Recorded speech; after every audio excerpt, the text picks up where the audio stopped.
ഇന്ന് നമ്മളോടൊപ്പം ടെയിൽസ് അൺടോൾഡിലുള്ളത് റോജിൻ ബാബാജിയാണ്. അദ്ദേഹത്തിനെ കുറിച്ച് നമ്മൾ കേട്ടിട്ടുണ്ടാകാം. ചിലത് ബിലീവബിൾ, ചിലത് നോട്ട് സോ ബിലീവബിൾ. അപ്പോൾ ഇന്ന് no filters, no script, just the truth.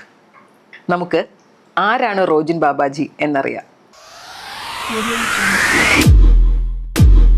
Babaji, ഒരുപാട് പേര് പറയും ഞാൻ സോൾസിനോട് കമ്മ്യൂണിക്കേറ്റ് ചെയ്യും, നെഗറ്റീവ് എനർജി ക്ലിയർ ചെയ്യാൻ പറ്റും, ദൈവത്തിൻ്റെ മെസ്സഞ്ചർ ആണ് എന്നൊക്കെ ഒത്തിരി പേര് പറയും. പക്ഷെ പലരും ജെന്യൂൻ അല്ല, അത് ഓഡിയൻസിന് അറിയാം.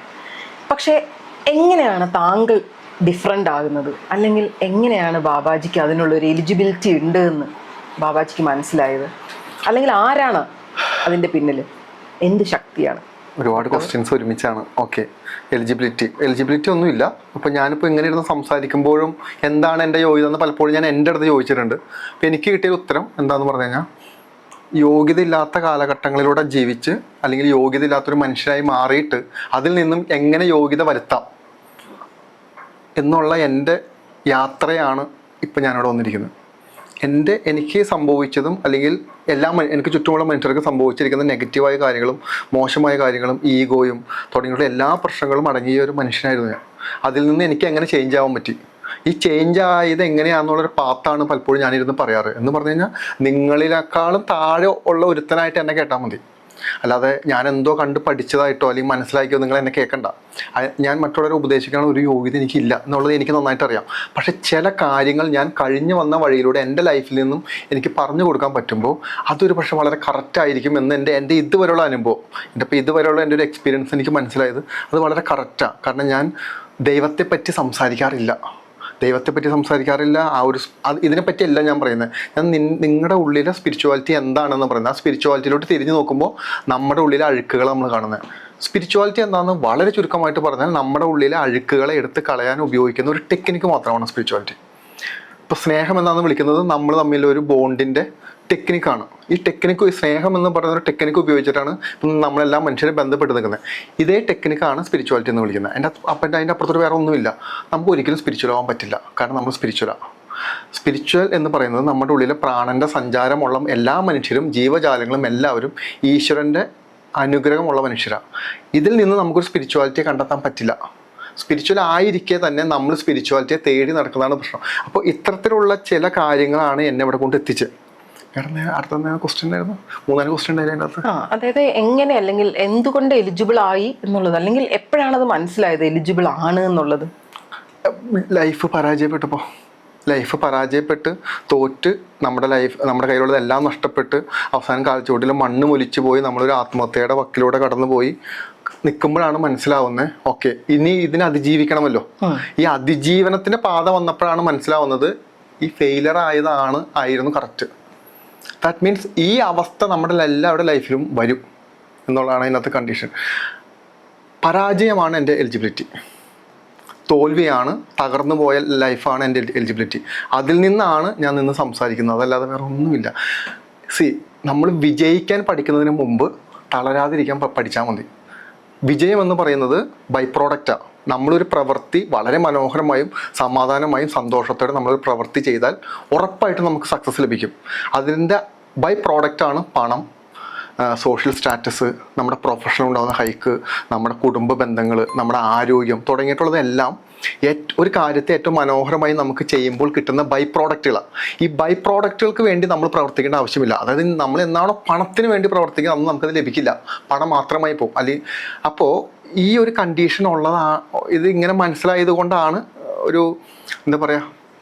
ഒരു എലിജിബിലിറ്റി എന്നൊരവസ്ഥ ഞാൻ ഒരിക്കലും ചിന്തിച്ചിട്ടില്ല.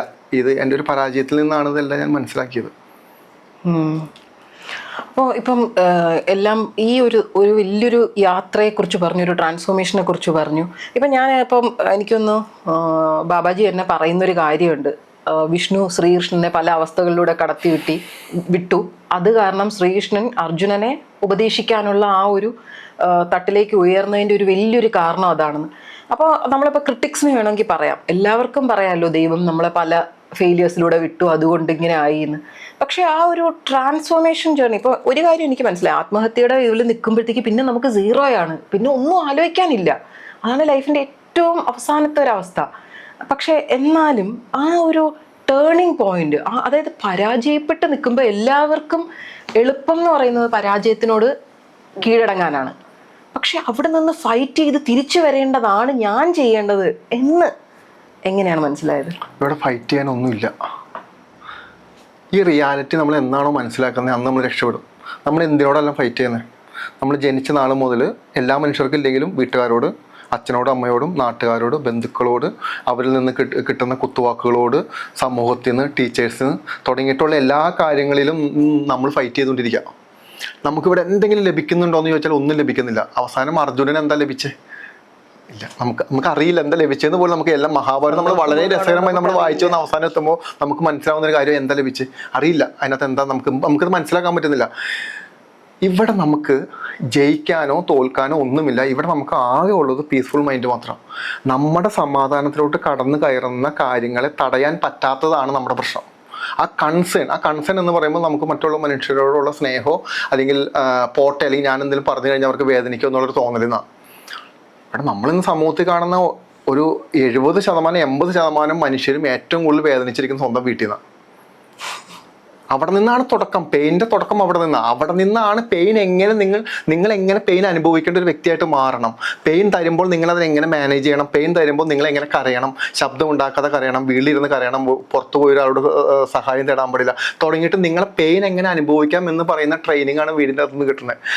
ഞാൻ എല്ലാവരുടെ കാര്യമല്ല കേട്ടോ പറയുന്നത്. ഭൂരിപക്ഷം മനുഷ്യരെയും അവിടെ നിന്നാണ് ട്രെയിനിൻ്റെ ഭാഗമായിട്ട് നമ്മൾ വിടുന്നത്. ഇതെല്ലാം നമ്മുടെ പരാജയത്തിൻ്റെ കാരണമാണ്.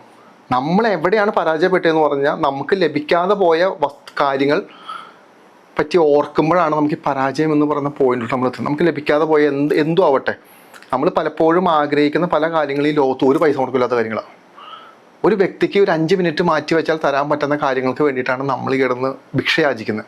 നമ്മുടെ പാരൻസിനോടാവട്ടെ, നമ്മുടെ പാർട്ട്നേഴ്സിനോടാവട്ടെ, നമുക്ക് വേണ്ടപ്പെട്ട ആരോടാവട്ടെ സപ്പോർട്ട് ചെയ്യുക, അല്ലെങ്കിൽ ഒന്ന് സ്നേഹിക്കുക, അല്ലെങ്കിൽ ഒന്ന് മനസ്സിലാക്കുക, അല്ലെങ്കിൽ നീ എന്നെ ഒന്നും ഇങ്ങനെ സംസാരിക്കരുത് എന്ന് പറയുന്ന പല കാര്യങ്ങളും ഏതൊരു മനുഷ്യനും വളരെ ഈസി ആയിട്ട് 5 മിനിറ്റ് ചിലവാക്കി നമുക്ക് തരാൻ പറ്റുന്ന കാര്യങ്ങളാണ്. ഇവരിത് തരുന്നില്ല. 2 കാരണങ്ങൾ അതിൻ്റെ അകത്ത്. ഒന്ന്, നിനക്കത് തരേണ്ട ആവശ്യമില്ല എന്നുള്ളത് അവൻ്റെ ഉള്ളിലെ ബോധം കൊണ്ട്. 2, അവനത് ലഭിച്ചിട്ടില്ല എന്നുള്ളൊരു സാധനം. ലഭിക്കാത്തൊരു സാധനം നമുക്ക് കൊടുക്കാനും പറ്റില്ലല്ലോ എന്ന് പറഞ്ഞു കഴിഞ്ഞാൽ നമുക്കിവിടെ ഒന്നും ജയിക്കാനില്ല. നിങ്ങൾക്ക് ഇവിടെ നിന്ന് ഒന്നും കൊണ്ടുപോകാനും പറ്റില്ല, നിങ്ങൾക്ക് ഇവിടെ ഒന്നും ക്രിയേറ്റ് ചെയ്യാനും പറ്റില്ല, ഒന്നുമില്ല. നിങ്ങളുടെ ലൈഫ് പാത്ത് മനോഹരമായിട്ട് ജീവിച്ച് പോവുക എന്ന് മാത്രമാണ് ചെയ്യാൻ പറ്റുന്ന കാര്യം. നിങ്ങൾ പലപ്പോഴും നമ്മൾ മനസ്സിലാക്കേണ്ടത് സ്പിരിച്വാലിറ്റി പലപ്പോഴും റിവെഞ്ചിന് വേണ്ടി ഉപയോഗിക്കുന്ന ഒന്നാണ്. ഏതൊരു സ്ഥലത്തും പോയി നിന്ന് നോക്കിക്കോ, ദൈവമേ മറ്റേ റിവഞ്ചാണ്. ശത്രുക്കളെ എങ്ങനെ തകർക്കാം. ഈ ശത്രുക്കളെ നമ്മൾ തകർക്കുന്നതിന് പകരം നമുക്ക് എങ്ങനെ ശത്രുവിനേക്കാളും വലിയവനാവാം എന്ന് ചിന്തിച്ചാൽ മതി. ശത്രു തനിയെ തകർന്നോളും. പക്ഷെ നമ്മൾ മാറ്റി വെക്കുന്ന സമയം മുഴുവനും ആവശ്യമില്ലാത്ത കാര്യങ്ങൾക്കാണ്. ഇവിടെ നിന്നാണ് നമുക്ക് നേരത്തെ പറഞ്ഞ പരാജയം എന്ന് പറഞ്ഞ സാധനം വരുന്നത്. ഇവിടെ ഒന്നും ജയിക്കാനില്ല. നിങ്ങളിനി എന്ത് പറഞ്ഞാലും നിങ്ങൾക്ക് അവസാനം ഒന്നും ലഭിക്കില്ല. അവസാനം സമാധാനപരമായിട്ട് എങ്ങനെ മരിക്കാം എന്ന് മാത്രം ചിന്തിച്ചാൽ മതി. അതാണ് ഏറ്റവും വലിയ കാര്യം. അതിൻ്റെ അപ്പുറത്തൊരു വേറെ ഒന്നുമില്ല. കാരണം നമ്മൾ നഷ്ടപ്പെട്ടത്, നമ്മളെപ്പോഴും ചിന്തിക്കുന്നത് എന്താ, എൻ്റെ കുഞ്ഞാണ് എനിക്ക് വലുത്, എൻ്റെ ഭർത്താവാണ് എനിക്ക് വലുത്, എൻ്റെ അച്ഛനാണ് എനിക്ക് വലുത്, എൻ്റെ അമ്മയാണ്, എൻ്റെ മറ്റ് പല വസ്തുക്കളാണ് എനിക്ക് വലുതെന്ന് ചിന്തിക്കുന്ന പോയിന്റ് നിങ്ങൾ മനസ്സിലാക്കണം. നിങ്ങളുണ്ടെങ്കിലേ ഇതെല്ലാം ഉള്ളൂ. നിങ്ങളുണ്ടെങ്കിൽ നിങ്ങൾക്ക് മകളുള്ളൂ, നിങ്ങളുണ്ടെങ്കിൽ നിങ്ങൾക്ക് ഭർത്താവുള്ളൂ, നിങ്ങളുണ്ടെങ്കിൽ നിങ്ങൾക്ക് അച്ഛനമ്മയുള്ളൂ, നിങ്ങളുണ്ടെങ്കിൽ നിങ്ങൾ സമ്പാദിച്ച നിങ്ങളുടെ ആരോഗ്യം, നിങ്ങളുടെ സൗന്ദര്യം, നിങ്ങളുടെ പണം, ബാങ്ക് ബാലൻസ് എല്ലാം ഉള്ളൂ. നിങ്ങളെന്ന് പറയുന്ന വ്യക്തിയുടെ മാനസികാവസ്ഥയിൽ എന്തെങ്കിലും തരത്തിലുള്ള ബുദ്ധിമുട്ടുകളോ തകരാറുകളോ വന്നാൽ ഈ പറയുന്ന വ്യക്തികൾ പലരും നിങ്ങളെ തൂക്കിയെടുത്ത് പുറത്തേക്ക് എറിയും. നാളെ ഒരിക്കലും ശല്യമാണെന്ന് പറയും. തുടങ്ങിയിട്ട് എന്ത് വേണമെങ്കിലും സംഭവിക്കും. അത് നിങ്ങളുടെ മരണത്തിന് കാരണമാവും. ദാറ്റ് മീൻസ് പുറകോട്ട് ചിന്തിക്കൂ. നിങ്ങളെ ആദ്യം നിങ്ങൾ ഓക്കെ ആക്കിയാൽ മാത്രം മതി. ഈ നമ്മളെ ഓക്കെ ആക്കുന്ന പ്രോസസ്സ് നമ്മളെല്ലാവരും വീടിൻ്റെ അകത്ത് എല്ലാവരും ചെയ്താൽ അതായിരിക്കും ഏറ്റവും മനോഹരമായ കുടുംബം. അങ്ങോട്ടും ഇങ്ങോട്ടും ഓക്കെ ആക്കാൻ നമുക്ക് സാധിക്കില്ല ഒന്നാമത്തെ കാര്യം. പക്ഷെ നമ്മൾ അതിനുവേണ്ടി പരിശ്രമിച്ചുകൊണ്ടിരിക്കുക. അത് ഭയങ്കര നടക്കുന്ന കാര്യമല്ല. അപ്പം അതുകൊണ്ട് നമ്മളെ നഷ്ടപ്പെടാതെ പ്രത്യേകം ശ്രദ്ധിക്കുക. അത്രയേ ഉള്ളൂ. ഓക്കെ. ഇപ്പോൾ ബാബാജി പറഞ്ഞൊരു കാര്യം, ഈ കോൺവെർസേഷൻ്റെ ഇടയിൽ പറഞ്ഞൊരു കാര്യമാണ്, നമുക്ക് ഏറ്റവും കൂടുതൽ ബുദ്ധിമുട്ട് കിട്ടുന്നത് നമ്മുടെ ഇൻസൈഡ് ഫാമിലിയാണ്. ബാബാജിയുടെ ജേർണി നോക്കുകയാണെങ്കിൽ ഭയങ്കര ഒരു റോളർ കോസ്റ്റർ റൈഡ് പോലെയാണെന്നാണ് എനിക്ക് തോന്നുന്നത്. കാരണം ഒരു ക്രിസ്ത്യാനിറ്റിയിൽ ആ ഒരു വിശ്വാസത്തിൽ ജനിക്കുകയും ചർച്ചിൽ വളരുകയും ചെയ്തിട്ട് പിന്നെ ഒരു എൻറ്റയർലി ഡിഫറെൻ്റ് ആയിട്ടുള്ള വേറൊരു എന്താ പറയുക, ഒരു റിലീജിയൻ്റെ വിശ്വാസത്തിലേക്ക് കടക്കുകയും അവിടെ ഒത്തിരി പ്രാക്ടീസ് ചെയ്യുകയൊക്കെ ചെയ്യുന്നുണ്ട്. അപ്പോൾ ആ ഒരു ഇതിൽ എസ്പെഷ്യലി റിലേറ്റീവ്സ്, പാരൻസ്, സിബ്ലിങ്സ്, ബന്ധക്കാർ, ആൾക്കാർ ഒത്തിരി കുറ്റപ്പെടുത്തില്ല. കാരണം എസ്പെഷ്യലി തുടക്കത്തിൽ അവരുടെ വിശ്വാസത്തിൽ നിന്നും ബാബാജിയുടെ വിശ്വാസം വേർതിട്ടിരിക്കുന്നു ഒരു കാര്യം. അപ്പം എന്തെങ്കിലും ആ തുടക്കത്തിലെ ജേർണിയിൽ എന്തെങ്കിലും നഷ്ടപ്പെട്ടിട്ടുണ്ടോ? ലൈക്ക് ഒരു റോജിനിൽ നിന്നും ഒരു റോജിൻ ബാബാജി ആയപ്പോൾ എന്താണ് ലൈഫിൽ ലൂസ് ചെയ്തത്? ബോധമുറയ്ക്കാത്ത പ്രായത്തിൽ നമ്മളിലോട്ട് വിശ്വാസം കുത്തിയേൽപ്പിക്കുന്നതല്ലേ ശരിക്കും എന്നെ തകർത്ത ഏറ്റവും വലിയ കാര്യം. ഈശ്വരനെ തിരഞ്ഞെടുക്കാനും അതിനെക്കുറിച്ച് മനസ്സിലാക്കാനും ഏത് മതത്തിലോട്ട് പോകണമെന്നും എല്ലാം തീരുമാനിക്കേണ്ട ഞാൻ, എന്നെ അച്ഛനും അമ്മയുടെ സ്വന്തമാണെന്ന് എന്നെ മനസ്സിലാക്കിയ പോയിന്റിൽ, അല്ലെങ്കിൽ ആ വീട്ടിൽ ജനിച്ചു എന്ന് മനസ്സിലാക്കിയ പോയിന്റിൽ ഇവർക്ക് എല്ലാവർക്കും എന്നിൽ എന്തോ അവകാശം വന്നു. ഒരു കുഞ്ഞുങ്ങൾക്ക്, ഒരു കുഞ്ഞും അല്ലെങ്കിൽ ഒരു കുഞ്ഞെന്ന് പറയുന്ന അല്ലെങ്കിൽ മക്കളെന്ന് പറയുന്നവരിൽ ഒരു പാരൻസിന് അവകാശമില്ല. ഇത് സൃഷ്ടിയാണ്. ആ കുഞ്ഞ് ഈ ഭൂമിയിൽ പല കർമ്മങ്ങളും ചെയ്യാൻ വേണ്ടി ജനിച്ച ഒരു ബോധമാണ്. ആ കുഞ്ഞിൻ്റെ ബോധത്തിനോ ഈ ശരീരത്തിനോ ഒന്നും നമുക്ക് ഒരു പങ്കുമില്ല. നമ്മളിലൂടെ ഈ പരിവർത്തനം സംഭവിക്കുന്നെന്ന് മാത്രമേ ഉള്ളൂ. എന്നിലോട്ട് ഇവർ തന്ന വിശ്വാസം എൻ്റെ അനുഭവത്തോടെ തന്ന വിശ്വാസമല്ല. ഇതിനകത്ത് എൻ്റെ പെർമിഷനും ഇല്ല, ഒന്നുമില്ല. ആ വിശ്വാസത്തിൽ നിന്ന് വട്ടം കറങ്ങി തെറ്റാന്നല്ല ഞാൻ പറയുന്നത്. ഒരുപാട് ചോദ്യങ്ങൾക്ക് ഉത്തരം കിട്ടാതെ വന്നപ്പോൾ അത് പാരൻസിനോടും ചോദിച്ചു, എല്ലാവരോടും ചോദിച്ചു. അവസാനം ഞാൻ സെമിനാരിൽ പോകാൻ വേണ്ടി തീരുമാനിച്ചു. അവിടെ നിന്ന് പിന്നെ തിരിച്ചിറങ്ങി പോരേണ്ടി വന്നു. തുടങ്ങിയിട്ടുള്ള കാര്യങ്ങളെല്ലാം വന്നപ്പോൾ എനിക്കൊരു കാര്യം മനസ്സിലായി. എന്നെ കണ്ടെത്താൻ എനിക്ക് പറ്റുന്നില്ല. എനിക്ക് ദൈവത്തെ അല്ല കണ്ടെത്തണ്ടേ, എനിക്ക് ഈശ്വരനെ കണ്ടെത്തണ്ട. എനിക്ക് എന്നെ കണ്ടെത്തിയാൽ മതി. എന്നിലൂടെ എനിക്കത് അറിഞ്ഞാൽ മാത്രം മതി. അതല്ലാതെ മറ്റുള്ളവർ പറയുന്ന ഈ ഷുഗർ കോട്ടഡായ വേർഡുകളിൽ നിന്ന് ഈശ്വരനെ കണ്ടെത്താൻ എനിക്ക് താല്പര്യമില്ല. ആ ഈശ്വരന് ഞാനുമായിട്ട് ഒരു ബന്ധവുമില്ല. ഇത്തരത്തിലുള്ള കുറേ ക്വസ്റ്റ്യൻസാണ് എന്നെ ആ മറ്റൊരു മതത്തിൽ നിന്നും, ഇത് ഒരു മതമാണെന്ന് പോലും ഞാൻ പറയില്ല, ഇതിൻ്റെ റിയാലിറ്റി മനസ്സിലാക്കാൻ എന്നെ പഠിപ്പിച്ചത്.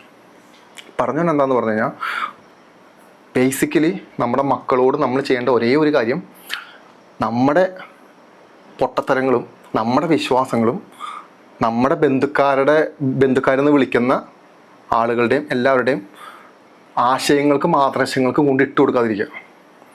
കുഞ്ഞിന് ഈശ്വരനൊരു ബോധം നൽകിയിട്ടുണ്ട്. ഈ ബോധം ഓരോ പ്രായത്തിലും പരിണാമം സംഭവിച്ചുകൊണ്ടേയിരിക്കും. ആ പരിണാമത്തിൽ കുഞ്ഞ് മനസ്സിലാക്കിക്കോളും. നമ്മളൊരു കുഞ്ഞിനെ ഉപദേശിക്കുമ്പോൾ മിനിമം നമ്മൾ മനസ്സിലാക്കേണ്ട ഒരു കാര്യം, നമ്മൾ സക്സസ് ആയി എന്നുള്ള.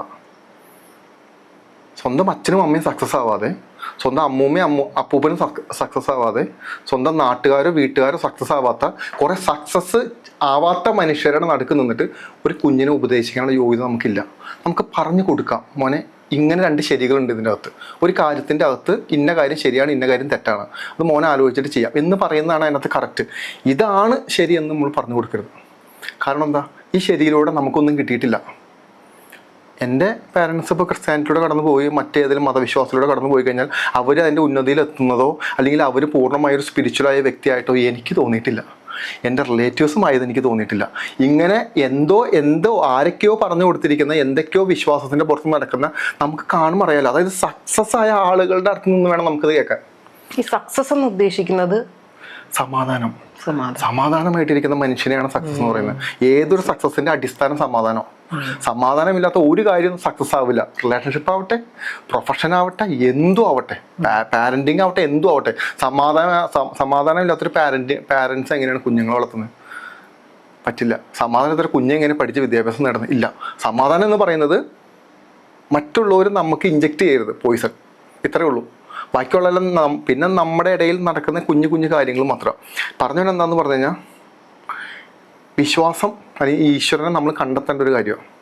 സ്പിരിച്വാലിറ്റി ഒരിക്കലും വായിച്ച് പഠിക്കേണ്ടതോ അല്ലെങ്കിൽ ഇരുന്ന് മോട്ടിവേഷൻ കേൾക്കുന്ന പോലെ സ്പീച്ച് കേൾക്കേണ്ടതോ വീഡിയോസ് കാണേണ്ടതോ ഒന്നുമല്ല. നമ്മുടെ ഉള്ളിലുള്ള സ്പിരിച്വാലിറ്റി എന്ന് പറയുന്നത് അനുഭവമാണ്, ബോധത്തിൻ്റെ അനുഭവ തലമാണ്. ആ അനുഭവ തലത്തിലോട്ട് നിങ്ങളുടെ ശരീരത്തെ മാറ്റണം. അതിനുശേഷം നിങ്ങളുടെ ഉള്ളിൽ നിങ്ങൾക്ക് അനുഭവിക്കാൻ പറ്റും. നിങ്ങൾ അനുഭവിച്ചാൽ മാത്രമേ നിങ്ങൾ ഒന്നിനെ കൈ ചൂണ്ടി കാണിച്ചു കൊടുക്കാവൂ. നിങ്ങൾ ഇന്ന് ഇവിടെ കൈ ചൂണ്ടി കാണിച്ചു കൊടുക്കുന്ന പല ദൈവങ്ങളെയും നിങ്ങൾ അനുഭവിച്ചിട്ടില്ല, ആരും അനുഭവിച്ചിട്ടില്ല. ഈ അനുഭവിക്കാത്ത ഈശ്വരനെ പറ്റിയിട്ടും കഥകളിലൂടെയാണ് നമ്മൾ പറഞ്ഞു കൊടുക്കുന്നത്. ആദ്യം നമ്മൾ അനുഭവിക്കൂ. നമ്മൾ അനുഭവിക്കണമെങ്കിൽ നമുക്ക് എന്ത് വേണം? യോഗ്യത വേണം. എന്താണ് യോഗ്യത? വിദ്യാഭ്യാസമോ സൗന്ദര്യമോ സമ്പത്തോ ഒന്നുമല്ല യോഗ്യത. നമ്മുടെ മനസ്സെന്ന് പറയുന്ന വസ്തുവിൻ്റെ അകത്ത് കളങ്കം ഉണ്ടാവാൻ പാടില്ല. നമ്മൾ ഒന്നിനെ പൂർണ്ണമായിട്ടും കാണുകയോ നമ്മൾ ആ ഒരു എനർജിയിലോട്ട് നമ്മൾ സറണ്ടർ ചെയ്യുന്ന സമയത്ത് പൂർണ്ണമായിരിക്കണം. അത് ഒരു ആവശ്യങ്ങൾക്കും ആവരുത്. തിരിച്ച് നമ്മളിവിടെ എന്താ ചെയ്യുന്നത്? നമ്മുടെ ആവശ്യങ്ങൾ നടത്തി തരണം എന്നുള്ളൊരു ഒറ്റ മോട്ടീവാണ് നമുക്ക് ഇതിൻ്റെ അകത്തുള്ളൂ. ഇത് നമുക്ക് എവിടെ നിന്ന് ജനറേറ്റ് ചെയ്തു? നമ്മുടെ വീട്ടിൽ നമ്മുടെ പാരൻസിനകത്ത് നമ്മൾ ചെറുപ്പം മുതൽ കരഞ്ഞു കഴിയുമ്പോൾ പാല് കൊണ്ടുതരും, കരഞ്ഞു കഴിയുമ്പോൾ ആശ്വസിപ്പിക്കും, കരഞ്ഞു കഴിയുമ്പോൾ എടുത്തുകൊണ്ട് നടക്കും, ഈ കരച്ചിൽ എന്ന് പറയുന്നത് പിന്നീട് എന്ത് പറ്റി? കരഞ്ഞു കഴിഞ്ഞാൽ ലഭിക്കും, കൂടുതൽ കരഞ്ഞാൽ കൂടുതൽ ലഭിക്കും എന്നുള്ളൊരു ചിന്ത നമ്മളിലോട്ട് എങ്ങനെയോ വന്ന് കയറി. ഈ കരച്ചിലാണ് നമ്മൾ ഇന്ന് കാണുന്ന അമ്പലങ്ങളിലും പള്ളികളിലും ഇരുന്ന് കരയുന്നത്, ആളുകൾ ഇരുന്ന് കരയുന്നത്. അല്ലല്ലോ, നിങ്ങൾ അവിടെ ഇരുന്ന് കരയാതെ നിങ്ങളുടെ പരാജയങ്ങളെ പറ്റി ഇരുന്ന് പഠിക്കുക, എന്നിട്ട് പരാജയങ്ങളെ മാറ്റാൻ വേണ്ടി നിങ്ങൾ പ്രവർത്തിക്കുക.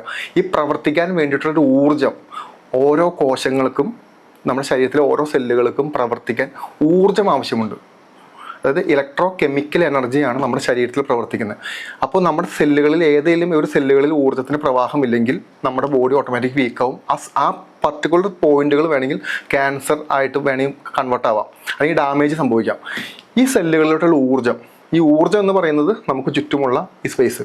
എന്നാൽ ഊർജ്ജത്തെ പറ്റി ഊർജ്ജം നമ്മൾ കണ്ടിട്ടുമില്ല. നമുക്കിതിൻ്റെ വകഭേദങ്ങൾ മാത്രമേ കാണാൻ പറ്റുള്ളൂ. അല്ലാതെ എനർജി എന്ന് പറയുന്ന ഒരു സാധനത്തെ നമുക്ക് കാണാൻ പറ്റില്ല. പക്ഷെ അത് ഉണ്ട് എന്നുള്ളത് പ്രൂവ്ഡാണ്. സയൻസ് പോലും എനർജി കണ്ടിട്ടില്ല. കാണാത്ത ഒരു സാധനത്തെ പറ്റിയിട്ടാണ് സയൻസ് റിസർച്ച് ചെയ്തുകൊണ്ടിരിക്കുന്നത്. അതായത് കാണാത്തൊരു വസ്തുവിൻ്റെ ഇന്ന വകഭേദങ്ങൾ എന്ന് പറയുന്നൊരു അവസ്ഥയാണത്. അപ്പം എന്ന് പറഞ്ഞു കഴിഞ്ഞാൽ ഈ എനർജിയെ നമ്മുടെ ശരീരത്തിലോട്ട് പിക്ക് ചെയ്യുക, നമ്മുടെ കർമ്മ മേഖല എന്താണോ ആ കർമ്മ മേഖലയിലോട്ട് ഈ സ്പിരിച്വലായിട്ടുള്ള എനർജിയെ കൊണ്ട് ആഡ് ചെയ്യുക. ദാറ്റ് മീൻസ് നമ്മുടെ ഊർജ്ജത്തെ കൊണ്ട് ആഡ് ചെയ്യുക. അപ്പം എന്ത് പറ്റും? കൃത്യമായ ഫോക്കസ് ലഭിക്കും, നമുക്ക് കൃത്യമായി മുന്നോട്ട് പോകുന്നത് എങ്ങനെയെന്ന് മനസ്സിലാവും. നമ്മൾ എവിടെയാണ് ഡിസ്റ്റർബ് ആവുന്നത്, നമ്മൾ എവിടെയാണ് ഫെയിലർ ആവണം എന്നുള്ള കോൺഷ്യസ് ബോധം നമുക്ക് ജനറേറ്റ് ആവും. അവിടെ മുതൽ നമുക്കിതിനെ പ്രവർത്തിച്ച് പോവാം എന്നുള്ളതാണ് വളരെ ബേസിക് ആയിട്ടുള്ള കാര്യം. എൻ്റെ ക്വസ്റ്റ്യൻ്റെ ഇതായിരുന്നു എന്ന് വെച്ച് കഴിഞ്ഞാൽ, എന്തായിരുന്നു ആ ഒരു ലൂസ് ചെയ്തത്? അതായത് ഒത്തിരി ക്രിറ്റിസിസം വന്നിട്ടുണ്ട് എന്നുള്ളത് എനിക്ക് മനസ്സിലായി. ആ ഒരു മേക്കിങ്ങിൽ എന്തെങ്കിലുമൊക്കെ നഷ്ടപ്പെട്ടിട്ടുണ്ടോ? നമുക്കൊന്നും നഷ്ടപ്പെടാതെ ഒന്നും ലഭിക്കില്ല. റിയാലിറ്റിയാണ് ജീവിതത്തിൻ്റെ. എന്താ പറയാൻ കാണുമെന്ന് പറഞ്ഞു കഴിഞ്ഞാൽ, ഇപ്പോൾ നമ്മൾ സ്പിരിച്വലായിട്ട് നിൽക്കുന്നൊരു വ്യക്തി തേടിക്കൊണ്ടിരിക്കുന്നത് ഈശ്വരനെയാണ്. ഈശ്വരൻ്റെ സാന്നിധ്യം, ഈശ്വരൻ്റെ അനുഭവം, പ്രപഞ്ചത്തിൻ്റെ അനുഭവം തുടങ്ങിയിട്ടുള്ള കാര്യങ്ങൾ. അതായത് ഒറ്റയ്ക്കായാൽ മാത്രമേ നമുക്കൊന്നിനെ പൂർണ്ണമായിട്ട് നമുക്ക് ആസ്വദിക്കാൻ പറ്റുള്ളൂ. അതുകൊണ്ടായിരിക്കണം നമ്മൾ ഒരു വിവാഹം കഴിഞ്ഞതിന് ശേഷം കുറച്ച് വർഷങ്ങൾ കഴിയുമ്പോൾ നമ്മൾ പാരൻസ് എല്ലാം നമുക്ക് നഷ്ടപ്പെട്ടു പോയി, നമ്മൾ പൂർണ്ണമായിട്ട് നമ്മൾ എന്തിലോട്ടെങ്കിലും നമ്മൾ ഒതുങ്ങിപ്പോകുന്നത്. അതായത് സ്പിരിച്വലായിട്ട് നിൽക്കുന്ന വ്യക്തികളുടെ ഏറ്റവും വലിയൊരു അപകടവശം എന്താണെന്ന് പറഞ്ഞു കഴിഞ്ഞാൽ, ചുറ്റുമുള്ള ബന്ധങ്ങളെ മുഴുവൻ തകർത്തളയും. അതായത് എന്താണ് ബന്ധം എന്ന് നമ്മളോട് തന്നെ ചോദിക്കാൻ തുടങ്ങും. എന്താണ് റിലേഷൻ? അച്ഛൻ എന്താണ്, അമ്മ എന്താണ്, അല്ലെങ്കിൽ നമ്മുടെ പാർട്ട്നേഴ്സ് എന്താണ്, നമ്മുടെ മക്കൾ എന്താണ്, ഇവരെല്ലാം എന്താണ്, ഇവരോട് നമ്മൾ എന്താണ് ചെയ്യേണ്ടത്, അവർ നമുക്ക് എന്താണ് തരേണ്ടത് തുടങ്ങിയിട്ടുള്ള ബോധത്തിൽ നമ്മൾ കറങ്ങാൻ തുടങ്ങും. ദാറ്റ് മീൻസ് നഷ്ടപ്പെടൽ ഇതിനകത്ത് മെയിൻ സാധനം. അപ്പം നമ്മൾ ചിന്തിക്കും, ഇതെന്തുകൊണ്ട് എനിക്ക് പണം ലഭിക്കാത്ത, എന്തുകൊണ്ട് എനിക്ക് ജോലി ലഭിക്കാത്ത? ഇല്ല, ആദ്യം നമ്മളെ ഇതിൽ നിന്നെല്ലാം പറിച്ചെടുത്ത് ഒരു സ്ഥലത്ത് കൊണ്ട് പ്ലേസ് ചെയ്യും. എന്നിട്ട് നമ്മളെ അവിടെ ഇരുത്തും. സൈക്കോളജിക്കലി ഇതിനെ ഡിപ്രഷനൊക്കെ നമുക്ക് വിളിക്കാം. പക്ഷേ അവിടെ ഇരുത്തും. എന്താണ് ഡിപ്രഷൻ നമ്മൾ ചിന്തിക്കണം. നമ്മൾ കൂടുതൽ സമയം നമ്മുടെ ശരീരത്തിലോട്ട് ചലനമില്ലാതെ നമ്മൾ എവിടെയെങ്കിലും സ്വസ്ഥമായിട്ട് കിടക്കുകയോ ഇരിക്കുകയോ ചെയ്യുന്നൊരവസ്ഥയാണ്. ഈ സമയത്ത് നമ്മൾ എന്താ ചിന്തിക്കുന്നത്? നമ്മുടെ അവസ്ഥകളെ പറ്റി ചിന്തിക്കുന്നത്. ദാറ്റ് മീൻസ് നമ്മുടെ കുറവുകളെ പറ്റിയിട്ടോ, നമ്മുടെ ഇല്ലായ്മകളെ പറ്റിയിട്ടോ, നമ്മുടെ ഫെയിലിയേഴ്സിനെ പറ്റിയിട്ടായിരിക്കും നമ്മൾ ഈ സമയത്ത് ചിന്തിക്കുന്നത്. ഇത് നിങ്ങളെ കറക്റ്റ് ചെയ്യാൻ വേണ്ടി പ്രപഞ്ചം അല്ലെങ്കിൽ ശരീരം ഓട്ടോമാറ്റിക്കായിട്ട് തരുന്ന ഒരു ധ്യാന അവസ്ഥയാണ് ഡിപ്രഷൻ എന്ന് പറയുന്നത്. അതിനെ ഡിപ്രഷൻ ഇട്ട് വിളിക്കുക. നിങ്ങൾ ഇരിക്കണം. കാരണം നിങ്ങൾക്ക് ഫെയിലിയർ പറ്റി, നിങ്ങൾക്ക് തെറ്റ് പറ്റി. ആ തെറ്റ് പറ്റിയത് മാറ്റാൻ വേണ്ടി നിങ്ങൾ അവിടെ ഇരുന്നേ പറ്റൂ. ഇരുന്ന് നിങ്ങളത് ക്ലിയർ ചെയ്യണം. ഇത് ആര് പറഞ്ഞു തരാൻ വേണ്ടി മാറ്റാൻ വേണ്ടി ഇരിക്കണേ അല്ല. അപ്പം എന്ന് പറഞ്ഞു കഴിഞ്ഞാൽ ഈ നഷ്ടപ്പെടലുകൾ അടുത്ത ഘട്ടത്തിലോട്ടുള്ള നമ്മുടെ കാലെടുത്ത് വെപ്പ. പക്ഷെ എന്ത് നഷ്ടപ്പെട്ടു, അത് എങ്ങനെ നഷ്ടപ്പെട്ടു, ഇനി അത് എന്ത് സംഭവിച്ചു, നമ്മുടെ ഉള്ളിലെ മിസ്റ്റേക്കുകൾ എന്താണ് തുടങ്ങിയിട്ടുള്ള കാര്യങ്ങൾ മനസ്സിലാക്കിയാൽ മാത്രമേ അതിന് ക്ലാരിറ്റി കിട്ടുള്ളൂ. അതുകൊണ്ട് സ്പിരിച്വാലിറ്റിയിൽ ഒറ്റപ്പെടൽ ഉറപ്പാണ്. അത് സ്പിരിച്വലായിട്ട് ഇരിക്കുന്ന ആൾക്ക് കൃത്യമായിട്ട് മനസ്സിലാവും. ഭർത്താവിൻ്റെ ഭാഗത്തുനിന്ന് ഒരു സ്നേഹം കിട്ടില്ല, ഒരു അറ്റാച്ച്മെൻറ്റ് കിട്ടില്ല. അപ്പോൾ എന്ത് പറ്റും? ഒറ്റപ്പെടും. മക്കളുടെ ഭാഗത്തുനിന്ന് കിട്ടില്ല, സമൂഹത്തിൻ്റെ ഭാഗത്തുനിന്ന് ഒരു അംഗീകാരം കിട്ടില്ല. ഈ പ്രാക്ടീസുകളെല്ലാം, ഈ ട്രെയിനിങ് എല്ലാം ഒരു വ്യക്തിയെ ഭയങ്കരമായിട്ട് സ്ട്രോങ് ആക്കും. അതെങ്ങനെയാണെന്ന് പറഞ്ഞു കഴിഞ്ഞാൽ, ടിൻറ്റുവിന് 10 പേര് സ്നേഹിക്കുമ്പോഴാണോ 10 ശത്രുക്കൾ ആണോ ടിൻറ്റുവിനെ ഒരു ഉയർന്ന തലത്തിലോട്ട് ഉയർത്തുന്നത്, സ്ട്രോങ് ആക്കുന്നത്? 10 പേര് സ്നേഹിക്കാനുള്ളപ്പോഴായിരിക്കില്ല. സ്നേഹിക്കാനുള്ളപ്പോൾ ടിൻറ്റുവിനെ ഇങ്ങനെ ഓമനിച്ച് നശിപ്പിച്ചു കളയും. 10 ശത്രുക്കളുള്ളപ്പോൾ ഈ 10 പേരെ എങ്ങനെ മറികടക്കാമെന്നായിരിക്കും ടിൻറ്റു ചിന്തിക്കുന്നത്. ദാറ്റ് മീൻസ് ശത്രുക്കൾ നമുക്ക് ജനറേറ്റ് ചെയ്യുന്നത് നമ്മളെ സ്ട്രോങ് ആക്കാൻ വേണ്ടിയിട്ടാണ്. നമ്മുടെ കുറവുകൾ നമുക്ക് അപ്പോൾ മനസ്സിലാവും. ഈ 10 ശത്രുക്കൾ നമ്മൾ എടുത്ത് നോക്കുമ്പോൾ നമുക്ക് മനസ്സിലാവും, ഓക്കെ ഇന്ന കുറവുകൾ ഇന്ന പ്രശ്നങ്ങൾ എനിക്കുണ്ട്, എനിക്ക് ഇതിനെ അതിജീവിച്ചേ പറ്റൂ എന്നുള്ളത്. പെയിൻ എന്ന് പറയുന്നത്, ഇപ്പം ഞാൻ പറഞ്ഞപ്പോൾ ഈ നഷ്ടപ്പെടലിനെ പറ്റി പറഞ്ഞ പെയിൻ എന്ന് പറയുന്നത് ശരിക്കും പറഞ്ഞാൽ ഒരു ധ്യാനം നമ്മൾ എങ്ങനെയാണോ നടത്തുന്നത് ആ അവസ്ഥയാണ്. It's A meditation state. 3 തരത്തിലുള്ള വേണമെങ്കിൽ പറയാം 3 തരത്തിലുള്ള മെഡിറ്റേഷൻ അവസ്ഥ നമുക്കുണ്ട് ഓട്ടോമാറ്റിക്കായിട്ട്. ഒന്ന് അമിതമായി സന്തോഷിക്കുന്നത്, ഒന്ന് അമിതമായി ദുഃഖിക്കുന്നത്. ഇത് 2 മെഡിറ്റേഷൻ സ്റ്റേറ്റാണ്. എന്ന് പറഞ്ഞു കഴിഞ്ഞാൽ നമ്മൾ ഒരു ധ്യാനത്തിന് ഇരിക്കുന്ന, നമ്മൾ മെഡിറ്റേഷന് ഇരിക്കുന്ന സമയത്ത് നമ്മൾ ആർട്ടിഫിഷ്യലായിട്ട് ശ്വാസത്തെ ഹഠയോഗകൾ ചെയ്ത് നമ്മൾ ഉയർത്തിക്കൊണ്ടുവന്ന് ശരീരത്തിൻ്റെ ന്യൂറോൺസിനെ ആക്ടിവേറ്റ് ചെയ്യിപ്പിക്കുന്ന പ്രവർത്തനത്തെയാണ് മെഡിറ്റേഷൻ എന്ന് വളരെ സിമ്പിളായിട്ട് നമുക്ക് വിളിക്കാൻ പറ്റുന്നത്. സന്തോഷിക്കുമ്പോഴും ദുഃഖിക്കുമ്പോഴും നമ്മുടെ ന്യൂറോൺസ് ആക്ടിവേറ്റ് ആവും ഓട്ടോമാറ്റിക്കായിട്ട്. അതുകൊണ്ടാണ് നമുക്ക് കഴിഞ്ഞു പോയ ഓർമ്മകളെല്ലാം വളരെ വേഗത്തിൽ വരുന്നത്, നമുക്ക് വളരെ ഒച്ചത്തിൽ സംസാരിക്കാൻ പറ്റുന്നത്.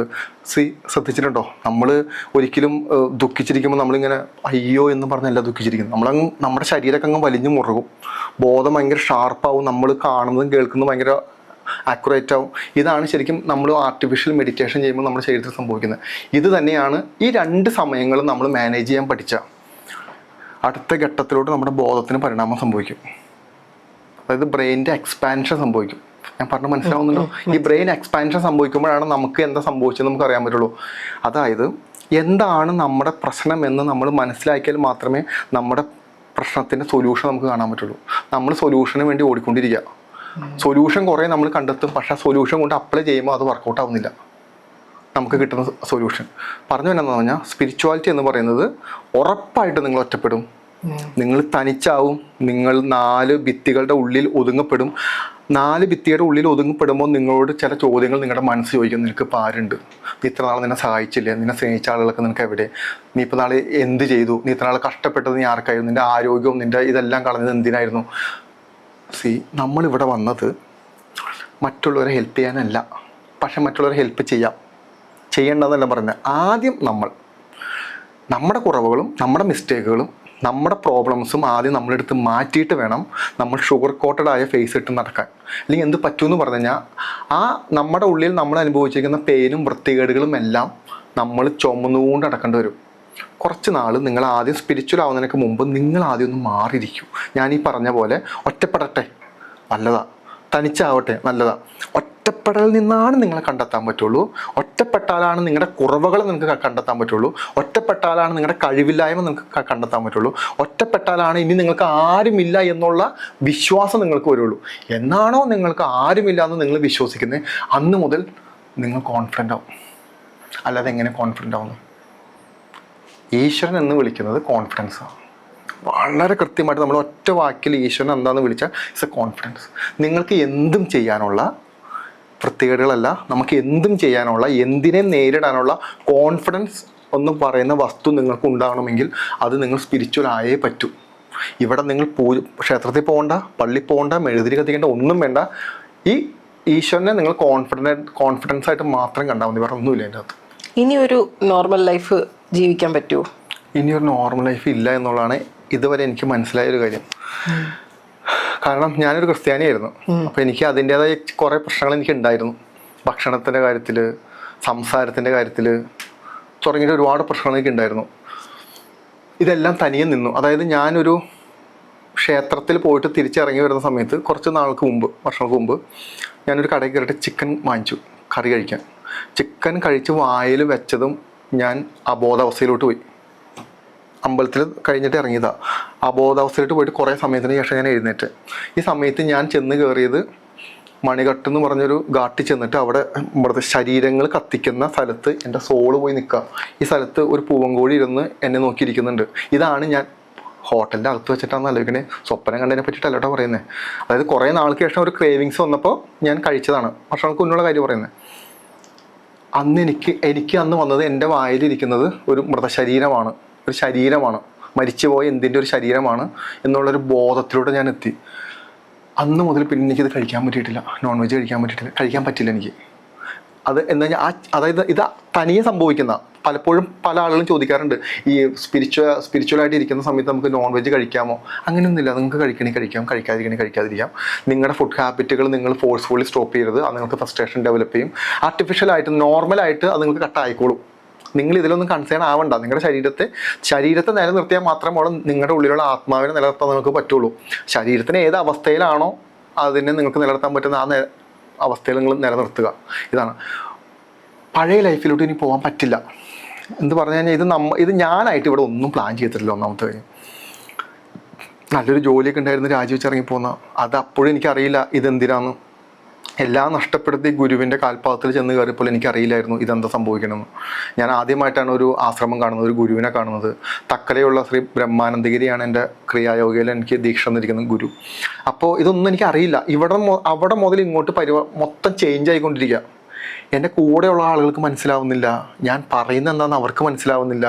പല ആളുകൾക്കും ഇതെങ്ങനെയാണ് എന്നിലോട്ട് ഇത് വരുന്നതെന്ന് എനിക്ക് മനസ്സിലാവുന്നില്ല. കാരണം നമ്മൾ ഈ ബൈബിളെല്ലാം വായിച്ച് വന്ന് അത്രയും കണ്ട് ബൈബിൾ വായിച്ചുള്ള ആളൊന്നല്ല ഞാൻ. എങ്കിലും അത്യാവശ്യം നമ്മുടെ ഒരു സൺഡേ സ്കൂളിലും ഈ ക്രിസ്ത്യൻ വിശ്വാസത്തിലൊക്കെ വന്ന ഒരാൾക്ക് ഹിന്ദു മതം എന്ന് പറയുന്നത് മാറി നിന്നിട്ട് കാണാൻ പറ്റുന്ന രസകരമായ കുറേ പൂക്കളും ദീപവും കുറേ മാലയും സാരി കൊടുത്ത ദൈവങ്ങളും ആണ് നമ്മൾ കാണുന്നത്. നമ്മളെ സംബന്ധിച്ചൊരു ക്രിസ്ത്യൻ അകലിൽ നിന്ന് കാണുമ്പോൾ ഉണ്ടാവുന്നൊരു സങ്കല്പം അതാ.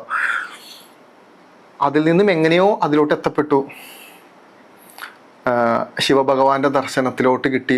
അത് കഴിഞ്ഞിട്ട് ആദ്യത്തെ അനുഭവം ശിവഭഗവാന് ദർശനം ലഭിക്കുന്ന, അവിടെ നിന്ന് പിന്നീട് ഒരുപാട് സ്പിരിച്വലായിട്ടുള്ള അനുഭവങ്ങൾ ഉണ്ടാകുന്നു. തനിയെ ഒരു എന്താ പറയുക, ഒരു ആത്മീയ വഴിയിലോട്ട് തിരിയുന്നു. തനിയെ കുറേ ആളുകൾ വരുന്നു. അപ്പോൾ ഇന്ന് ഞാൻ ജോലി രാജിവെച്ചിട്ട് നടക്കുന്ന സമയം എനിക്ക് എന്ത് ചെയ്യണമെന്ന് എനിക്ക് അറിയില്ല. ഞാൻ അപ്പോഴും ഇന്ന് മനസ്സിലാക്കിയ ഒരു കാര്യം എന്താണെന്ന് പറഞ്ഞു കഴിഞ്ഞാൽ, നിങ്ങൾ സ്പിരിച്വൽ പാത തിരഞ്ഞെടുത്താൽ ഇനി നിങ്ങളൊന്നും അതിനകത്ത് ചെയ്യണ്ട. നിങ്ങളുടെ മുന്നിലെല്ലാം വരും. ആ വരുന്നത് നിങ്ങൾ ആഗ്രഹിച്ച കാര്യങ്ങളാണെന്ന് വിചാരിക്കരുത്. അതായത് നല്ല കാറ്, നല്ല വീട്, നല്ല സൗന്ദര്യമുള്ള ഒരു ഭാര്യ നല്ല ആയിരിക്കണം എന്നില്ല. നിങ്ങൾക്ക് വേണ്ടത് നിങ്ങൾക്ക് അവിടെ വന്നോളും. നിങ്ങൾ അതിനെ ഏറ്റവും സന്തോഷത്തോടെ സ്വീകരിക്കുക, ഏറ്റവും മനോഹരമായിട്ട് അതിനെ പരിപാലിക്കുക. അത് മാത്രം ചെയ്താൽ മതി. അത് ചിലപ്പോൾ പട്ടിണിയായിരിക്കും, അത് ചിലപ്പോൾ ദാരിദ്ര്യമായിരിക്കാം, അത് ചിലപ്പോൾ ഇല്ലായ്മയായിരിക്കാം, അത് ചിലപ്പോൾ ഏറ്റവും മോശപ്പെട്ട അവസ്ഥയാവാം. അതിൽ നിന്ന് നിങ്ങൾ എന്തോ പഠിക്കാനുണ്ട് എന്നുള്ളതാണ് സന്ദേശം.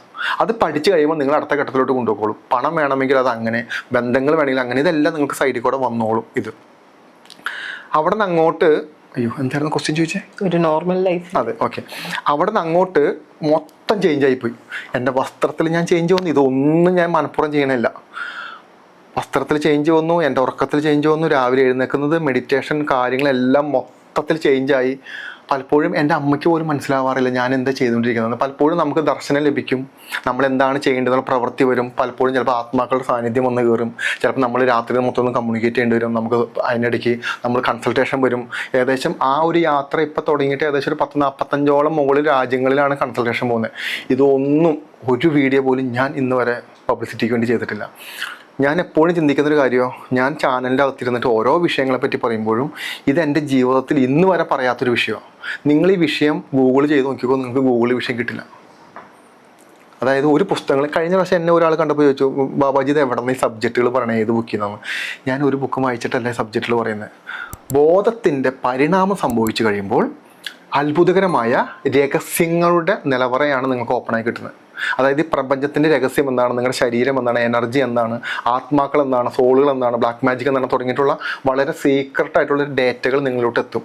ഇതിൻ്റെ ഉദാഹരണം പറഞ്ഞു കഴിഞ്ഞാൽ, നമ്മൾ ഇന്ന് കാണുന്ന പല ഗ്രന്ഥങ്ങളും, ഒരു ഗ്രന്ഥം എടുത്തോ, ഈ ഗ്രന്ഥം എഴുതിയ ഒരാളുണ്ടാവുമല്ലോ, ഈ ആൾക്ക് ഈ ഗ്രന്ഥത്തെ പറ്റി എവിടെ നിന്ന് അറിഞ്ഞു? നമ്മൾ ഇന്ന് കാണുന്ന ഏത് പുരാണങ്ങളും എടുത്തോ, ഏത് ഉപനിഷത്തുകൾ എന്തും എടുത്തോ, ഈ വ്യക്തിക്ക് ഇത് എവിടെ നിന്ന് കിട്ടി ഇൻഫർമേഷൻ? അത് നൂറ്റാണ്ടുകൾക്ക് മുമ്പ്. ഇതിനെയാണ് ബോധത്തിൻ്റെ പരിണാമം എന്ന് പറയുന്നത്. ഇത് ഒരു വൺ ടൈം നമ്മളിലോട്ട് കണക്റ്റ് ആയി കഴിഞ്ഞാൽ നിങ്ങളിലോട്ട് ഇൻഫർമേഷൻ ഒഴുകിക്കൊണ്ടേയിരിക്കും. നിങ്ങൾ പറയാൻ തുടങ്ങും, നിങ്ങൾ സംസാരിക്കാൻ തുടങ്ങും, നിങ്ങൾക്ക് അടങ്ങിയിരിക്കാൻ പറ്റില്ല, നിങ്ങൾ സംസാരിച്ചുകൊണ്ടേയിരിക്കും. അതിപ്പോൾ കല്ലേറാണെങ്കിലും നിങ്ങൾ എത്ര മോശമാക്കി പറഞ്ഞാലും നിങ്ങളുടെ ഉള്ളിലോട്ടോ ബോധത്തിലോട്ട് ഇത് വന്നുകൊണ്ടേയിരിക്കും. ഇതിനാണ് ബ്രെയിൻ എക്സ്പാൻഷൻ എന്ന് പറയുന്നത്. ബോധത്തിൻ്റെ പരിണാമം സംഭവിച്ചു കഴിഞ്ഞാൽ അതീന്ദ്രിയമായ അത്ഭുതകരമായ പല കാര്യങ്ങളും നിങ്ങളോട്ടും സംഭവിക്കും. അപ്പം നിങ്ങൾ ഓരോ വിഷയത്തെ പറ്റിയിട്ടും വളരെ വിത്ത് സെക്കൻഡുകൾക്കുള്ളിൽ നിങ്ങൾക്ക് ഇൻഫർമേഷൻ വരും. നിങ്ങൾക്ക് അതെന്താണെന്നുള്ളത് അത് വളരെ കറക്റ്റായിരിക്കും. ഇത് നമ്മൾ അറിഞ്ഞില്ല. അപ്പം ഞാൻ പറഞ്ഞിട്ടുണ്ടെന്ന് പറഞ്ഞാൽ, ഞാൻ പലപ്പോഴും ഓരോ ഇൻ്റർവ്യൂവിലിരുന്നും ഓരോ സബ്ജക്റ്റുകളെ പറ്റി പറഞ്ഞിട്ട് ഞാൻ വീട്ടിൽ പോയിട്ട് ഞാനിരുന്ന് കാണും. കണ്ടു കഴിയുമ്പോൾ എനിക്ക് മനസ്സിലാവാറില്ല ഞാൻ എന്താ പറയണത് പലപ്പോഴും. അത് ഇത് പറയാനുള്ള ഒരു ബുക്കുകൾ ഞാൻ വായിച്ചിട്ടില്ല, ഇത് പറയാനുള്ള ഒരു വേദങ്ങൾ ഞാൻ കണ്ടിട്ടില്ല, ഇത് പറയാനുള്ള ആ ഒരു അനുഭവ തലത്തിലൂടെ ഞാൻ എത്തിയിട്ടില്ല, ഒന്നും എനിക്കറിയില്ല. പക്ഷേ ആ സബ്ജക്റ്റിൽ നമ്മൾ പറയുന്നു. ദാറ്റ് മീൻസ് ഞാൻ അതിരാവിലെ വീട്ടിൽ നിന്ന് ഇറങ്ങുന്ന സമയത്ത് എനിക്ക് ചില കമ്മ്യൂണിക്കേഷൻ വരും. അതായത് ഞാൻ എന്ത് വിഷയം സംസാരിക്കണം, ഞാൻ എങ്ങനെ പെരുമാറണം, എന്ത് സംഭവിക്കാൻ പോകുന്നു തുടങ്ങിയിട്ടുള്ളൊരു ഈ ഗൈഡൻസിലൂടെയാണ് സഞ്ചരിക്കുന്നത്. എൻ്റെ അപ്പുറത്തോട്ട് എനിക്കൊന്നുമില്ല. ഞാൻ എന്ന് പറയുന്ന ഒരു വ്യക്തിക്ക് ഒരു കഴിവുമില്ല എന്ന് പല ഇൻ്റർവ്യൂവിലും ഞാൻ പറയുന്ന. എനിക്കിതിനെപ്പറ്റി പറയാനറിയില്ല, എനിക്ക് ഇതിനെപ്പറ്റിയുള്ള ബോധമില്ല, ഇതിനെപ്പറ്റി സംസാരിക്കാനുള്ള കഴിവ് എനിക്കില്ല. പക്ഷേ ഇത് എന്നിലൂടെ സംഭവിക്കുന്നു. അതാണ് നമ്മൾ നേരത്തെ പറഞ്ഞില്ലേ ശ്രീകൃഷ്ണൻ്റെ കാര്യം, ഭഗവാന്റെ കാര്യം. ശ്രീകൃഷ്ണൻ എന്തായിരുന്നു എന്നുള്ളത് ഭഗവാൻ വിഷ്ണുവിൻ്റെ കണ്ണിലൂടെ നോക്കിയാൽ നമുക്ക് മനസ്സിലാവുള്ളൂ. ജീസസ് ക്രൈസ്റ്റിന് എന്ത് പറ്റി എന്നുള്ളത് ഈശ്വരൻ്റെ കണ്ണിലൂടെ നോക്കിയാൽ നമുക്ക് മനസ്സിലാവുള്ളൂ. പരിവർത്തനത്തിന് വിധേയമാക്കപ്പെട്ടു, എന്നിട്ട് ആത്മീയമായിട്ട് ഉന്നതിയിലോട്ട് ഉയർത്തപ്പെട്ടു എന്നാണ് നമുക്ക് മനസ്സിലാക്കുന്നത്. ഈ ബാബാജി എന്നുള്ള പേര് അത് സെൽഫ് ഗിവൺ ആണോ? കാരണം ചിലരത് കേൾക്കുമ്പോൾ ചിലപ്പോൾ അവർ എന്താ ഇങ്ങനെ ഒരു പേര്, ഒരു ഡിഫറെൻ്റ് ആയിട്ടുള്ള ഒരു പേരെന്നുള്ളൊരു ചിരി വരും. ചിലർ വളരെ റെസ്പെക്ട്ഫുൾ ആയിട്ട് അത് കാണും. അപ്പം എങ്ങനെയാണ് ആ ഒരു അങ്ങനെ ഒരു ടൈറ്റിൽ ഉണ്ടെങ്കിൽ തന്നെ അതൊരു വലിയൊരു റെസ്പോൺസിബിലിറ്റി ഉണ്ട്. ഈ ബാബാജി എന്ന് പറയുന്നത് ഉത്തരേന്ത്യയിലൊക്കെ ബഹുമാനപൂർവ്വം നമ്മൾ ആളുകളെ വിളിക്കുന്ന ബാബാജി എന്ന് വിളിക്കുന്ന, ജി കൂട്ടിയിട്ട് ബാബായുടെ അപ്പുറത്ത് ജി കൂട്ടി വിളിക്കുന്ന. ശരിക്കും ഈ പേര് വരുന്നത് മഹാവതാർ ബാബാജിയിൽ നിന്നാണ്. അതായത് ഞാൻ മഹാവതാർ ബാബാജിയുടെ പരമ്പരയിൽ പെടുന്ന വ്യക്തിയാണ്. ക്രിയായോഗയിൽ ആ പരമ്പരയിൽ വരുന്ന, ദീക്ഷ സ്വീകരിച്ച പരമ്പരയിൽ വരുന്ന. അപ്പോൾ എനിക്ക് ഭയങ്കര ആഗ്രഹമായിരുന്നു ബാബാജി. ഞാൻ എപ്പോഴും വിചാരിക്കാറുണ്ട്, നമ്മൾ ഫോട്ടോയൊക്കെ വെച്ചപ്പോഴും പ്രാർത്ഥിക്കുമ്പോഴും നമ്മളൊരു കണക്ഷൻ വരുമ്പോഴൊക്കെ ആഗ്രഹിക്കാറുണ്ട്. അപ്പോൾ ഞാൻ വിചാരിച്ചു കുഴപ്പമില്ല, ഇപ്പോൾ ഇതെൻ്റെ രഹസ്യമാണല്ലോ. സ്പിരിച്വാലിറ്റി എപ്പോഴും നമ്മുടെ രഹസ്യമായിരിക്കണം. രഹസ്യമായിട്ട് സ്പിരിച്വാലിറ്റി സംസാരിക്കാവൂ, പറയാവൂ. ശരിക്കും പബ്ലിക് വേദിയിൽ സ്പിരിച്വാലിറ്റി സംസാരിക്കുകയേ ചെയ്യരുത്. സ്പിരിച്വാലിറ്റിയുമായി ബന്ധമില്ലാത്ത ആളുകളോട് നമ്മൾ സ്പിരിച്വാലിറ്റി സംസാരിക്കരുത്. നമുക്ക് കൺഫ്യൂഷൻ ഉണ്ടാക്കും നമുക്കത്. അപ്പം ഞാൻ ആദ്യം വിചാരിച്ചു എൻ്റെ സ്പിരിച്വാലിറ്റി ഞാൻ പുറത്ത് പറഞ്ഞിരുന്നില്ല. അതാണ് ഞാൻ പറഞ്ഞു വരുന്നത്. ഞാൻ അതുവരെ വളരെ ഹൈഡായിട്ടിരുന്നു. ഞാൻ പ്രാർത്ഥിക്കുന്നുണ്ടെന്ന് പോലും ആളുകൾക്ക് കണ്ടാൽ മനസ്സിലാവില്ല. അതുപോലെയായിരുന്നു. വളരെ രഹസ്യ ക്രിയകളാണ് ചെയ്തുകൊണ്ടിരുന്നത്. ആളുകൾക്ക് മനസ്സിലാവില്ല. കണ്ണ് തുറന്നിരുന്നാലും നമുക്ക് മെഡിറ്റേഷൻ ചെയ്യാം, നമുക്ക് പ്രോസസ്സുകൾ ചെയ്യാം. അങ്ങനത്തെ ടെക്നിക്കുകളാണ് നമ്മൾ ഓൾറെഡി ഉപയോഗിക്കുന്നത്. അപ്പം എനിക്ക് തോന്നി ഓക്കെ, റോജിൻ്റെ അപ്പുറത്ത് ബാബാജി എന്ന് പേരിട്ട നന്നായിരിക്കും. എനിക്ക് ഭയങ്കര ആഗ്രഹം. അപ്പോൾ എപ്പോഴും എനിക്ക് ബാബാജിനെ കുറിച്ച് ഓർക്കാലോ, എനിക്ക് ചിന്തിക്കാലോ എന്നുള്ള എൻ്റെ ഒരു പ്രണയം കൊണ്ടാണ് ഞാൻ ഈ പേരിട്ടത്. അപ്പം ഞാൻ എൻ്റെ ജോലികളെല്ലാം നിർത്തി എന്ത് ചെയ്യണമെന്ന് അറിയാതെ ഞാൻ ഇങ്ങനെ കറങ്ങി നടക്കുന്ന സമയം. അപ്പം ഞാൻ നോക്കിയപ്പോൾ ഈ കറക്കത്തിനിടയ്ക്ക് ബാബാജി എന്ന് പേരിട്ട് തോന്നിയപ്പോൾ എന്നാ കുഴപ്പം എന്ന് വിചാരിച്ചു. അങ്ങനെ കറങ്ങി വന്നപ്പോഴാണ് പെട്ടെന്ന് ഒരു ചാനലിലോട്ട് പോകേണ്ട വന്നു. അവിടെ ഞാൻ എൻ്റെ പേരിൻ്റെ തുമ്പത്ത് തന്നാൽ പിന്നെ ബാബാജി കിടന്നോട്ടെ, ആദ്യം ജസ്റ്റ് വീഡിയോ എടുത്തപ്പോൾ അതിൻ്റെ അപ്പുറത്തിട്ടു. ഈ പേര് പിന്നെ കണ്ടിന്യൂ ആ ചാനലിൻ്റെ അടിയിൽ ഈ പേര് തന്നെ പോയിക്കൊണ്ടിരുന്നു. അങ്ങനെയാണ് ഈ പേരിലോട്ട് വന്ന് വീഴുന്നത്. ഇത് ഒരിക്കലും നമ്മൾ ഇൻറ്റൻഷ്യലി ഇട്ട പേരല്ല ഈ പേര്. അപ്പോൾ ഇത് പല ആളുകളും ചോദിക്കും, ഇവൻ ആരാടാ ബാബാജി, ഏത് ബാബാജി, എന്താണ്? ഒന്നുമില്ല, ഞാൻ ബാബാജിനെ കാണുന്നത് എൻ്റെ പിതാവായിട്ടാണ്. എൻ്റെ അച്ഛൻ എൻ്റെ പിതാവാണ്. എന്നെ അത്രയും സ്നേഹിക്കുകയും എന്നെ സപ്പോർട്ട് ചെയ്യും, എൻ്റെ തെറ്റുകൾക്കും എല്ലാം കൃത്യമായിട്ട് എനിക്ക് മാർഗ്ഗനിർദ്ദേശം തരുന്ന എൻ്റെ പിതാവിൻ്റെ പേര് ഞാൻ ഇട്ടു എന്ന് മാത്രമേ ഉള്ളൂ അതിൻ്റെ അകത്ത്. അതല്ലാതെ വേറെ തരത്തിലുള്ള ഒരു സാധനമൊന്നും തരില്ല. പുച്ഛിക്കുന്ന ആളുകളുണ്ട്, കളിയാക്കുന്ന ആളുകളുണ്ട്, ഭയങ്കര സ്നേഹത്തോടെ സംസാരിക്കുന്ന ആളുകളുണ്ട്. ജീവിതം സക്സസ് അല്ലാത്ത, ജീവിതത്തിൽ പരാജയപ്പെട്ടു പോയിരിക്കുന്ന, അല്ലെങ്കിൽ സ്വന്തം കുടുംബത്തിൽ നിന്ന് ഒരു സ്നേഹമോ പരിഗണനയോ കിട്ടാത്ത മനുഷ്യർക്ക് മറ്റുള്ളവരെ പുച്ഛിക്കാൻ ഭയങ്കര താല്പര്യമായിരിക്കും. എന്നെപ്പോലെ തന്നെയാണ് മറ്റുള്ളവരും. അതായത് ഞാൻ മോശമാണ്, അപ്പോൾ മറ്റുള്ളവർ മോശമാണ്. മോശമായിട്ടുള്ളൊരു സമൂഹത്തിൽ ജീവിക്കാൻ ഇഷ്ടപ്പെടുന്ന കുറേ മനുഷ്യർ നമ്മുടെ സമൂഹത്തിലുണ്ട്. അവരുടെ ഒരു മെയിൻ സാധനമാണ് ഈ കളിയാക്കി തകർക്കുക എന്ന് പറയുന്നത്. കാരണം അവരെ സംബന്ധിച്ചിട്ട് ആ റെസ്പെക്റ്റ് എന്താണെന്നോ അല്ലെങ്കിൽ അതെന്താണെന്നോ അവർക്കറിയില്ല. കാരണം അത് അവർക്ക് കിട്ടിയിട്ടില്ല, അവർക്കത് ലഭിച്ചിട്ടില്ല, അവരത് കണ്ടിട്ടില്ല. അപ്പം അങ്ങനെയുള്ള മനുഷ്യരാണ് ഈ കളിയാക്കുക എന്ന് പറയുന്ന ആ ഒരു ക്രൈസിലോട്ട് വന്ന് വീഴുന്നത്. ഇനി ചില ആളുകൾ ഭയങ്കര സ്നേഹത്തോടെ വിളിക്കുകയും ഇപ്പോഴും ഇപ്പോൾ നോർമലി എനിക്ക് തോന്നുന്നു, ഞാനിപ്പോൾ എൻ്റെ സ്പിരിച്വാലിറ്റി ഇപ്പം ഞാൻ ഇങ്ങനെയാണെന്ന് പറഞ്ഞതിന് ശേഷം എനിക്ക് തോന്നുന്നു ഒരു 350 സൂയിസൈഡ് കേസുകൾ മാത്രം സൈക്യാട്രി ഡിപ്പാർട്ട്മെൻറ്റിലൂടെ ഒക്കെ കടന്നു പോയിട്ടുള്ള ഒരു 350ഓളം സൂയിസൈഡ് കേസുകൾ മാത്രം ഞാൻ പുറത്ത് കിടത്തി എൻ്റെ പ്രയത്നത്തിലൂടെ, മെഡിറ്റേഷനും ഇതെല്ലാം വെച്ചിട്ട്. എനിക്ക് തോന്നുന്നു അത് തന്നെ വലിയ കാര്യമാണ്. നമുക്ക് ഒരാൾക്ക് ചെയ്തു കൊടുക്കാൻ പറ്റുന്ന, അല്ലെങ്കിൽ ആ 350 പേരും എന്നെ കാണുന്നൊരു സാധനമുണ്ട്. എനിക്ക് ബാക്കിയൊന്നും എൻ്റെ കൺസേൺ അല്ല. ഉറപ്പായിട്ട് എന്നെ വിമർശിക്കേണ്ടതാണ്. വിമർശിച്ചതെന്ന് ഇത് കുഴപ്പമൊന്നുമില്ല. പക്ഷെ അത് മനസ്സിലാക്കിയിട്ട് വേണം. പലപ്പോഴും എന്നെ വിമർശിക്കുന്നത് ഞാനെന്തോ സ്പിരിച്വാലിറ്റി വിൽക്കാൻ വേണ്ടി വരുന്നവനാണ്, നോർമൽ ടിപ്പിക്കൽ രീതിയിൽ സംസാരിക്കാൻ വേണ്ടി വരുന്നവനല്ല. തകർന്നു പോയ മനുഷ്യൻ കയ്യിൽ ഇനി 1 രൂപ പണമില്ലാത്ത മനുഷ്യൻ ഇനി എങ്ങനെ ജീവിതം രക്ഷപ്പെടും എന്ന് ആലോചിച്ച് മരിക്കാതിരിക്കാൻ വേണ്ടിയിട്ട്, ആ മരിക്കാൻ പോകുന്ന മനുഷ്യർക്ക് വേണ്ടിയിട്ടുള്ള കാര്യത്തെപ്പറ്റി ഞാൻ സംസാരിക്കുന്നത്. അത് പിന്നെ ബാക്കിയുള്ള ആളുകൾ പിടിക്കുന്നുള്ളൂ. എന്തുകൊണ്ട്? ഞാൻ ഈ വഴിയിലൂടെ കടന്നുപോയ ഒരാളാണ്. ഞാൻ ഈ വഴിയിലൂടെ കടന്നു പോയപ്പോൾ അന്ന് എൻ്റെ കയ്യിൽ പണമില്ല, അന്ന് എനിക്ക് ചുറ്റും മനുഷ്യരില്ല, അന്ന് എനിക്ക് ചുറ്റും എൻ്റെ അഹങ്കാരമില്ല, എൻ്റെ ജാടയില്ല, ഞാൻ എന്താണെന്നുള്ള ബോധമില്ല. എല്ലാം തകർന്നരിപ്പണമായിട്ട് നിന്ന ഞാൻ ഇന്ന് ഇങ്ങനെ വന്നിരിക്കുന്നുണ്ടെങ്കിൽ ഈ വഴിയിലൂടെ നിങ്ങൾക്കും വരാമെന്നാണ് ഞാൻ പറയുന്നത്. ഈ വഴിക്ക് പൈസ മുടക്കില്ല. ഈ വഴി നിങ്ങളുടെ സമയം മുടക്കും മാത്രമേ ഉള്ളൂ. ഈ വഴിയിലൂടെ നിങ്ങൾ വന്നോ, ഉറപ്പായിട്ടും നിങ്ങളെ കണ്ടെത്തും. നിങ്ങൾ ഏറ്റവും സ്ട്രോങ് ആയിട്ട് മാറും, ഏറ്റവും പവർഫുള്ള വ്യക്തിയായിട്ട് മാറും. മറ്റുള്ളവർ ചവിട്ടി അരയ്ക്കാൻ വേണ്ടി, നമ്മുടെ ലൈഫ് മറ്റുള്ളവർക്ക് വേണ്ടി ചവിട്ടി അരയ്ക്കാൻ നമ്മൾ ഇട്ട് കൊടുക്കില്ല. അതിനു മുമ്പ് നമ്മൾ സേഫ് ചെയ്യും എന്നുള്ളതാണ് ഈ വഴിയിലൂടെ വന്നാലുള്ള ഒരു ഗുണം. മറ്റേതെന്ത്, നമ്മൾ സ്നേഹത്തിൻ്റെ പേരിൽ നമ്മളങ്ങ് ചവിട്ടരിക്കാൻ വേണ്ടി ഇട്ട് കൊടുക്കും. എന്നിട്ട് നമ്മളോട് പറയും, ഇത് സ്നേഹമാണല്ലോ, ഞാൻ എൻ്റെ ഭർത്താവിനെ എന്നെ ഉപദ്രവിക്കാൻ വേണ്ടി ഇട്ട് കൊടുത്തപ്പോൾ അത് സ്നേഹമാണല്ലോ, അത് ഭർത്താവിൻ്റെ മൂഡ്സിന് പ്രകാരം ചെയ്താണല്ലോ, അല്ലെങ്കിൽ ഭാര്യയുടെ അല്ലെങ്കിൽ എൻ്റെ അച്ഛന് വേണ്ടിയിട്ടാണല്ലോ. ഒന്നുമില്ല, അതല്ല റിയാലിറ്റി. കുറച്ചുകൂടി നമ്മൾ ഈ ഒരു പാത്തിലോട്ട് വന്നു കഴിയുമ്പോൾ നമുക്ക് നമ്മളോടൊരു മിനിമം റെസ്പെക്റ്റും ഒരു സ്നേഹവും വരും. അതിൽ നിന്ന് നമ്മുടെ പരാജയങ്ങൾ മനസ്സിലാക്കി നമ്മൾ കുറച്ചുകൂടി ഉയർന്ന തലത്തിലോട്ട് പോകും എന്നുള്ളതാണ്. ഇപ്പോൾ താങ്കൾ തന്നെ പറഞ്ഞിട്ടുണ്ട് 80% ഓഫ് ദ കേസസ്, അല്ലെങ്കിൽ ഒരു 100 കേസ് ഉണ്ടെങ്കിൽ അതിൽ ഒരു 80% മെഡിക്കൽ അറ്റൻഷൻ വേണ്ടതാണ്. ഒരു 20% മാത്രമാണ് ജെന്യൂൻ ആയിട്ടുള്ള എനർജി പ്രസൻസിൻ്റെ പ്രശ്നങ്ങളുള്ളത്. അപ്പം എങ്ങനെയാണ് ഈ 2 കേസസും ബാബാജി ഡിഫറൻഷിയേറ്റ് ചെയ്യുന്നത്? ഒരു മെഡിക്കൽ കേസാണിത്, അതല്ല, ഇതൊരു ജെന്യൂൻ എനർജിയുടെ ബുദ്ധിമുട്ടുണ്ടാവുന്ന കേസസാണ്.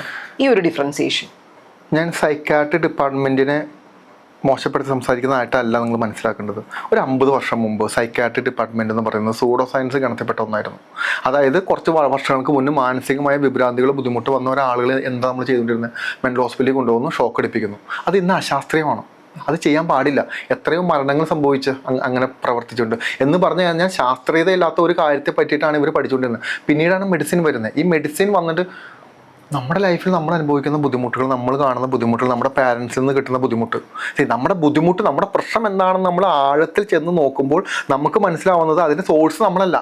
അതിൻ്റെ സോഴ്സ് ഒന്നും പാരൻസ് ആയിരിക്കാം, അല്ലെങ്കിൽ അതിൻ്റെ സോഴ്സ് നമ്മുടെ പാർട്ട്നേഴ്സ് ആയിരിക്കാം, അല്ലെങ്കിൽ നമ്മുടെ ജീവിതത്തിലൂടെ നമ്മളോട് സ്നേഹിച്ചു എന്ന് പറഞ്ഞ് നമ്മളെ വിശ്വസിപ്പിച്ച് കടന്നുപോയ മനുഷ്യരായിരിക്കാം നമ്മുടെ പ്രശ്നത്തിൻ്റെ സോഴ്സ് എന്ന് പറയുന്നത്. ഈ പ്രശ്നങ്ങൾക്കെല്ലാം പോയിട്ട് നമ്മൾ ഈ പറയുന്ന രീതിയിലുള്ള മരുന്നുകൾ എടുക്കുകയോ ബുദ്ധിമുട്ടെടുക്കുകയോ ചെയ്തിട്ട് കാര്യമില്ല. അതിനെ അക്സെപ്റ്റ് ചെയ്തിട്ട് അതിൽ നിന്ന് തിരിച്ചു വരാനുള്ള കാര്യങ്ങൾ ചെയ്യേണ്ടത്. മരുന്നിലോട്ട് പോകരുതെന്നാണ് പറയുന്നത്. പോകേണ്ട വിഷയങ്ങളുണ്ട്. എപ്പോഴാണ് മരുന്നിലോട്ട് പോകേണ്ടത്? നമ്മുടെ കയ്യിൽ കൺട്രോൾ ചെയ്യാൻ പറ്റാത്തൊരു കണ്ടീഷൻ നമുക്ക് വരും. അപ്പം നമുക്ക് മെഡിസിൻ ഉപയോഗിച്ചിട്ട് നമ്മുടെ ശരീരത്തെ തളർത്തുകയോ നമുക്ക് ആ രീതിയിലുള്ള പ്രവർത്തനങ്ങൾ നടത്താം. ഞാൻ പറഞ്ഞു എന്നാന്ന് പറഞ്ഞാൽ, വർഷങ്ങൾക്ക് മുന്നേ ഈ പറഞ്ഞ സൈക്കോളജി ഒരു സൂഡോ സയൻസ് ആയിരിക്കെ ഇപ്പം അത് സയൻസ് ഗണത്തിലോട്ട് പെടുത്തി. നമ്മൾ മരുന്നിൻ്റെ കച്ചവട പ്രകാരമായിരിക്കാം അതങ്ങനെ പെടുത്തിയത്. മനസ്സിലാക്കേണ്ട കാര്യം എന്താണെന്ന് പറഞ്ഞു കഴിഞ്ഞാൽ, അപ്പോൾ നമുക്കിപ്പോൾ എന്താ ചെയ്യാൻ പറ്റുക? അതായത് ഈ ഒരു സ്പിരിച്വൽ ആയിട്ടുള്ളൊരു ഇഷ്യൂ ഉള്ള ഒരാൾ നമ്മളെ കാണാൻ വേണ്ടി വരുന്ന സമയത്ത് ആ വ്യക്തികൾക്ക് പലപ്പോഴും സ്പിരിച്വൽ ഇഷ്യൂ ആയിരിക്കില്ല. പക്ഷെ ഇവർക്ക് ഇഷ്ടം എനിക്കൊരു സ്പിരിച്വൽ ഇഷ്യൂ ആണെന്ന് പറയുന്നതാണ്. ബാധ കൂടി, സോൾ പ്രസൻസ് വന്നു, അല്ലെങ്കിൽ ദേവി ശരീരത്തിൽ വന്നു തുടങ്ങിയിട്ടുള്ള കാര്യങ്ങൾ പറയുമ്പോൾ ഈ മനുഷ്യർക്ക് ഉണ്ടാകുന്ന ഒരു ആഹ്ലാദം ഭയങ്കര വലുതാണ്. ഇവർ ഇതിനെ എൻജോയ് ചെയ്യുന്നു. കാരണം എന്താ?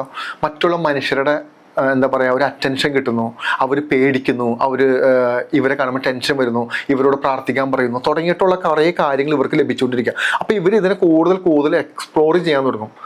സ്പിരിച്വൽ ആയിട്ടിരിക്കുന്ന ഒരു വ്യക്തിയെ സംബന്ധിച്ചിട്ട് ആ വ്യക്തിയുടെ ബോധത്തിൻ്റെ പരിണാമം മാത്രമാണ് അതിൻ്റെ ഉള്ളിൽ സംഭവിക്കുന്നുള്ളൂ. അല്ലാതെ വേറെ ഇവിടെ ഇപ്പോൾ നമ്മൾ കാണുന്ന പോലെ മായാപരമായിട്ടുള്ള കാര്യങ്ങളൊന്നും സംഭവിക്കുന്നില്ല. ഇൻഫർമേഷൻ നമ്മൾ കളക്ട് ചെയ്തുകൊണ്ടിരിക്കും. ഇതാണ് സ്പിരിച്വാലിറ്റി ഉള്ള ഒരു വ്യക്തിയെ നമുക്ക് കണ്ടാൽ മനസ്സിലാക്കാൻ പറ്റുന്ന വളരെ ബേസിക്കായ ടെക്നിക്ക് എന്ന് പറയുന്നത്. ആ വ്യക്തി ഭയങ്കര ഇൻഫർമേറ്റീവ് ആയിരിക്കും. അതാണ് അതിനകത്ത് രഹസ്യം. ഇപ്പോൾ എന്നെ കാണാൻ വേണ്ടി, ഇപ്പോൾ ഞാനൊരു ഉദാഹരണം പറഞ്ഞുതരാം. എന്നെ കാണാൻ വേണ്ടി ഒരു 8ാം ക്ലാസ്സിൽ പഠിക്കുന്ന ഒരു കുഞ്ഞും ഒരു ചേച്ചിയുമായിട്ട് എന്നെ കാണാൻ വേണ്ടി വരാം. അപ്പം നമ്മൾ ആദ്യം ചോദിക്കുന്ന ചോദ്യമാണ്, നിങ്ങളൊന്ന് എന്നെ കാണാൻ വേണ്ടി വരുന്നതിന് മുമ്പ് നിങ്ങളൊരു സൈക്കോളജിസ്റ്റിനെയോ സൈക്കാട്രിസ്റ്റിനെയോ കൺസൾട്ട് ചെയ്യണം. ഞാൻ എൻ്റെ വീഡിയോയിൽ പല ഡിസ്ക്രിപ്ഷൻ കൊടുക്കാറുണ്ട്. ഈ വീഡിയോ നിങ്ങൾ കാണുന്നത്, എൻ്റെ വീഡിയോ കണ്ട് ഇൻഫർമേഷൻ കളക്ട് ചെയ്യുന്നതിന് മുമ്പ്, ഇത് ശരിയാണെന്ന് ചിന്തിക്കുന്നതിന് മുമ്പ് നിങ്ങൾ ഉറപ്പായിട്ട് നിങ്ങൾ സൈക്കോളജിസ്റ്റിനെയോ സൈക്കാട്രിസ്റ്റിനെയോ കൺസൾട്ട് ചെയ്തിരിക്കണം. എന്നിട്ട് മാത്രമേ ഞാൻ പറയുന്നത് നിങ്ങൾ വിശ്വസിക്കാവൂ. കാരണം ഞാൻ എന്ന് പറയുന്നത് ലാസ്റ്റ് ഓപ്ഷൻ ആവാൻ പാടുള്ളൂ. ലാസ്റ്റ് ഓപ്ഷനായി നമുക്ക് ഇഷ്യൂ, അതിനകത്ത് പ്രശ്നമില്ല. എല്ലാ ഓപ്ഷൻസും കഴിഞ്ഞ് വരുന്ന ആളുകളാണല്ലോ. അപ്പോൾ ലാസ്റ്റ് ഓപ്ഷനിൽ ആൾ സഹായിക്കുന്നതിന് ഇവിടെ തെറ്റൊന്നുമില്ലല്ലോ. അല്ലെങ്കിൽ നമ്മൾ ഫസ്റ്റ് ഓപ്ഷൻ എന്ന് പറയുമ്പോൾ നമുക്ക് ഇതിനകത്ത് ബിസിനസ് കലർത്തുന്നത് അങ്ങനെയില്ല. അപ്പോൾ ഈ ചേച്ചി കുഞ്ഞുമായിട്ട് വരുന്നു. ഈ കുഞ്ഞിനോട് സംസാരിക്കുമ്പോൾ ഈ കുഞ്ഞിന് വേറെ പ്രശ്നങ്ങളൊന്നുമില്ല. പക്ഷേ ചേച്ചി പറയുന്നത് ഈ കുഞ്ഞിന് പ്രശ്നമുണ്ടെന്നാണ്, ഈ കുഞ്ഞ് പഠിക്കുന്നില്ല, ഈ കുഞ്ഞിന് ബാധാദോഷമാണ്. അമ്മയാണ് തീരുമാനിക്കുന്നത് കുഞ്ഞിന് ബാധാദോഷമുണ്ട്, കുഞ്ഞിന് പ്രശ്നമുണ്ട്. ഞാൻ പോയിട്ട് പല ആളുകളുടെ അടുത്ത് നോക്കിച്ചു, പല ആളുകളും ഇത് വെച്ച് നോക്കിയപ്പോൾ കുഞ്ഞിന് ബാധാദോഷം ഉണ്ടെന്ന് പറഞ്ഞു, നാഗത്തിൻ്റെ പ്രശ്നമുണ്ടെന്ന് പറഞ്ഞു. ഇത് ഈ ചേച്ചിയുടെ വിശ്വാസവുമായി ബന്ധപ്പെട്ട പ്രശ്നം. ഈ ചേച്ചി എവിടെയോ അന്ധവിശ്വാസം കുത്തി നിറയ്ക്കപ്പെട്ട ഒരു അമ്മയാണ്. ഈ അമ്മ പറയുന്നത് കുഞ്ഞ് പഠിക്കാതിരിക്കണതിന് സയൻറ്റിഫിക്കലി ഒരുപാട് വശങ്ങളുണ്ട്. പഠന വൈകല്യമാവാം, സ്ട്രെസ് ആവാം, കുഞ്ഞിന് ചിലപ്പോൾ അറ്റൻഷൻ കിട്ടുന്നുണ്ടാവില്ല, കുഞ്ഞിന് ചിലപ്പോൾ മറ്റെന്തെങ്കിലും നീഡ്സ് ഉള്ളിൽ കിടക്കുന്നുണ്ടാവും. തുടങ്ങിയിട്ട് ഒരു കുഞ്ഞിനെ സംബന്ധിച്ചിട്ട് എന്ത് വേണമെങ്കിലും പ്രശ്നങ്ങളാവാം. ആ കുഞ്ഞ് പഠിക്കാൻ പറ്റാത്തതല്ല, ചിലപ്പോൾ ചിന്തിക്കാൻ പറ്റാത്തതോ പഠിച്ചതോ ഓർത്തെടുക്കാൻ പറ്റാത്തതോ ഒരു കുഞ്ഞ് ടെൻഷൻ മതി. ചിലപ്പോൾ അച്ഛനും അമ്മയും വഴക്കിടുന്ന കുഞ്ഞുങ്ങൾക്ക് എക്സാം ഹാളിൽ പോയി കഴിഞ്ഞാൽ പാനിക്കാവും, ടെൻഷൻ അടിക്കാൻ തുടങ്ങും. ടെൻഷൻ അടിച്ചാൽ ഉറപ്പായിട്ട് നമുക്ക് മെമ്മറി ലോസ് വരാൻ തുടങ്ങും. നമ്മൾ പഠിച്ച് വരാൻ നമ്മൾ മറന്നും, നമ്മുടെ ബോഡി ഷിവറാവും, വെള്ളം ദാഹിക്കും, തുടങ്ങിയിട്ട് ഒരുപാട് പ്രശ്നങ്ങൾ നമുക്ക് ആ സമയത്ത് സംഭവിക്കും. അപ്പോൾ ഞാൻ ചേച്ചിയോട് പറഞ്ഞു, ചേച്ചി കുഞ്ഞിന് ഒരു പ്രശ്നമില്ല, എനർജി ബേസിൽ ചെക്ക് ചെയ്യുമ്പോൾ കുഞ്ഞിന് ഒരു പ്രശ്നമില്ല, ചേച്ചി ഒരു കൗൺസിലിംഗ് എടുക്കണം. ആ ചേച്ചിക്ക് ഇഷ്ടപ്പെട്ടില്ല. ചേച്ചി പറഞ്ഞു നിങ്ങൾക്ക് നോക്കാൻ അറിയില്ലേ, നിങ്ങളത് പറഞ്ഞാൽ മതി. ഇല്ല, എനിക്ക് വേണമെങ്കിൽ ഒരു ഷുഗർ കോട്ടറായിട്ട് വേണമെങ്കിൽ വിടാം, ഓക്കെ, ഇല്ല അങ്ങനെയാണ് പ്രശ്നമാണ് മാറി എന്നൊക്കെ പറഞ്ഞു വിടാം. അല്ലല്ലോ, ആ കുഞ്ഞ് നാളെ ഒരിക്കൽ ബിഹേവിയർ ചേഞ്ച് വരും. അപ്പോൾ ചേച്ചി പറഞ്ഞുകൊണ്ടിരിക്കുന്നത് മുഴുവനും ഈ അമ്മയുടെ വിശ്വാസമായിരിക്കും ആ കുഞ്ഞിലോട്ട് കുത്തി നിറക്കപ്പെടുന്നത്. ആ കുഞ്ഞ് ഏതെങ്കിലും പോയിന്റ് എത്തുമ്പോൾ തോന്നാണ് എനിക്കൊരു ബാധാദോഷമുണ്ട്, അല്ലെങ്കിൽ എനിക്കൊരു നെഗറ്റീവ് പ്രശ്നമുണ്ട്, അതുകൊണ്ടാണ് ഞാൻ രക്ഷപ്പെടാത്തത്. ഇനി ഈ കുഞ്ഞായിരിക്കും ഇവിടെ അന്ധവിശ്വാസത്തിൻ്റെ ഏറ്റവും വലിയ ഇര. കുഞ്ഞ് കാണാൻ പോകേണ്ട ആൾക്കാരുടെ അടുത്ത് പോകും, പണിയെടുക്കുന്ന പൈസ മൊത്തം കൊണ്ട് കൊടുക്കും, കല്യാണം കഴിച്ച് ഭാര്യയോട് പറയും എനിക്ക് നെഗറ്റീവ് ഇഷ്യൂ ആണെന്ന്. എന്ന് വേണ്ട, ഈ വ്യക്തിയുടെ പരാജയം, അതായത് ഒരു വ്യക്തിയുടെ പരാജയം പലപ്പോഴും നമ്മളിവിടെ കാണുന്നത് നെഗറ്റിവിറ്റിയുടെ തലയെ കൊണ്ടുവയ്ക്കുന്ന ഒരു പ്രവണതയാണ്. ഞാൻ പഠിക്കാത്തത് നെഗറ്റീവായ ഇഷ്യൂ ഉണ്ട് വീട്ടിൽ, അല്ലെങ്കിൽ എനിക്ക് ജോലി കിട്ടാത്തത് എന്തോ നെഗറ്റീവായ പ്രശ്നമുണ്ട്, അല്ലെങ്കിൽ ഞാൻ നല്ലൊരു ജോലിയൊക്കെ വാങ്ങിച്ച് ജോലി സ്ഥലത്ത് എനിക്ക് പ്രോബ്ലം ഉണ്ടായി, ഞാൻ ജോലി സ്ഥലത്ത് ഭയങ്കരമായിട്ട് അഗ്രസീവായി, ഞാൻ ജോലി സ്ഥലത്ത് ഭയങ്കരമായിട്ട് എല്ലാവരും തെറി പറഞ്ഞു ഒച്ചപ്പാടുണ്ടാക്കി, അപ്പോൾ ജോലി സ്ഥലത്തുള്ള ആരോ എനിക്കെതിരെ കൂടോത്രം ചെയ്തിട്ടുണ്ട്. ഇതാണ് റീസണായിട്ട് കിട്ടുന്നത്. അപ്പോഴും മനസ്സിലാക്കുന്നില്ല, ഇത് അവനവൻ്റെ ബിഹേവിയറൽ ഇഷ്യൂ ആണ്. നെഗറ്റിവിറ്റി വരുന്നത് ഇങ്ങനെയല്ല, അത് നമ്മൾ തെറ്റിദ്ധരിക്കരുത്. നെഗറ്റിവിറ്റി വരുന്നത് ഇപ്പോൾ ഒരു വ്യക്തിയെ സംബന്ധിച്ച് അവൻ നന്നായി ജോലി ചെയ്യുന്നു, അവന് ഒരു പ്രൊമോഷൻ കിട്ടാൻ സാധ്യതയുണ്ട്, അവൻ ഏറ്റവും ടാലൻറ്റഡ് ആയ ഒരു വ്യക്തിയാണ്, നല്ല കഴിവുള്ളൊരു വ്യക്തിയാണ്. ഈ വ്യക്തി പറയാണ് എനിക്ക് എന്തോ സംഭവിക്കുന്നുണ്ട്, എനിക്കത് മനസ്സിലാവുന്നില്ല, ഞാൻ ഓഫീസിൽ ചെല്ലുമ്പോൾ എനിക്ക് മെമ്മറി ലോസ് വരുന്നു, എനിക്ക് മിസ്റ്റേക്കുകൾ വരുന്നു, ഞാൻ ചെയ്യാത്തൊരു തെറ്റുകൾക്ക് എൻ്റെ അടുത്ത് ദേഷ്യപ്പെടുന്നു, എനിക്ക് ട്രാൻസ്ഫർ തരുന്നു, എന്നെ എല്ലാവരും കൂടി കളിയാക്കുന്നു, എൻ്റെ രൂപം മൊത്തം ചേഞ്ച് ആവുന്നു, എനിക്ക് ഭയങ്കര ക്ഷീണം വരുന്നു. ഇത്തരത്തിലുള്ള സിംറ്റംസ് വരുമ്പോഴാണ് നമുക്ക് മനസ്സിലാക്കേണ്ടത് സംതിങ് എന്തോ പണി കിട്ടിയിട്ടുണ്ട്, നെഗറ്റീവ് ഇഷ്യൂ ആണ്. അതല്ലാതെ പണിയെടുക്കാൻ താല്പര്യമില്ലാത്തവൻ എവിടെ പോയിരുന്നാലും പ്രശ്നം ഉണ്ടാവും, മറ്റുള്ളവരോട് മര്യാദയ്ക്ക് സംസാരിക്കാൻ അറിയാത്തവൻ എവിടെ പോയിരുന്നാലും പ്രശ്നം ഉണ്ടാവും. ഇതെല്ലാം നമ്മളിപ്പോൾ അങ്ങനെയാണെങ്കിൽ നമുക്ക് അങ്ങനെ സംഭവിക്കുള്ളൂ. ബിഹേവിയറൽ ഇഷ്യൂ വേറെ, അതായത് മനസ്സിലാക്കേണ്ട കാര്യം എന്ന് പറഞ്ഞാൽ സ്പിരിച്വലായ ഇഷ്യൂ, സൈക്കോളജിക്കലായ ഇഷ്യൂ, ഇതിൻ്റെ രണ്ടിൻ്റെ സിംറ്റംസ് ഒന്നായിരിക്കും. ഒരു ബ്ലാക്ക് മാജിക് ബാധിക്കുകയോ അല്ലെങ്കിൽ നെഗറ്റീവായ ഇഷ്യൂ ബാധിച്ചു കഴിഞ്ഞാൽ അതിൻ്റെ ബൈ പ്രോഡക്റ്റ് ആയിട്ട് വരുന്ന സിംറ്റംസ്, ലക്ഷണങ്ങൾ സൈക്കോളജിക്കൽ ഇഷ്യൂ, അതായത് ഡിപ്രഷനോ ആങ്സൈറ്റി പറയും. കാരണം ഈ ഡിപ്രഷനും ആങ്സൈറ്റിയും ഹാലൂസിനേഷൻ എന്ന് പറയുന്ന എല്ലാ ടേംസും ഡെവലപ്പ് ചെയ്തത് സ്പിരിച്വാലിറ്റിന്നാണ്. സ്പിരിച്വലായിട്ട് നിൽക്കുന്ന കാര്യങ്ങളിൽ നിന്നാണ് ഇതെല്ലാം ജനറേറ്റ് ചെയ്ത് വാക്കുകളെല്ലാം ജനറേറ്റ് ചെയ്തെടുത്ത്, അല്ലാതെ കണ്ടുപിടിച്ച ഒന്നുമല്ല. അതിൽ നിന്നാണ് ഇതിനെ നമുക്ക് മനസ്സിലാക്കാൻ പറ്റുന്നത്. എന്ന് പറഞ്ഞു കഴിഞ്ഞാൽ ഇത് രണ്ടും ഒന്നാണ്. പക്ഷേ നമുക്ക് അങ്ങനെ ഒരു സംശയം ഉണ്ടെങ്കിൽ അത് നമ്മൾ 100% നമ്മുടെ ജീവിതത്തോട് നമ്മൾ നീതി പുലർത്തുന്നുണ്ട്, നമ്മുടെ ജോലിയോട് നമ്മൾ നീതി പുലർത്തുന്നുണ്ട്, നമ്മുടെ ഭാഗത്തുനിന്ന് ഒരു മിസ്റ്റേക്കും ഇല്ല, എന്നിട്ടും എനിക്ക് മറികടക്കാൻ പറ്റുന്നില്ല, എനിക്ക് വേറെ ജീവിതത്തിൽ വീട്ടിൽ ഒരു പ്രശ്നമില്ല, നാട്ടിലൊരു പ്രശ്നമില്ല, സാമ്പത്തിക ബാധ്യതയില്ല, എന്നിട്ടും ഇത് കണ്ടിന്യൂ. പ്രശ്നം എന്ന് പറയുന്നത് എല്ലാവരുടെ ജീവിതത്തിലും വരുന്നൊരു സാധനമാണ്. ഞാൻ അതിനെ പറ്റിയല്ല പറയുന്നത്. നിരന്തരം പ്രശ്നങ്ങൾ വരിക എന്നുള്ളതാണ് മനസ്സിലാക്കേണ്ടത്. അതായത് നമ്മൾ എങ്ങനെയൊക്കെ ശ്രമിച്ചിട്ട് നമുക്ക് അതിൽ നിന്ന് പുറത്തു വരാൻ പറ്റുന്നില്ല. ഒന്നെങ്കിൽ അസുഖങ്ങളായിട്ട് ഇങ്ങനെ വന്നുകൊണ്ടേയിരിക്കും, അല്ലെങ്കിൽ ഫാമിലി പ്രോബ്ലം ആയിട്ട് വന്നുകൊണ്ടേയിരിക്കും, അല്ലെങ്കിൽ കുഞ്ഞുങ്ങൾക്ക് ഹെൽത്ത് ഇഷ്യൂ ആയിട്ട് വന്നുകൊണ്ടിരിക്കും, അല്ലെങ്കിൽ നമുക്ക് അസുഖങ്ങളായിട്ട് വന്നുകൊണ്ടിരിക്കും. ഈ ഒരു ലൂപ്പിൽ കിടന്ന് ഇങ്ങനെ കറങ്ങും. എന്ന് പറഞ്ഞു കഴിഞ്ഞാൽ പോസിറ്റീവായ ഊർജ്ജമാണ് പണം. ഈ പണം നമ്മുടെ കയ്യിൽ നിൽക്കില്ല. ഈ പണം ഇങ്ങനെ പോയിക്കൊണ്ടേയിരിക്കും. നമ്മൾ ചെയ്ത തെറ്റല്ല, അവിടെ നമുക്ക് വ്യക്തമായിട്ട് അറിയാം നമ്മൾ എന്ന് പറയുന്ന വ്യക്തി ഇതിനകത്ത് ഒരു തെറ്റും ചെയ്തിട്ടില്ല. ഇങ്ങനെ വരുമ്പോഴാണ് നിങ്ങൾ ആദ്യം ചെയ്യേണ്ടത്, ഞാൻ പറഞ്ഞാൽ ഇത് നമ്മുടെ ഡിപ്രഷനാണോ മറ്റെന്തെങ്കിലും പ്രശ്നങ്ങളാണോ എന്ന് അറിയാൻ വേണ്ടി സൈക്കോളജിസ്റ്റിനെ പോയി കാണുക. എന്നിട്ടും അവിടെ ഇവിടെ എല്ലാം പോയിട്ട് നിങ്ങൾക്ക് കണ്ടെത്താൻ പറ്റില്ലെങ്കിൽ മാത്രമേ എൻ്റെ അടുത്ത് വന്നാൽ മതി. അപ്പോൾ ഞാൻ പറഞ്ഞുതരാം ഇതെന്താണെന്ന്. അപ്പോൾ നിങ്ങൾക്ക് ഉള്ളിലോട്ട് മരുന്നും കഴിക്കണം, നിങ്ങൾ ഒന്നും ചെയ്യേണ്ട, ഞാൻ പറയുന്ന പ്രോസസ്സ് നിങ്ങൾ ചെയ്താൽ മാത്രം മതി. എന്നിട്ട് നിങ്ങൾ 28 ദിവസം വെയിറ്റ് ചെയ്യൂ. 28 ദിവസം കഴിഞ്ഞിട്ട് നിങ്ങളുടെ ബോഡിയിൽ എന്താ സംഭവിക്കണം നിങ്ങൾ നോക്കൂ. അത് പറയുന്നത് ശരിയാണ് സംഭവിക്കുന്നുണ്ടെങ്കിൽ നിങ്ങൾ കണ്ടിന്യൂ ചെയ്യൂ, ഇല്ലെങ്കിൽ അവിടെ വെച്ച് നിർത്തണം. അത്രേ ഉള്ളൂ. ഇപ്പൊ ഒരു ഇടയ്ക്ക് ഒരു ഇത് പറഞ്ഞു, ഒരു എനർജി ചെക്ക് ചെയ്യുന്നു ആ എട്ടാം ക്ലാസ്സിലുള്ള കുട്ടിക്ക് വേണ്ടി ചെയ്തു എന്ന്. ആ എനർജി ചെക്ക്, അതായത് അപ്പോഴാണല്ലോ നമുക്ക് മനസ്സിലാകുന്നത് ആ ഒരു ഡിഫറൻസിയേഷൻ അല്ലേ? അത് എന്താണ് ആ എനർജി? അതൊന്ന് എക്സ്പ്ലെയിൻ ചെയ്യാം. അതായത് നമ്മൾ കൃത്യമായ സാധനയോ ഉപാസനകളൊക്കെ ചെയ്ത് പോയി കഴിയുമ്പോൾ നമ്മുടെ ഉള്ളിൽ സിദ്ധി ഉണരാൻ തുടങ്ങും. സിദ്ധി എന്ന് പറയുന്നത് നമുക്ക് ചില എനർജികളെ കാണാനും മനസ്സിലാക്കാനും കമ്മ്യൂണിക്കേറ്റ് ചെയ്യാനും സാധിക്കും. അതായത് എനർജി എന്ന് പറയുന്നത് ഒരു ഡാറ്റാബേസ് ആണ്. ബോധം എന്ന് പറയുന്ന ഒന്നുണ്ടോ? ഉണ്ട്. കണ്ടിട്ടുണ്ടോ? ഇല്ല. എന്നാൽ ശാസ്ത്രം അംഗീകരിക്കുന്നുണ്ട്. അതെ, ഉണ്ട്. എന്നാൽ ഇത് അവർ കണ്ടിട്ടുമില്ല. അപ്പൊ കാണാത്തൊരു സാധനത്തെ അംഗീകരിച്ചു എന്നാണ് നമുക്ക് മനസ്സിലാക്കാൻ പറ്റുന്നത്. എന്നാൽ മനസ്സിലാക്കേണ്ടത് നമ്മുടെ ബോഡിയെ പറ്റിയിട്ട് മുഴുവനും ബയോളജിക്കൽ നമ്മൾ പഠിച്ചിട്ടുണ്ട്. ഏകദേശം നമ്മൾ പഠിച്ചു വെച്ചിട്ടുണ്ട്. എന്ന് പറഞ്ഞു കഴിഞ്ഞാൽ ഞാനിപ്പോൾ എൻ്റെ വാച്ചിൽ തൊടുന്ന നിമിഷം ഈ വാച്ചിൽ ഞാൻ തൊട്ടു എന്നും എൻ്റെ സിഗ്നൽസ് ബ്രെയിനിൽ പോയിട്ട് പ്രവർത്തിച്ച് തിരിച്ചു വരുമ്പോഴാണ് ഇതിൻ്റെ അനുഭവം എനിക്ക് മനസ്സിലാവുന്നത്. ഇതിനെ തൊട്ടു എന്ന് മനസ്സിലാവുന്നത്. പക്ഷേ സയൻസിന് ഇപ്പോഴും മനസ്സിലാക്കാൻ പറ്റാത്തൊരു കാര്യം എന്താണെന്ന് പറഞ്ഞു കഴിഞ്ഞാൽ ബോധം എങ്ങനെയാണ് ഒന്നിനെ അനുഭവിക്കുക എന്ന് പറയുന്നത് ഇപ്പോഴും നമുക്ക് കണ്ടുപിടിക്കാൻ പറ്റിയിട്ടില്ല. കറക്റ്റ്. അതെങ്ങനെ വരുന്നു എന്ന് വരെ നമുക്ക് കണ്ടുപിടിച്ചു. ഈ സിഗ്നൽസ് എങ്ങനെ പാസ്സായി പോകുന്നു തുടങ്ങിയുള്ള കാര്യങ്ങളെല്ലാം നമ്മൾ കണ്ടുപിടിച്ചു. പക്ഷേ ഇത് എങ്ങനെ അനുഭവ തലത്തിലോട്ട് വരുന്നത് മനസ്സിലാവുന്നില്ല. ഇതിനെക്കുറിച്ച് പഠിക്കണമെന്നുണ്ടെങ്കിൽ, ഇതിനെക്കുറിച്ച് നിങ്ങൾക്ക് മനസ്സിലാക്കണമെങ്കിൽ നിങ്ങൾ വളരെ ഡീപ്പായിട്ടുള്ള സ്പിരിച്വൽ ആയിട്ടുള്ള ആക്ടിവിറ്റികളിലോട്ട് നിങ്ങൾ തിരിയണം. അപ്പം നിങ്ങൾക്കിത് മനസ്സിലാക്കാൻ പറ്റുന്നത്. എന്ന് പറഞ്ഞാൽ ഇത് അതീന്ദ്രിയമാണെന്നൊന്നും ഞാൻ പറയില്ല. പക്ഷേ നമ്മൾ വളരെ ഫോക്കസ്ഡ് ആയിട്ട് നമുക്ക് ആ ഒരു കർമ്മം ഉണ്ട്, നമ്മൾ ആ ഒരു പാത്തിലോട്ട് പോകേണ്ട ഒരു വ്യക്തിയാണെങ്കിൽ ഉറപ്പായിട്ട് ആ വ്യക്തിക്ക് കിട്ടുന്ന ബ്ലെസ്സിങ്ങിൽ ഒന്നാണ് ഈ പറയുന്ന ഇൻഡ്യൂഷൻസ്.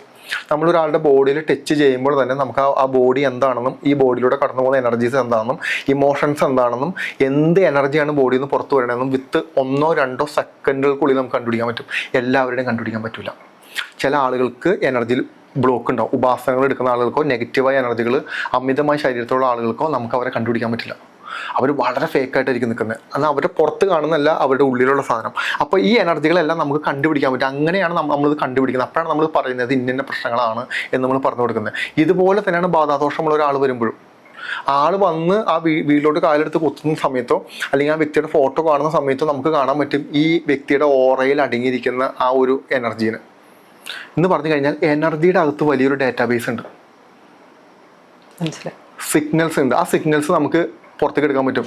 അതായത് ടിൻഡുവിന് എൻ്റെ മുന്നിലിരുന്ന് കാണിക്കുന്നതല്ല, ടിൻഡുവിൻ്റെ ഉള്ളിൽ ഒരു ചിന്ത വരുന്നു. ആ ചിന്ത എനർജി വേവുകളായിട്ട് ബ്രെയിനിലൂടെ സഞ്ചരിക്കുന്നു. എന്നാൽ ഈ എനർജി പുറത്തോട്ട് പോകുന്നുണ്ടെന്നുള്ള സത്യമാണ്.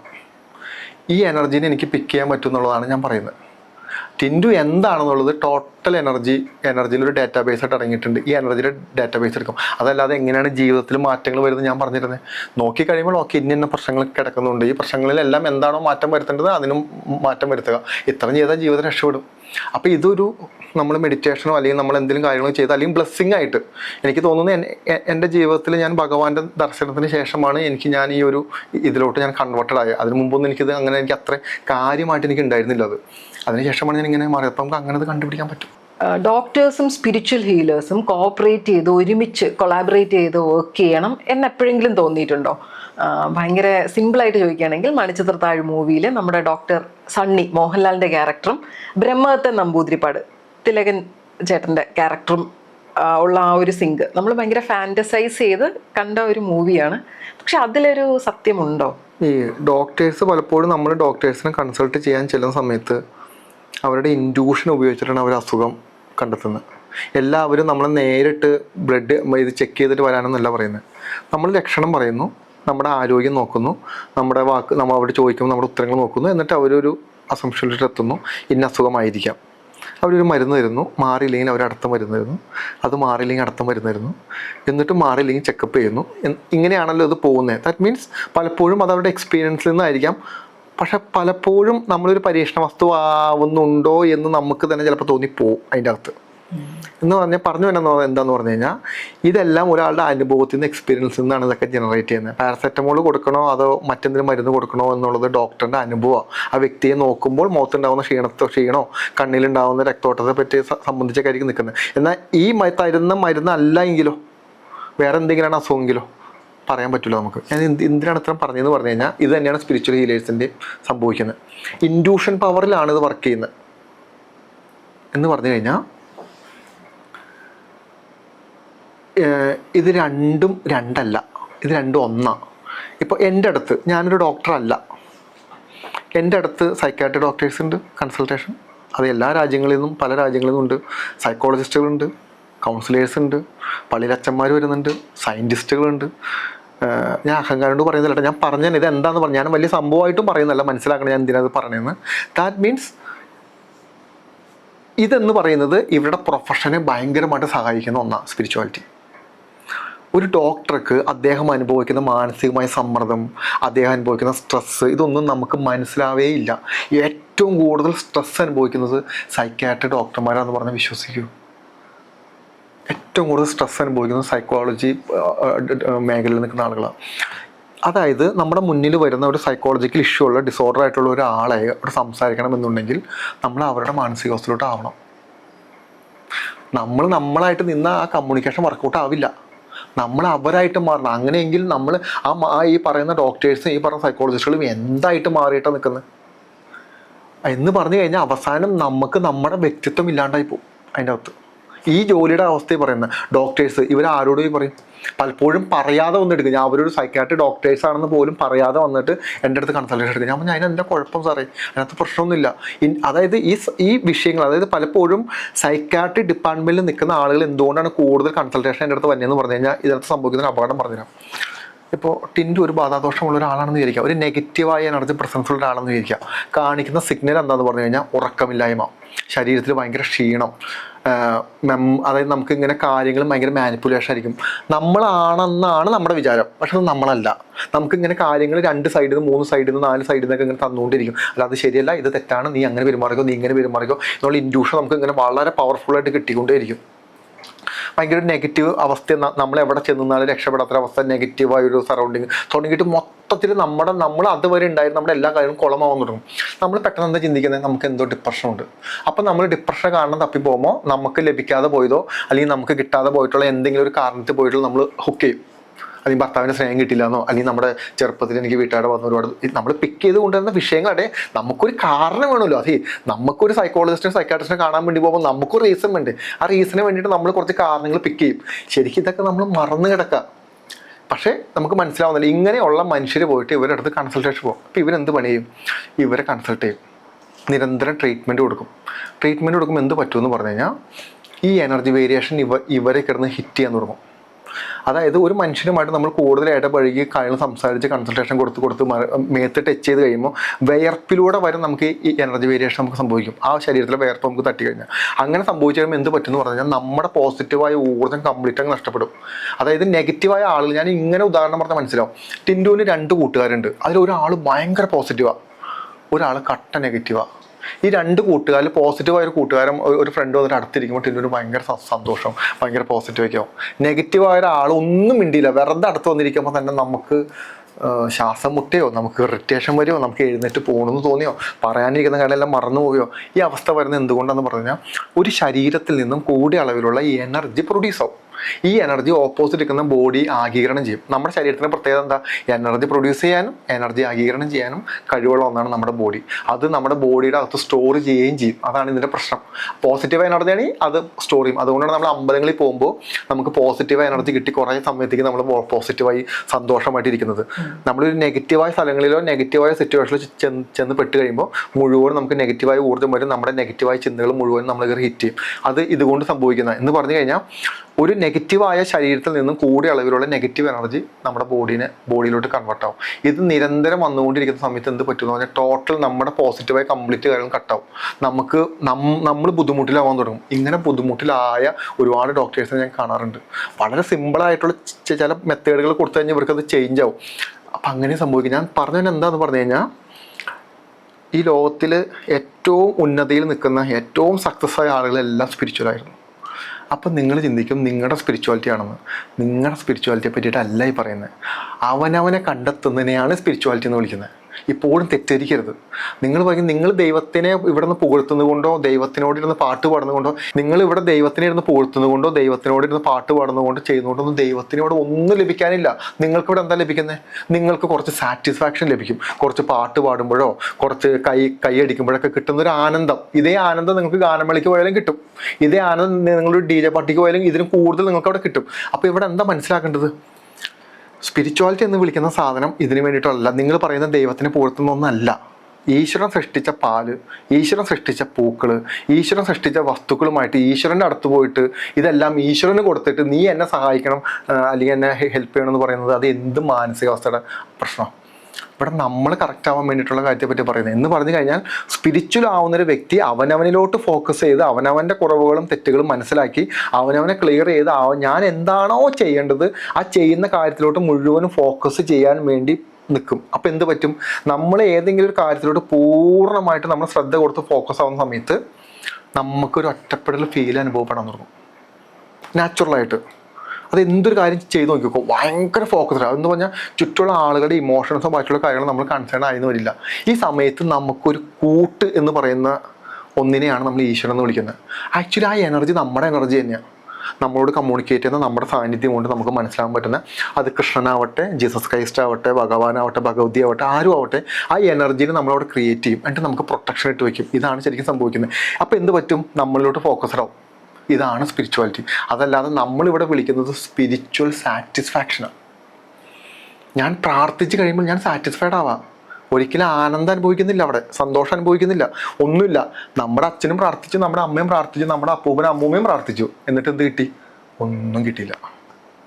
അവരിങ്ങനെ ഓരോ ദിവസം ഞാൻ പ്രാർത്ഥിച്ചുല്ലോ എന്ന് പറഞ്ഞു നടക്കും. ഇപ്പം പറഞ്ഞത് എന്താണെന്ന് പറഞ്ഞു കഴിഞ്ഞാൽ, സ്പിരിച്വാലിറ്റിയും ആക്ച്വലി ഡോക്ടേഴ്സും തമ്മിൽ ഇത് പ്രൊഫഷനാണ് ആക്ച്വലി.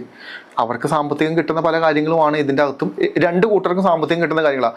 ഇത് ഒന്നാവില്ല. ഒന്നാമത്തെ കാര്യം, ഒന്നായി കഴിഞ്ഞാൽ ഇത് ഭയങ്കരമായിട്ട് കുളമായി പോകും. കാരണം ഇത് ഒന്നിനും അംഗീകരിക്കാൻ പറ്റില്ല. കാരണം ഇത് അംഗീകരിക്കാൻ പറ്റുന്ന വിഷയമല്ല. ഒന്നാമത്തെ ഇത് അനുഭവമുള്ള ആളുകൾക്ക് മാത്രമേ അംഗീകരിക്കാൻ പറ്റുള്ളൂ. എൻ്റെ അടുത്ത് ലാസ്റ്റ് ഒരു കേസ് വന്നത് എന്താണെന്ന് പറഞ്ഞു കഴിഞ്ഞാൽ, ഒരു സൈക്കോളജിസ്റ്റാണ്, സൂയിസൈഡ് ടെൻഡൻസി സൈക്കോളജിസ്റ്റാണ്, സീനിയർ സൈക്കോളജിസ്റ്റാണ് കേരളത്തിൽ. സൂയിസൈഡ് ടെൻഡൻസി എന്താന്ന് പറഞ്ഞാൽ എന്താ സംഭവം എന്നൊരു പിടുത്തം കിട്ടുന്നില്ല. എന്താ സംഭവിച്ചെന്ന്. ആ ലേഡി ഇത്ര ഏജ് ഉണ്ട്. എന്നെ കാണാൻ വേണ്ടി ഒന്നും എൻ്റെ അടുത്ത് പറഞ്ഞില്ല, സൈക്കോളജിസ്റ്റാന്ന് പറഞ്ഞില്ല. എന്തെങ്കിലും പ്രശ്നം, ഈഗോ പ്രശ്നം, വേറെ ആളെ മുന്നിൽ പോയി നിൽക്കുക എന്ന് പറയുന്നത് അത്ര പോസിബിളായ കാര്യമല്ലല്ലോ, പ്രത്യേകിച്ച് പ്രൊഫഷണൽ ആളുകൾക്ക്. വന്നിരുന്നു. ഞാൻ അങ്ങനെ നോക്കി ചെക്ക് ചെയ്തപ്പോൾ ഞാൻ ചോദിച്ചു, ഓക്കെ കൺസൾട്ടേഷൻ വന്ന ആരെങ്കിലുമായിട്ട് റിലേഷൻഷിപ്പ് ആയോ എന്ന് ഞാൻ ചോദിച്ചു. ആദ്യം പറഞ്ഞ് ഇങ്ങനെ മടിച്ചിട്ട് പറഞ്ഞു ആയി എന്ന് പറഞ്ഞു. ഓക്കെ, ഒരാളുമായിട്ട് റിലേഷൻഷിപ്പായപ്പോൾ എന്ത് പറ്റി? ആ ശരീരത്തിലുള്ള സോള് നേരെ ഇങ്ങോട്ട് കൺവേർട്ടഡായി. അവൻ രക്ഷപ്പെട്ടു, ആ പയ്യൻ രക്ഷപ്പെട്ടു. കാരണം എന്താ? സോളിനെ സംബന്ധിച്ചിട്ട്, ആത്മാവിനെ സംബന്ധിച്ചിട്ട് മറ്റൊരു ശരീരം കിട്ടിയാൽ മാത്രം മതി. ആ ശരീരത്തിൽ പ്രവർത്തിച്ചാൽ മാത്രം മതി. പ്രവർത്തനത്തിലൂടെ ഉണ്ടാകുന്ന ഊർജ്ജം ഭക്ഷിക്കുക എന്നുള്ളതാണ് എപ്പോഴും നമ്മൾ വിളിക്കുന്ന നെഗറ്റീവായ സോളുകളുടെ ആവശ്യം. ആ അവസ്ഥ ഈ പറഞ്ഞ സൈക്കോളജിസ്റ്റിന് പിന്നെ കൺസൾട്ടേഷൻ എടുക്കാൻ പറ്റുന്നില്ല, സ്പിരിച്വൽ ആക്ടിവിറ്റി ചെയ്യാൻ പറ്റുന്നില്ല, ഒന്നും ചെയ്യാൻ പറ്റുന്നില്ല. ഒക്കെ കുളമായി പോയി. സംഭവം എന്താ?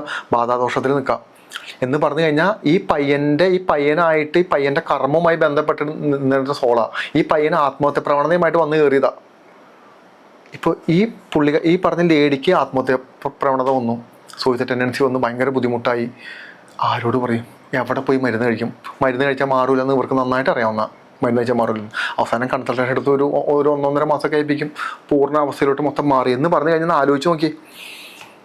ഇത് ഭയങ്കര ഡേഞ്ചറാണ് ഈ കണ്ടീഷൻ. നമുക്ക് പറഞ്ഞാൽ വിശ്വസിക്കില്ല. ഇത് ആളുകൾക്ക് പറഞ്ഞാൽ മനസ്സിലാവില്ല ഇതെന്താ നമ്മൾ ഈ പറയുന്നതെന്ന്. ഇത് അനുഭവിക്കുന്ന ആളുകൾ വന്നാലേ മനസ്സിലാവുള്ളൂ ഞാൻ എന്തായി പറഞ്ഞുകൊണ്ടിരിക്കണത്. ഇപ്പോൾ ഇങ്ങനെ ഒരു എനർജി ഒരു ബോഡിയിൽ നിന്നും ഈ എനർജി മറ്റൊരു ബോഡിയിലേക്ക് വന്നു എന്ന് പറഞ്ഞു. എസ്പെഷ്യലി ബാബാജി ക്യാമ്പ്സ് നടത്തുമ്പോൾ ഒരുപാട് പ്രശ്നങ്ങളുള്ള ഒരുപാട് പേര് വരും പബ്ലിക്ലി ക്യാമ്പ്സ് ഒക്കെ നടത്തുമ്പോൾ. അല്ലെങ്കിൽ ഇപ്പോൾ ഏതെങ്കിലും ഒരു ട്രീറ്റ്മെൻറ്റ്, ഇതുപോലൊരു ട്രീറ്റ്മെൻറ്റ് കഴിഞ്ഞ് അത് ബാബാജിക്കും അതൊരു നെഗറ്റീവ് എനർജി ആയിട്ട് വരാനും ബാബാജിയുടെ ചുറ്റുമുള്ളവരെ ബാധിക്കാനും ഒക്കെ അങ്ങനെ ഒരു ഇത് വരില്ല. കാരണം ഒത്തിരി എനർജീസുമായിട്ട് ഡീൽ ചെയ്യുന്ന ആളല്ലേ. അപ്പോൾ അങ്ങനെ എക്സ്പീരിയൻസസ് വന്നിട്ടുണ്ട്. എൻ്റെ ക്യാമ്പിൽ പലപ്പോഴും എല്ലാ മാസം ഒരു ക്യാമ്പ് മാത്രമേ നടത്തുന്നുള്ളൂ. അത് കൊച്ചിയിൽ വെച്ചിട്ടാണ് ക്യാമ്പ് നടത്തുന്നത്. ഈ ക്യാമ്പിൻ്റെ അകത്ത് വ്യത്യസ്തമായ മതത്തിൽപ്പെട്ട ആളുകളും വളരെ പ്രായം കുറഞ്ഞ എല്ലാവരും വരുന്ന ക്യാമ്പാണ്. നെഗറ്റീവായ എനർജികൾ മറ്റെല്ലാ കാര്യങ്ങളെ പറ്റിയിട്ട് മനസ്സിലാക്കി കൊടുക്കുന്ന ക്യാമ്പാണ്. എന്തുകൊണ്ടാണ് ഞാൻ ഇങ്ങനൊരു ക്യാമ്പ് ഡിസൈൻ ചെയ്തതെന്ന് പറഞ്ഞു കഴിഞ്ഞാൽ, ഭീമമായ തുകകളാണ് പലപ്പോഴും വരുന്നത്. ഒരു ബാധാദോഷം ഒഴിപ്പിക്കുന്നതിന് 1 ലക്ഷം 2 ലക്ഷം രൂപയാണ് ഒരു പ്രോസസ്സ് ചെയ്യാൻ. ഇവിടെ അതൊന്നും വേണ്ട, നിങ്ങൾക്ക് തന്നെ ചെയ്യാൻ പറ്റുന്ന കാര്യങ്ങളുള്ളൂ എന്ന് പറഞ്ഞ് വിശ്വസിപ്പിക്കുന്ന അല്ലെങ്കിൽ പറഞ്ഞ് പഠിപ്പിച്ച് കൊടുക്കുന്ന ക്യാമ്പാണ് ബേസിക്കലി എൻ്റെ ക്യാമ്പ്. ഈ ബ്ലാക്ക് മാജിക് എന്താണെന്നും അത് നമുക്ക് എങ്ങനെ മാറ്റാം. കാരണം എന്താ, നമുക്കൊരു പ്രശ്നം വരുമ്പോൾ നമ്മൾ ഈ ഓടി ഓടി പോകുന്ന പരിപാടി ചെല്ലുമ്പോഴാണ്, അതായത് പാനിക്കായിട്ട് നിൽക്കുന്ന ഏതൊരു ഒരുത്തനെയും നമുക്ക് മാനിപ്പുലേറ്റ് ചെയ്യാം. പേടി തട്ടുന്ന ഏതൊരു വ്യക്തിയും നമുക്ക് മാനിപ്പുലേറ്റ് ചെയ്യാൻ ഭയങ്കര എളുപ്പം. അത് നമ്മളെല്ലാവരും കാണുന്നത്. റിലേഷൻഷിപ്പിൻ്റെ അകത്ത് പേടിക്കുന്ന മനുഷ്യരെ, സ്പിരിച്വാലിറ്റിയിൽ പേടിക്കുന്ന മനുഷ്യരെ, കോൺഫിഡൻസിൽ പേടിയുള്ള മനുഷ്യരെ നമുക്ക് സിമ്പിളായിട്ട്, കാരണം അവരുടെ ബ്രെയിൻ കൺഫ്യൂസറാണ്.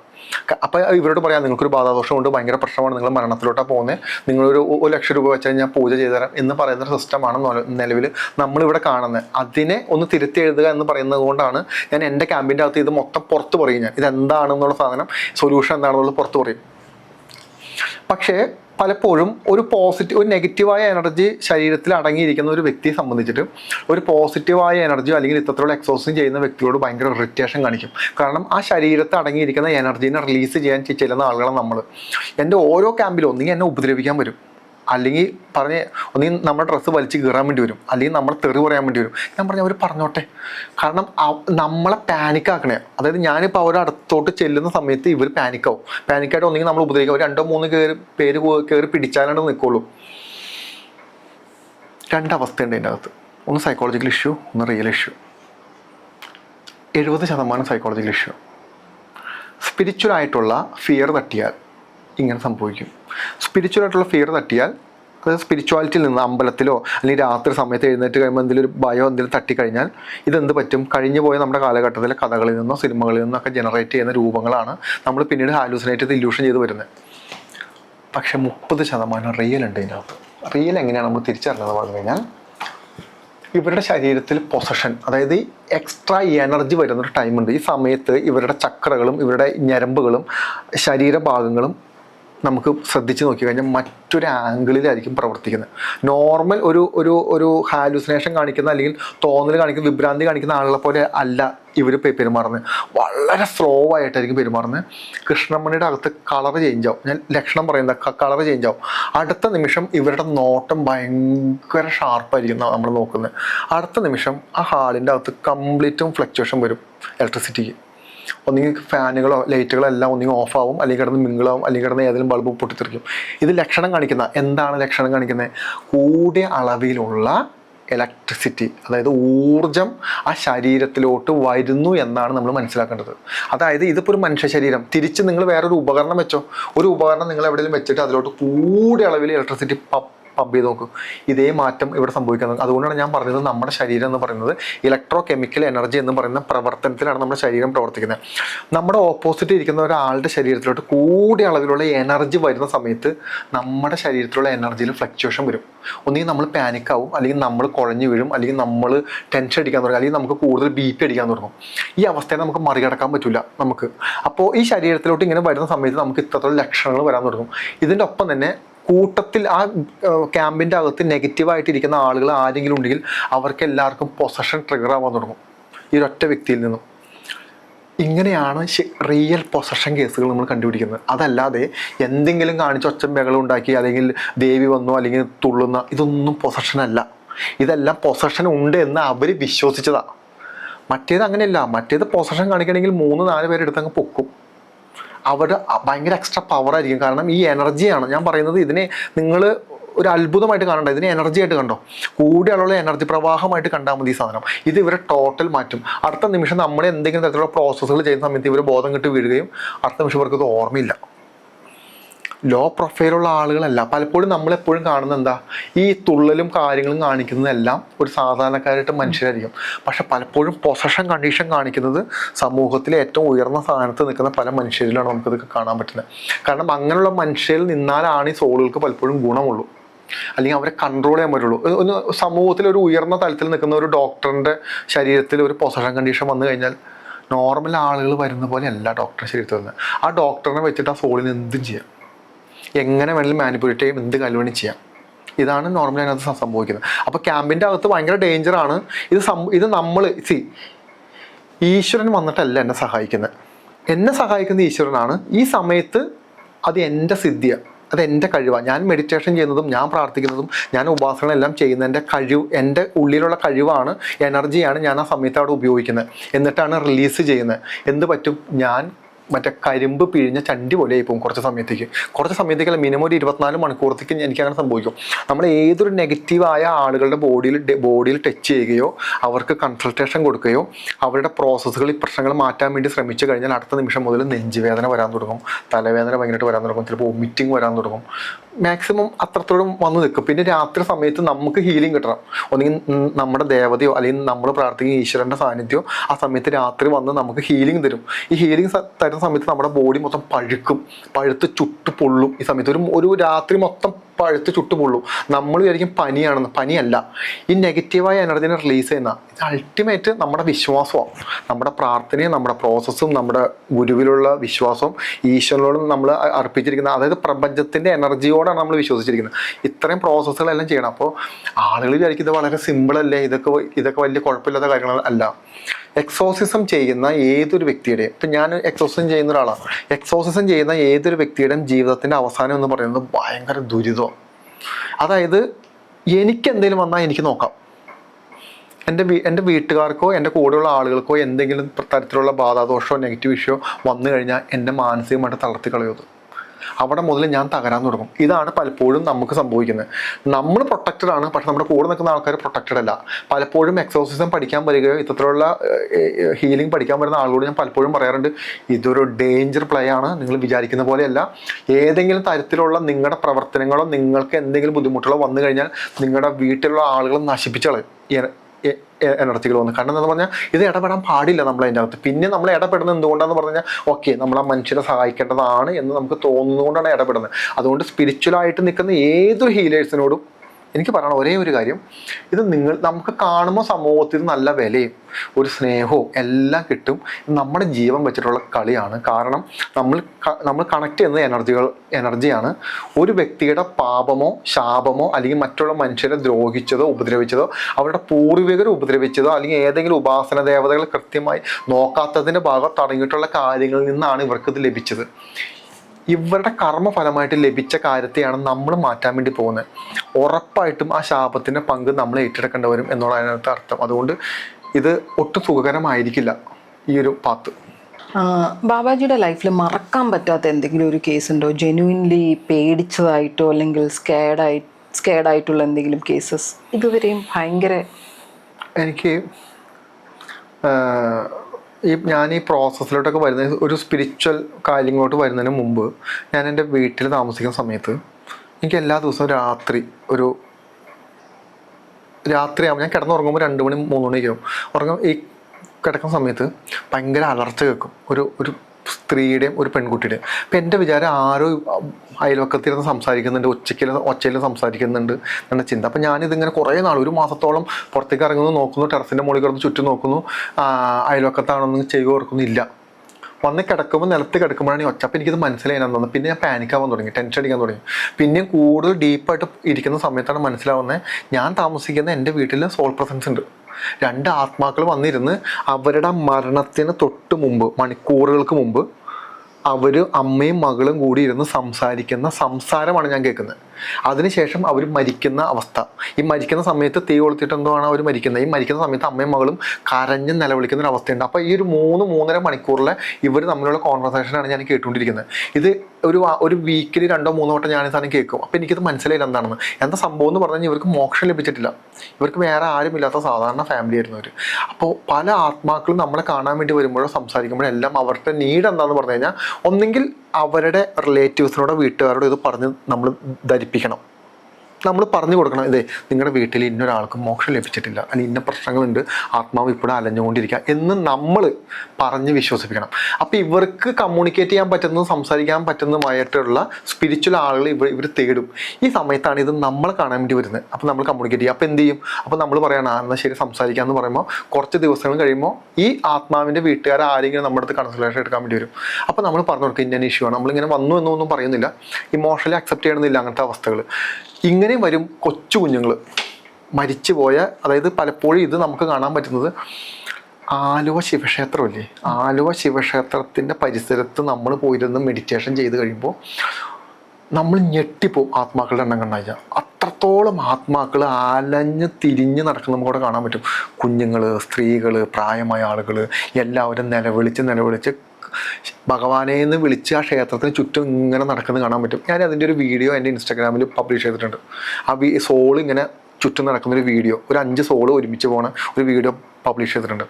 അപ്പോൾ ഇതെന്ന് പറയുന്നത് മനസ്സിന് ധൈര്യമില്ലാത്തതോ അതല്ലെങ്കിൽ സ്പിരിച്വൽ പ്രൊട്ടക്ഷൻ ഇല്ലാത്ത ആളുകൾക്കാണ് ഈ ഭയങ്കരമായിട്ട് പാനിക്കാവും ഈ സമയത്ത്. ഇനി രാത്രി സമയത്ത് ഇപ്പം നമ്മൾ ചിലപ്പോൾ ഭയങ്കരമായിട്ട് കൺഫ്യൂഷൻ ഇപ്പോൾ ഇങ്ങനെ ഇരിക്കുകയാണ്. അപ്പോൾ ബെഡിൽ ഇങ്ങനെ കിടക്കുന്ന സമയത്ത് ഭയങ്കര കൺഫ്യൂഷൻ, എന്തെങ്കിലും ഒരു കേസുമായി ബന്ധപ്പെട്ടോ അല്ലെങ്കിൽ എന്തെങ്കിലും കൺസൾട്ടേഷനുമായി ബന്ധപ്പെട്ട സമയത്ത് വളരെ ലിറ്ററലി നമ്മുടെ 2 സംസാരം കേൾക്കും. റോജിന് എന്താ പ്രശ്നം, ശരി, പിന്നെ നമ്മൾ കമ്മ്യൂണിക്കേഷനാണ്. ഇനി എന്താണ് നമ്മുടെ പ്രശ്നം പറയും, പ്രോബ്ലം പറയും, സംസാരിക്കാൻ വരും, നമുക്ക് കൃത്യം സൊല്യൂഷൻ കിട്ടും. അതായത് നമ്മളെ ഹെൽപ്പ് ചെയ്യാൻ വേണ്ടി, ഇപ്പം എന്നെ ഹെൽപ്പ് ചെയ്യുന്നത് എപ്പോഴും സ്പിരിച്വൽ എനർജീസ് മാത്രമല്ല, ഈ പറയുന്ന എനർജീസ് നമ്മളെ ഹെൽപ്പ് ചെയ്യാൻ വരാറുണ്ട്. ഇപ്പോൾ ഈ പറഞ്ഞ ഈ മരിച്ചുപോയ ആത്മാക്കൾ, പൂർവികർ, പലപ്പോഴും പല മക്കളുടെയും മരിച്ചുപോയ പാരൻസ് ഒന്നും സംസാരിക്കാൻ വരാറുണ്ട്. ഇനി ഇതിന് മുമ്പൊരു കേസ് വന്നത് എന്താണെന്ന് പറഞ്ഞു കഴിഞ്ഞാൽ, ഒരു പെൺകുട്ടി വരുന്നു, ആ പെൺകുട്ടിയുടെ ഭർത്താവ് അല്ല, ഈ പെൺകുട്ടി വന്നത് എന്തെന്ന് പറഞ്ഞു കഴിഞ്ഞാൽ വീട്ടിൽ ഭയങ്കര പ്രോബ്ലമാണ്, ഭർത്താവുമായിട്ട് സ്നേഹത്തിലല്ല, ഭർത്താവ് ഭയങ്കരമായിട്ട് ഉപദ്രവിക്കുന്നു. എടുത്ത് നോക്കി കഴിഞ്ഞപ്പോൾ ഭർത്താവിൻ്റെ അച്ഛൻ്റെ ആത്മാവിൻ്റെ സാന്നിധ്യം കാണുന്നു. ശരി, ഞാൻ ചോദിച്ചത് അച്ഛൻ എന്ത് പറ്റി? അല്ല, അച്ഛൻ വീട്ടിൽ മരിച്ചു കിടന്നതാണ് എന്ന് പറഞ്ഞു. ഞാൻ ഇല്ല, അച്ഛൻ മരിച്ചു കിടന്നതല്ല, ഇത് കൊലപാതകമാണെന്ന് ഞാൻ പറഞ്ഞു. അതെങ്ങനെ സംഭവിക്കുന്നത്? കൊലപാതകം അല്ല. ഞാൻ പറഞ്ഞു കുഞ്ഞുണ്ടോ അടുത്തെന്ന് ചോദിച്ചു. ശരി, കുഞ്ഞത് കാണാൻ സാധ്യത ഉണ്ടല്ലോ എന്ന് പറഞ്ഞു. കാരണം കുഞ്ഞിലോട്ട്, ചെറിയ കുഞ്ഞ, ഒരു സംസാരിക്കാൻ പറ്റുമോ എന്ന് വെച്ചാൽ അച്ഛ അമ്മ എന്നൊക്കെ വിളിക്കുക, അത്രേ ഉള്ളൂ. ആ കുഞ്ഞ് സംസാരിക്കുമോ എന്ന് ചോദിച്ചു. സംസാരിക്കാൻ കുഞ്ഞിനോട് പോയി ചോദിക്കാൻ പറഞ്ഞു. കുഞ്ഞിനോട് പോയി ചോദിച്ചപ്പോൾ കുഞ്ഞ് പറയുന്ന കാര്യം എന്താണെന്ന് പറഞ്ഞാൽ, അച്ഛൻ കരഞ്ഞു. അതായത് ഈ പറയുന്ന അച്ഛൻ കരഞ്ഞു എന്നാണ് പറയുന്നത്. അത് മീൻസ് അതൊരു മർഡറായിട്ടാണ് നമ്മൾ നോക്കുമ്പോൾ കാണുന്നത്. ശാപമാണ്. ഞാൻ പറഞ്ഞു, മോളെ സ്വന്തം വീട്ടിലോട്ട് പൊക്കോ. അടുത്ത് തന്നെ പറയുന്നുണ്ട്, ഒന്നും വിഷമം വിചാരിക്കരുത്. ഭർത്താവ് എന്തോ ഒരു തെറ്റ് ചെയ്തിട്ടുണ്ട്. തെറ്റെന്നാന്ന് നമ്മൾ പറയില്ല, ഉൾക്കൊള്ളുന്നില്ല, ബുദ്ധിമുട്ട് ചെയ്തിട്ടുണ്ട്, എന്തോ പിടിവലിയിൽ എന്തോ സംഭവിച്ചിട്ടുണ്ട്. അതിൻ്റെ ഭാഗമായിട്ടാണ് ഇത് മരണം സംഭവിച്ചിരിക്കുന്നത്. അതുകൊണ്ട് ഇത് വലിയ അപകടപ്രദം സംഭവിക്കും. മോള് ആ വീട്ടിൽ നിന്ന് ഇപ്പോൾ ഇറങ്ങി പോകാൻ വേണ്ടി പുള്ളി, ഈ പറയുന്ന ഭർത്താവിന് ബിഹേവിയർ ഇഷ്യൂ വന്നത് ഇപ്പോൾ കുറച്ച് മാസങ്ങളിലായിട്ടുള്ളൂ എന്ന് പറഞ്ഞു. മാസങ്ങളായിട്ടുള്ളൂ. അച്ഛൻ മരിച്ചതിന് ശേഷമല്ലേ വന്നത്. അതെ, അതിൻ്റെ അർത്ഥം മോളെ അവിടെ നിന്ന് രക്ഷപ്പെടുത്തിയതാണ്. ഇറങ്ങിക്കോളാൻ പറയുന്ന സിഗ്നലാണ് തന്നെ. അതുകൊണ്ട് ഇറങ്ങി വീട്ടിൽ പോയി നിന്ന് എല്ലാം കഴിഞ്ഞിട്ട് പതുക്കെ വന്നാൽ മതി എന്ന് പറഞ്ഞു. എനിക്കോണം ആ പയ്യനെന്താ ആക്സിഡൻ്റ് ആയി ഭയങ്കര ക്രിട്ടിക്കൽ സ്റ്റേജിലോട്ടൊക്കെ പോയി. ഇതാണ് സംഭവിക്കുന്നത്. ഇത്രേ ഉള്ളൂ. നമുക്ക് ഈ ഭൂമിയിൽ ജീവിക്കേണ്ട ഒരു ടൈമുണ്ട്. ഈ ടൈമിനുള്ളിൽ നമ്മളെ ആരെങ്കിലും ഉപദ്രവിക്കുകയോ ദ്രോഹിക്കുകയോ മറ്റെന്തെങ്കിലും ചെയ്ത് കഴിഞ്ഞാൽ ഈ ശാപം നമ്മൾ സഹിച്ചേ പറ്റൂ. നമ്മുടെ ഉള്ളിലുള്ള സ്പിരിച്വൽ എനർജിയാണ്. നമ്മുടെ ജീവൻ, പ്രാണൻ എന്ന് വിളിക്കുന്ന നമ്മുടെ എനർജി സ്പിരിച്വലാണ്. ഇത് ഈശ്വരനാണ്. ഉള്ളിലുള്ള എനർജി ഈശ്വരനാണ്. ആ ഈശ്വരനാണ് നമുക്കൊരു ശരീരം തന്ന് ഭൂമിയിലോട്ട് പറഞ്ഞു വിട്ടിരിക്കുന്നത്. ഒരിക്കലും ഒരു മനുഷ്യ ശരീരത്തിൽ നിന്നും ഒരു ആത്മാവിൻ വേർപെട്ട് പോകാനുള്ള ഒരു ക്രിയകളോ ഒരു പ്രവർത്തനങ്ങളോ നമ്മൾ ചെയ്യാൻ പാടില്ല. ചെയ്തു കഴിഞ്ഞാൽ അത് നമ്മുടെ നാശമാണ്. എന്നാണോ നിങ്ങളുടെ കൂടെയുള്ള സ്പിരിച്വൽ എനർജീസ്, നിങ്ങൾ പ്രാർത്ഥിക്കുന്ന ഈശ്വരനാവട്ടെ ആരുമാവട്ടെ, എന്നാണോ സാന്നിധ്യം മാറുന്നത് അന്ന് മുതൽ നിങ്ങളത് അറ്റാക്ക് ചെയ്യാൻ തുടങ്ങും. അപ്പം ഞാൻ നേരത്തെ പറഞ്ഞ എന്താണെന്ന് പറഞ്ഞു കഴിഞ്ഞാൽ, എന്നെ സഹായിക്കാൻ വരുന്നത് പല തരത്തിലുള്ള എനർജീസും എന്നെ ഹെൽപ്പ് ചെയ്യാൻ വേണ്ടി വരാറുണ്ട്. അപ്പോൾ നമ്മൾ ചോദിക്കാതെ എങ്ങനെയാണ് നെഗറ്റീവായ എനർജികളൊക്കെ ഹെൽപ്പ് ചെയ്യാൻ വേണ്ടി വരുന്നത് എങ്ങനെയാണ്? അപ്പം എന്താണെന്ന് നമ്മുടെ ചോദ്യം. ഈ നെഗറ്റീവായ എനർജികളെ സൃഷ്ടിച്ചാരാ? ഭഗവാൻ. അതിനെന്തായിരിക്കും കാരണം? ആ സൃഷ്ടിയുടെ പിന്നിലുള്ള രഹസ്യം. ഭക്തിമാർഗത്തിലോട്ട് നിങ്ങൾക്ക് പോകണമെന്നുണ്ടെങ്കിൽ നിങ്ങൾക്ക് നെഗറ്റീവായ എനർജികളുടെ സാന്നിധ്യം വേണം. നിങ്ങളെ പേടിപ്പിച്ച്, വിറപ്പിച്ച്, ടെൻഷൻ അടിപ്പിച്ച്, നിങ്ങളുടെ ലൈഫിനെ കുളം തോണ്ടി അവസാനം നിങ്ങളെ മാനിപ്പുലേറ്റ് ചെയ്ത് തകർത്ത് തരിപ്പണമാക്കുമ്പോൾ നിങ്ങൾ അവസാനത്തെ അഭയത്തിനായി പോകുന്നത് ഭഗവാന്റെ അടുത്തായിരിക്കും. ആ യാത്ര, ആ പോക്ക് പൂർണ്ണ വിശ്വാസത്തോടെ ആയിരിക്കും പോകുന്നത്, സ്നേഹത്തോടെ ആയിരിക്കും പോകുന്നത്. ദാറ്റ് മീൻസ് നിങ്ങൾ ഇന്ന് കാണുന്ന എല്ലാ നെഗറ്റീവായ എനർജികളും സൃഷ്ടി നടത്തിയത് ഈശ്വരനാണ്. അതിൻ്റെ ലക്ഷ്യം എന്ന് പറയുന്നത് ഈശ്വരൻ്റെ അടുത്തോട്ട് ഓരോ ആത്മാക്കളും എത്തിപ്പെടാൻ വേണ്ടിയിട്ടാണ്. അല്ലെങ്കിൽ പിന്നെ ഭഗവാൻ ഒരു നിമിഷം പോലെ ഇതിനെല്ലാം എടുത്ത് കളയും. എന്തുകൊണ്ട്? ഇതുവരെ നമ്മൾ ഈ ഭൂമി ഉള്ള സമയം വരെ ഇതുവരെ എടുത്ത് കളഞ്ഞിട്ടില്ലല്ലോ. അത് കളയില്ല. ഈ ആത്മാക്കളും നമ്മളുമായിട്ടൊരു കണക്ഷൻ ഉണ്ട്. അതുകൊണ്ട് ഏതൊരു ശരീരത്തിനും എപ്പോൾ വേണമെങ്കിലും ഏതൊരു സോൾ പ്രസൻസുകളും വരാം. എന്താണ് ആത്മാവ് എന്നാണ് നമ്മൾ ആദ്യം മനസ്സിലാക്കേണ്ടത്. ഇത് നമ്മൾ പറഞ്ഞു വരുമ്പോൾ, ആത്മാവെന്ന് വിളിക്കുന്നത് ഒരു ബോധമാണ്.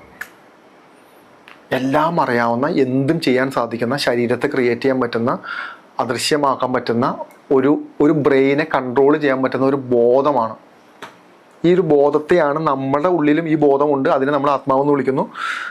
അപ്പുറത്തിരിക്കുന്ന ആത്മാവ് എന്ന് വിളിക്കുന്ന വസ്തുവിന് ശരീരമില്ല. ഇത്രയും പ്രത്യേകതയുള്ളൂ. അല്ലാതെ നമ്മൾ വിചാരിക്കുന്ന പോലെ ഇത്ര വലിയ സംഭവം ഒന്നുമില്ല ഇതിൻ്റെ അകത്ത്. നമുക്ക് ശരീരമുണ്ട്, അവർക്ക് ശരീരമില്ല. ചില ആത്മാക്കൾ ഇവിടുന്ന് മോക്ഷം കിട്ടിപ്പോവും. മോക്ഷം കിട്ടുക എന്ന് പറയുന്നത് എന്താണെന്ന് പറഞ്ഞു കഴിഞ്ഞാൽ, ആ മരണസമയത്തോ മരണത്തിന് ശേഷമോ സ്പിരിച്വലായ എനർജി, പോസിറ്റീവായ എനർജി ഒരു ശരീരത്തിലോട്ട് വരുമ്പോൾ മാത്രമാണ് നമ്മൾ ഭഗവാനിലോട്ട് പോകണമെന്ന ചിന്ത നമുക്ക് വരുന്നത്. അല്ലാത്ത പക്ഷം ഇവിടെ ആരും ഭഗവാനിലോട്ട് പോകണമെന്ന് ചിന്തിക്കുന്നതിന് ജീവിക്കുന്നു മരിക്കുന്നു എന്നുള്ള മനോഭാവം വരുന്നത്. ഇത് തന്നെയായിരിക്കണം ആത്മാവിൻ്റെ കാര്യത്തിൽ. നമ്മൾ ഓരോ കർമ്മങ്ങൾ ചെയ്യുന്നതും മരണശേഷം ആ ബോധത്തിന് സ്പിരിച്വലായിട്ടുള്ള എനർജി ഫില്ല് ചെയ്യാൻ വേണ്ടിയിട്ടാണ് നമ്മൾ കർമ്മം ചെയ്യുന്നത്. ഈ ഫില്ല് ചെയ്യുന്ന സമയത്താണ് ഈ എനർജി തീരുമാനിക്കുന്നത്, ഓക്കെ ഞാൻ ഇവരിൽ നിന്നെല്ലാം വിട്ടു, ഇനി ഭഗവാനോട്ട് മോക്ഷത്തിലോട്ട് അടുത്ത ജന്മത്തിലോട്ട് പോകണമെന്ന് ആഗ്രഹിക്കുന്നത്. അല്ലാത്ത പക്ഷം ഈ ആത്മാക്കൾ അവിടെ തന്നെ നിൽക്കും. സ്വന്തം പാരൻസിനെ ജീവിച്ചിരിക്കുന്ന സമയത്ത് ഒരു തുള്ളി വെള്ളവും കൊടുക്കാതെ, അവരുടെ ഒരു കാര്യങ്ങൾ നോക്കാതെ അവരെ മരണത്തിലോട്ട് തള്ളിവിട്ട പാരൻസ് അല്ല മക്കളാണോ, ഉറപ്പായിട്ട് നിങ്ങൾ മനസ്സിലാക്കിക്കോ, ഇത് നിങ്ങളെ കൊണ്ട് പോവുള്ളൂ. ഇത് നിങ്ങൾ അനുഭവിച്ചേ പറ്റൂ. അപ്പം നിങ്ങൾ വിചാരിക്കും ഞങ്ങൾക്കൊന്നും പറ്റിയില്ലല്ലോ എന്ന്. അങ്ങനെയല്ല ഇത് സംഭവിക്കുന്നത്. നിങ്ങളെ ഒരു വലിയ നിലയിലെത്തിക്കും. ഫസ്റ്റ് പണം തരും, നല്ല ഫാമിലി തരും, നല്ല മക്കളെ തരും. എന്നിട്ട് നിങ്ങളെ ദ്രോഹിച്ച ആത്മാക്കൾ വളർത്തി വളർത്തി വളർത്തി ഇങ്ങനെ കൊണ്ടു നിർത്തും. ദാറ്റ് മീൻസ് ടോട്ടൽ നിങ്ങളെ നല്ല എക്സ്പെക്റ്റേഷൻ ക്രിയേറ്റ് ചെയ്തൊരു മനുഷ്യനാക്കി മാറ്റും. എന്നിട്ട് അവിടെ നിന്ന് താഴത്തോട്ടങ്ങ് വിടും, താഴെ വന്ന് വീഴും. ഈ വീഴുന്ന സമയത്ത് നിങ്ങൾ അത്രയും നാൾ ഞാനെന്ന ബോധം ഉണ്ടായിരുന്ന നിങ്ങളുടെ ഭാര്യ, മക്കള് തുടങ്ങിയിട്ട് നിങ്ങളുടെ ആരോഗ്യം പൂർണ്ണമായിട്ടും ക്ഷയിച്ചായിരിക്കും നിങ്ങൾ വീഴുന്നത്. പല ആളുകളും പലപ്പോഴും ഒന്ന് ചോദിക്കാറുണ്ട്, സാറേ എന്നെ പറ്റിച്ച് ഇത്രയും ചതിച്ചു പോയ ആ മനുഷ്യൻ ഇപ്പോഴും നല്ല നിലയിലാണല്ലോ ജീവിക്കുന്നത്, അതെന്താണ് ദൈവം ഇങ്ങനെ ചെയ്യുന്നത്? നിങ്ങൾക്ക് ഏറ്റവും വേണ്ടപ്പെട്ടത് എടുക്കുമ്പോഴാണ് നിങ്ങൾക്ക് വേദന വരുന്നത്. ഇപ്പം ടിൻഡു എന്ന് പറയുന്ന വ്യക്തിയുടെ ഒരു വിരൽ പോവുകയോ ഒരു കൈ പോവുകയോ ടിൻഡുവിന് ചിലപ്പോൾ ഒന്നും സംഭവിക്കില്ല. ഇതൊക്കെ എന്ത്, ഒരു കൈ പോയാൽ ഒന്നുമില്ല. ടിൻഡുവിന് വേണ്ടപ്പെട്ട ഒന്ന് അപ്പുറത്ത് പോയി കഴിഞ്ഞാൽ അത് കൈ പോകുന്ന പോലെ ആയിരിക്കില്ല, മൊത്തം നഷ്ടപ്പെട്ടു പോകും. അത് ചിലപ്പോൾ കാറാവാം, ബാങ്ക് ബാലൻസ് ആവാം, ആരോഗ്യമാവാം, ചിലപ്പോൾ മകളാവാം, ഭർത്താവാം, ആര് വേണമെങ്കിലും ആവാം. അത് പോകുന്ന പോലെയല്ല ഇത് പോകുന്നത്. നമ്മുടെ ഒരു ദുഷ്ടനായ ഒരു വ്യക്തിക്ക് എന്ത് നഷ്ടപ്പെടുമ്പോഴാണ് വേദന വന്നെന്നുള്ളതാണ് ഞാൻ പറഞ്ഞു വരുന്നത്. അപ്പോൾ ഈശ്വരനെ സംബന്ധിച്ചിട്ട് അവൻ്റെ ശരീരത്തിൽ അവനോ ആയിരിക്കില്ല തട്ടു കൊടുക്കുന്നത്, അവൻ്റെ വീട്ടിലായിരിക്കും, അവൻ്റെ മക്കളിലായിരിക്കും, അവൻ്റെ ഭാര്യയിലായിരിക്കും തുടങ്ങിയിട്ട്. അപ്പം ഞാൻ പലപ്പോഴും പറഞ്ഞു കൊടുക്കും, നിങ്ങൾ കാണുന്ന പോലെയല്ല. അതായത് ആ വ്യക്തി, നിങ്ങളെ ഒരാൾ ചതിച്ചു, ആ ചതിച്ച വ്യക്തി നശിച്ച് ഇല്ലാണ്ടായി ഒരു പിച്ചക്കാരനെ പോലെ ഭിക്ഷപാത്രം എടുത്ത് നടക്കുന്ന കൺസെപ്റ്റ് അല്ല ഇവിടെ വർക്കൗട്ട് ആവുന്നത്. തിരിച്ച് അവൻ എന്തിനു വേണ്ടിയിട്ടാണോ നിങ്ങളെ ചതിച്ചത്, പണത്തിന് വേണ്ടിയിട്ട്, ആ പണം നാളെ ഒരിക്കലും അവനെ തന്നെ ഇല്ലാണ്ടാക്കുന്ന, അല്ലെങ്കിൽ അവൻ്റെ മക്കളിലൂടെ അവനെ ഇല്ലാണ്ടാക്കുന്ന ഒരു അവസ്ഥയിലോട്ട് അവനെ കൊണ്ട് എത്തിക്കും എന്നാണ് നിങ്ങൾ മനസ്സിലാക്കേണ്ടത്. അതിപ്പം തന്നെ വേണമെന്ന് വിചാരിച്ചാൽ നടക്കുന്നില്ല. പല ആളുടെ കൺസേണാണ് പറയുന്നത്. അതപ്പോൾ ഇങ്ങനെയാണ് ഈ കാര്യങ്ങളെല്ലാം സംഭവിക്കുന്നത്.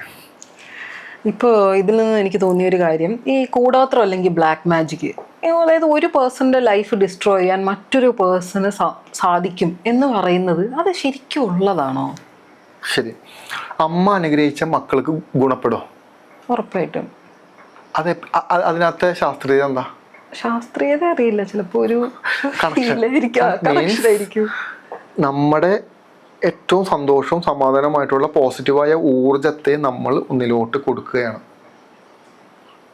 ആ കുഞ്ഞെന്ന് പറയുന്നത് നമ്മുടെ കർമ്മബന്ധത്തിലുള്ള ഒരു കുഞ്ഞാണ്, നമ്മുടെ രക്തമാണ് ആ കുഞ്ഞ്. വളരെ വേഗത്തിൽ നമുക്ക് ഈ എനർജി, നമ്മുടെ അനുഗ്രഹം എന്ന് പറയുന്നത് ഊർജ്ജമാണ്, പോസിറ്റീവായ ഊർജ്ജമാണ് നമ്മുടെ അനുഗ്രഹം എന്ന് പറയുന്നത്. നമ്മളിങ്ങനെ കൈ വയ്ക്കുമ്പോൾ നമ്മുടെ ശരീരത്തിൽ ജനറേറ്റ് ചെയ്യുന്ന മാഗ്നറ്റിക് ഫീൽഡ് എനർജിയാണ് ഈ പറയുന്ന കുഞ്ഞിൻ്റെ ശരീരത്തിലോട്ട് പോകുന്നത്. ഇതേ തിയറി തന്നെയാണ് ഇപ്പുറത്ത് സംഭവിക്കുന്നത്. കൂടിയ അളവിലുള്ള നെഗറ്റീവ് ഊർജം, അപ്പോഴും മനസ്സിലാക്കേണ്ടത് ഊർജത്തിൽ നെഗറ്റിവിറ്റിയും പോസിറ്റിവിറ്റിയും ഇല്ല.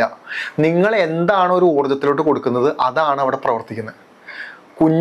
മകനെ നീ നന്നായി വരണം, നിന്റെ ജീവിതം എപ്പോഴും നന്നായിരിക്കും, നീ പഠിച്ച് നല്ല നിലയിലെത്തണം എന്ന് പറയുമ്പോൾ എനർജി പ്ലസ് വാക്കുകളാണ്. തിരിച്ച് നീ നശിച്ചു പോവും, നീ ഒരു കാര്യത്തിലും ഗതി പിടിക്കില്ല തുടങ്ങിയിട്ടുള്ള കാര്യങ്ങൾ എനർജിയിലോട്ട്, നമ്മൾ എന്താണോ എനർജിയിലോട്ട് ആഡ് ചെയ്തിട്ട് നമ്മൾ പുഷ് ചെയ്യുന്നത് അതൊരു ശരീരത്തിലോട്ട് പാസ്സാവും എന്നാണ് നമ്മൾ മനസ്സിലാക്കേണ്ടത്. ഇത് തന്നെയാണ് പലപ്പോഴും നമുക്ക് ഒരു വ്യക്തിയെ കാണുമ്പോഴോ നമ്മുടെ നീഡ്സുമായി ബന്ധപ്പെട്ട് നമുക്കൊരു വ്യക്തിയെ കാണുമ്പോൾ നമുക്ക് തോന്നാറില്ല, ഭയങ്കര ഇഷ്ടം തോന്നുകയോ പ്രണയം തോന്നുകയോ ഒക്കെ ചെയ്യുന്നത് രണ്ടുപേരുടെ നീഡ്സ് ഒരുപോലെ ആകുമ്പോഴാണ്, രണ്ടുപേരുടെ താല്പര്യങ്ങൾ ഒരുപോലെ ആകുമ്പോൾ എനർജി ബാലൻസ്ഡാവും ഇവിടെ എന്ന് പറഞ്ഞു കഴിഞ്ഞാൽ. ബ്ലാക്ക് മാജിക് എന്ന് പറയുന്നത് ഭയങ്കര കൃത്യമായിട്ട് മനസ്സിലാക്കണം. കൂടിയ അളവിലുള്ള എനർജി പ്രൊഡ്യൂസ് ചെയ്ത് മറ്റൊരു ശരീരത്തിലോട്ട് നിരന്തരം പമ്പ് ചെയ്ത് ആ ശരീരത്തിലെ ചക്രകളെയോ അല്ലെങ്കിൽ ചിന്തകളെയോ തകർത്ത് കളയുന്ന ഒന്നാണ് ബ്ലാക്ക് മാജിക് എന്ന് പറയുന്നത്. അപ്പോൾ ബ്ലാക്ക് മാജിക് കൊണ്ട് എങ്ങനെയാണ് നമുക്ക് ഒരാളെ തകർക്കാൻ പറ്റാന്ന് പറയുന്നത് 2-3 ടെക്നിക്കുകൾ പറഞ്ഞുതരാം. എന്താണ്? ഒന്നാമത്തെ കാര്യം, കൈവശത്തിലൂടെ നമുക്കൊരു വ്യക്തിയെ തകർക്കാം. ഇപ്പം ടിൻറ്റുവിനെ എനിക്ക് കൈവശത്തിലൂടെ തകർക്കണം എന്ന് വിചാരിക്കാം. ഇപ്പം എനിക്ക് എന്ത് ചെയ്യാൻ പറ്റും? ടിൻറ്റു എൻ്റെ ഓഫീസിൽ ജോലി ചെയ്യുന്ന ഒരാളാണ്.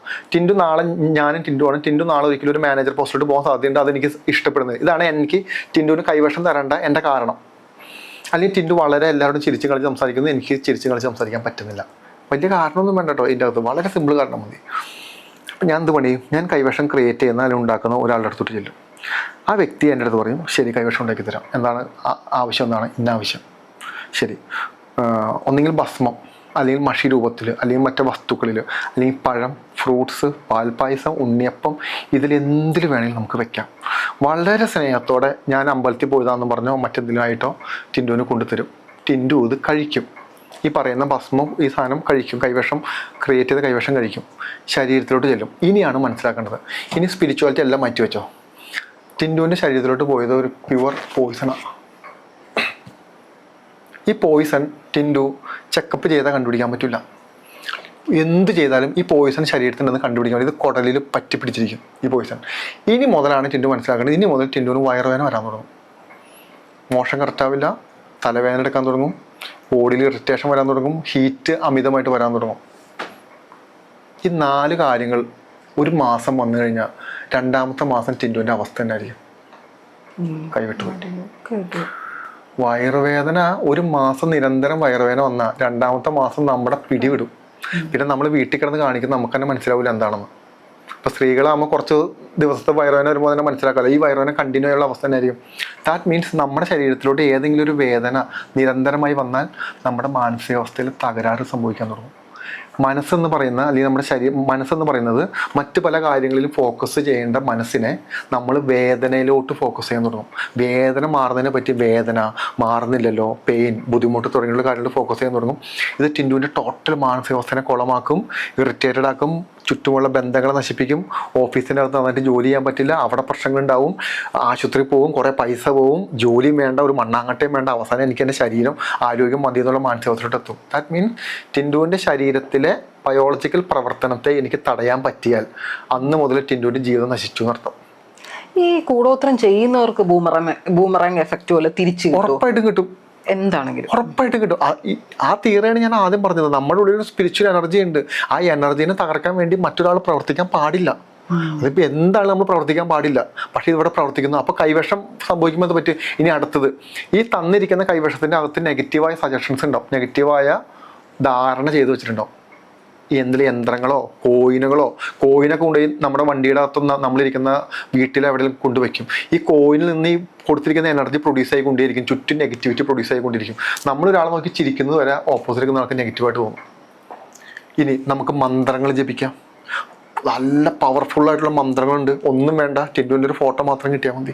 ടിൻറ്റുവിൻ്റെ ഒരു ഫോട്ടോ വെച്ചിട്ട് ഒരു 3-4 മണിക്കൂർ എടുത്തിട്ട് ടിൻറ്റുവിനെ ഇപ്പോൾ ഡൗൺ ആക്കാൻ പറ്റും. ടിൻറ്റുവിൻ്റെ ടിൻറ്റുവിൻ്റെ എനർജിയിലാണ് ഒരു എനർജി ഫീൽഡിൽ നിൽക്കുന്നത്. അത്ര മനസ്സിലാക്കിക്കോ. ഈ എനർജി ഫീൽഡിൽ ഞാനങ്ങ് റിമൂവ് ചെയ്യാം, എന്ത് ചെയ്യും? മൊത്തം കട്ടാവും. കാരണം ടിൻറ്റു ആ ഒരു എനർജി ഫീൽഡിൽ നിൽക്കുന്നത് കൊണ്ടാണ്, ആ പോസിറ്റീവ് എനർജിയിൽ ആ ഒരു ഇതിനകത്ത് നിൽക്കുന്നത് കൊണ്ടാണ് ഇത്ര സ്ട്രോങ് ആയിട്ട് നിൽക്കുന്നത്. മറ്റേത് പോയി കഴിഞ്ഞാൽ ബലൂണിലെ കാറ്റ് പോയപോലെ ഇരിക്കും. നമുക്ക് കൂടെയുള്ള മന്ത്രങ്ങൾ ജപിക്കാം, മറ്റ് പല ക്രിയകളും ചെയ്യുന്നതിനകത്ത് ഭയങ്കരമായിട്ട് രഹസ്യക്രിയകൾ ഉൾപ്പെടെയുണ്ട്. മെൻസസിന് ബ്ലഡ് പൊടിച്ച് കൈവശം കൊടുക്കുന്ന ആളുകളുണ്ട്, തുടങ്ങിയിട്ട് ഭയങ്കര വൾഗറായിട്ടുള്ള കാര്യങ്ങൾ ചെയ്യുന്ന ആളുകളുണ്ട്. മഷിക്കൂട്ട് തയ്യാറാക്കാൻ പറ്റും. നമുക്ക് ഒന്നും വേണ്ട, ഒരാൾ ജസ്റ്റ് ടച്ച് ചെയ്താൽ മതി, വശം ചെയ്തെടുക്കാം.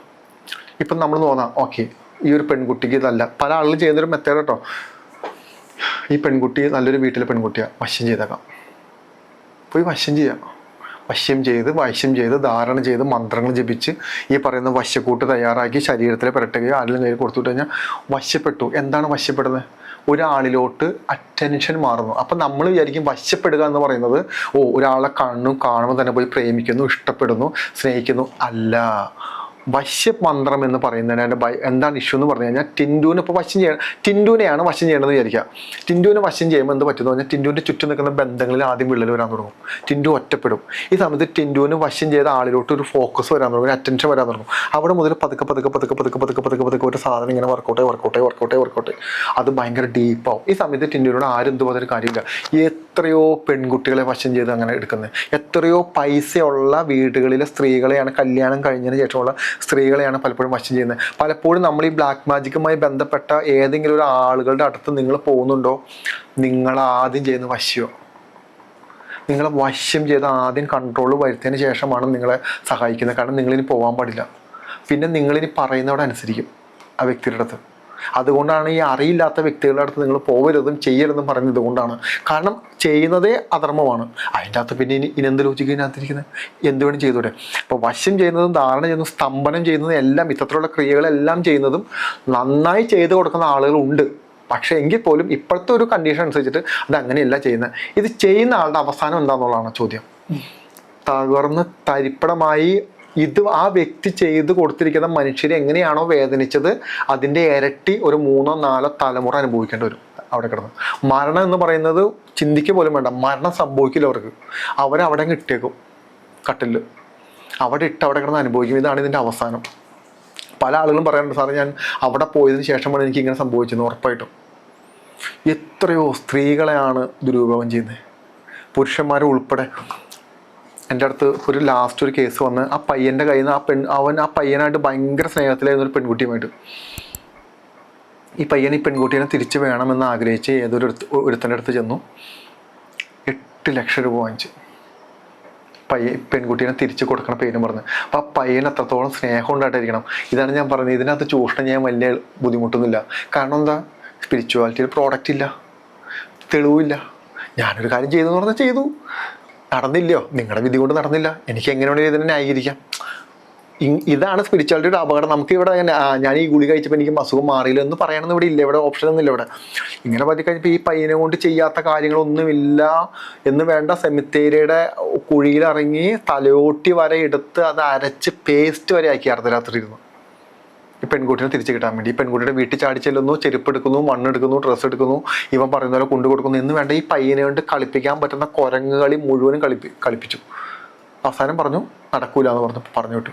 അവസാനം കരഞ്ഞിട്ട് എൻ്റെ അടുത്ത് വന്നു, ചേട്ടാ എനിക്ക് ഇങ്ങനെ ഒരു സാധനം സംഭവിച്ചു എന്ന് പറഞ്ഞു വരുന്നത്. എന്നാൽ ആലോചിച്ച് നോക്ക്, ഓരോ മനുഷ്യനെയും അവൻ്റെ ആ ആഗ്രഹങ്ങളും ഇഷ്ടങ്ങളിലൂടെ കൊണ്ടുപോകുന്ന രീതിയാണ് പറയുന്നത്. അപ്പോൾ ബ്ലാക്ക് മാജിക് എന്ന് പറയുന്നത് നിങ്ങൾ വിശ്വസിച്ചാലും നിങ്ങൾ വിശ്വസിച്ചില്ലെങ്കിലും ഒരു പ്രശ്നമില്ല. ഇത് അനുഭവിക്കുന്ന മനുഷ്യരോട് വളരെ കൃത്യമായിട്ട് ചോദിച്ചാൽ ഒരു കാര്യം മനസ്സിലാവും, ഇത് നമ്മുടെ കൺട്രോൾ അല്ല. ഇനി അടുത്തൊരു കാര്യം, എന്തുകൊണ്ടും നമ്മളെ ബ്ലാക്ക് മാജിക് ബാധിച്ചു എന്ന് മനസ്സിലാക്കിയാൽ ഇതിന് സൊല്യൂഷൻ കിട്ടും.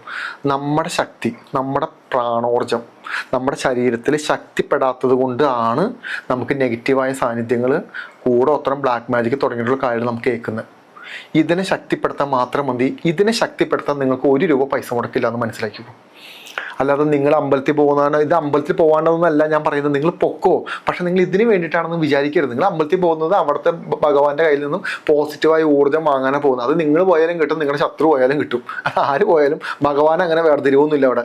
അത് അവൻ്റെ ശത്രുവാണ് അപ്പോൾ കൊടുക്കണ്ട എന്ന് ചിന്തിക്കുന്നില്ല. ആര് പോയാലും കിട്ടും.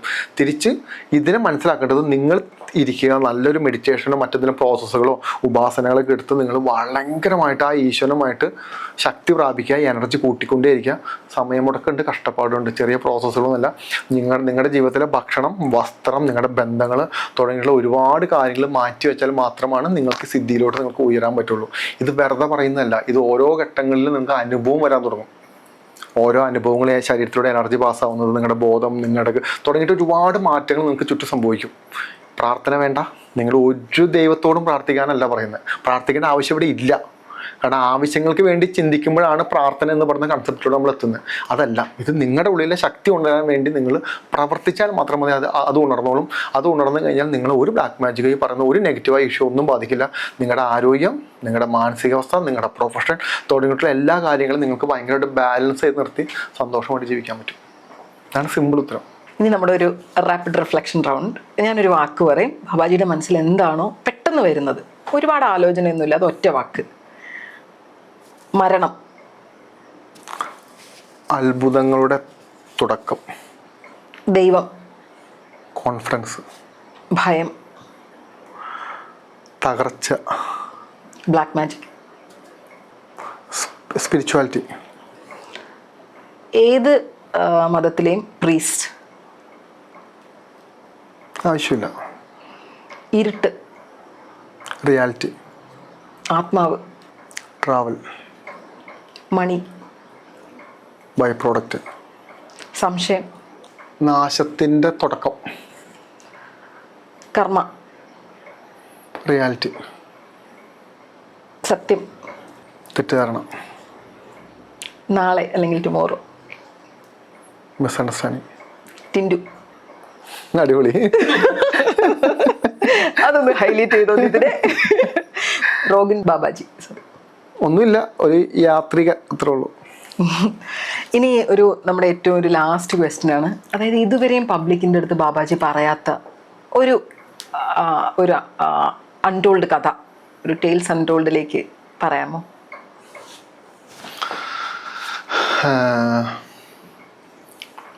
അതായത് മരണം കാത്തിരിക്കുന്ന ഒരു ആത്മാവിൻ്റെ ഒരു സ്റ്റോറി പറയാം. മരണം കാത്തിരിക്കുന്ന ആത്മാവല്ല, മരണം കാത്തിരിക്കുന്ന, വീടിന് മുന്നിൽ കാത്തിരിക്കുന്ന ഒരു ആത്മാവ്. ഒരു ഫാമിലി ഒരു വട്ടം എന്നെ കോണ്ടാക്ട് ചെയ്യാം. വിളിച്ചതിന് ശേഷം സംസാരിക്കുന്നു. ഇങ്ങനെ കുറച്ച് പ്രശ്നങ്ങളും കാര്യങ്ങളൊക്കെ ഉണ്ട്. ഭർത്താവ് മരിച്ചു പോയതാണ്, മക്കൾ മാത്രമേ ഉള്ളൂ. എനിക്ക് തോന്നുന്നു അത് തിരുവനന്തപുരം സൈഡിൽ നിന്ന് കണ്ടാന്ന് ആ കോള് വന്നത്. അപ്പോൾ ഞാൻ പറഞ്ഞു ശരി ഞാൻ നോക്കാം എന്ന് പറഞ്ഞു. എന്നെ ആദ്യം തന്നെ ഇങ്ങനത്തെ ഇത്തരത്തിലുള്ള കേസുകളൊന്നും കൈകാര്യം ചെയ്യാറില്ല. ഒന്നാമത്തെ കാര്യം ചെയ്യാൻ പാടില്ല. ഓരോ ആത്മാക്കളും ഇപ്പം നമ്മൾ ഈ സോൾ കമ്മ്യൂണിക്കേഷൻ നടത്തുക അല്ലെങ്കിൽ ആത്മാക്കളെ വിളിച്ച് സംസാരിക്കുക എന്ന് പറയുന്നത് ഒട്ടും സുഖകരമായ കാര്യങ്ങളല്ല. എന്നെ വിളിക്കുന്നുണ്ടോ നിങ്ങൾ കാത്തിരിക്കേണ്ടി വരും. കാരണം ഞാൻ ആ സോളിനോട് പെർമിഷൻ ചോദിക്കും. പെർമിഷൻ ചോദിച്ചിട്ട് ആ സോൾ അക്സെപ്റ്റ് ചെയ്ത് അതിനുശേഷം വേറെ നെഗറ്റീവായ ബുദ്ധിമുട്ടുകളൊന്നും എനിക്ക് വരില്ല എന്ന് എനിക്ക് കൺഫേം തോന്നിയാൽ മാത്രമേ ഞാൻ അത് ചെയ്യുള്ളൂ. ഇനി എത്ര രൂപ തരാമെന്ന് പറഞ്ഞാലും ഞാനത് ചെയ്ത് കൊടുക്കില്ല. വളരെ എമർജൻസി ആയിട്ടുള്ള, അതായത് ഒരു മനുഷ്യന് ഓക്കെ ഈ ആത്മാവിനോട് നമ്മൾ സംസാരിക്കണം എന്ന് നിർബന്ധം ഉണ്ടെങ്കിൽ മാത്രമേ ചെയ്യാറുള്ളൂ. പലപ്പോഴും അങ്ങനെ സംസാരിച്ച് ഇഷ്ടക്കുറവ് വന്ന പല കേസുകളും എൻ്റെ ജീവിതത്തിൽ സംഭവിച്ചുകൊണ്ടാണ്, അനുഭവത്തിൽ നിന്നാണ് ഞാനിത് പറയുന്നത്. അല്ലാത്ത ആളുകൾക്ക് ചിലപ്പോൾ ഭയങ്കര പൈസ ഒക്കെ വാങ്ങിച്ച് ചെയ്യുന്ന ആളുകളുണ്ട്. അപ്പോൾ ഈ ഫാമിലിയെ പറ്റി നമ്മൾ ചെക്ക് ചെയ്ത് നോക്കുമ്പോൾ മനസ്സിലാക്കാൻ പറ്റുന്ന പറഞ്ഞാൽ ഇവരുടെ ഒരു റിലേറ്റീവ്, ഒരു പെൺകുട്ടി തീ കൊളുത്തി മരിച്ചിട്ടുണ്ട്. ഈ പെൺകുട്ടിയുടെ ആത്മാവ് ഈ വീട് വിട്ട് പോയിട്ടില്ല. ആത്മാക്കളെ സംബന്ധിച്ചിട്ട് ഈ ആത്മാവിന് ഏറ്റവും വേണ്ടപ്പെട്ട വസ്തുക്കൾ എന്താണോ, ആളുകൾ എന്താണോ, ഇവർക്ക് ചുറ്റും കിടന്ന് കറങ്ങും. കാരണം ഇവരാണ് ഒന്നുകിൽ മോക്ഷം കൊടുക്കേണ്ടത് അല്ലെങ്കിൽ ഇതിന് പരിഹാരം ചെയ്യേണ്ടത് ഇവരാണ്. ഈ ആത്മാവിന് വേറെ ആരുമായിട്ട് ബന്ധപ്പെടാൻ പറ്റില്ല. ഇതിനെയാണ് നമ്മൾ ഈ ഭൂമിയിൽ ജീവിച്ചിരിക്കുന്നതിനെ കർമ്മബന്ധം എന്ന് വിളിക്കുന്നത്. ഈ കർമ്മബന്ധത്തിലാണ് ആത്മാക്കളും മനുഷ്യരും, നമ്മളായ മനുഷ്യരും ബന്ധപ്പെട്ട് നിൽക്കുന്നത്. അങ്ങനെ ഈ പെൺകുട്ടി ഇങ്ങനെ നിൽക്കുന്നു. വെച്ച് നോക്കുമ്പോൾ ഈ വീട്ടിലുള്ള എല്ലാവരും സൂയിസൈഡിൻ്റെ വക്കില്ല. അപ്പം ഞാൻ അവരോട് ചോദിച്ചു, ചേച്ചി ഇങ്ങനെ നിങ്ങൾക്കിപ്പോൾ സൂയിസൈഡിൻ്റെ കാരണം എന്താ? അത് അവർക്ക് അറിയില്ല. അവരുടെ കയ്യിൽ പണമില്ല, അവർക്കൊന്നും ചെയ്യാൻ പറ്റുന്നില്ല, അവർക്ക് മുന്നോട്ട് പോകാൻ പറ്റുന്നില്ല, ഭയങ്കര ബുദ്ധിമുട്ടാണ്.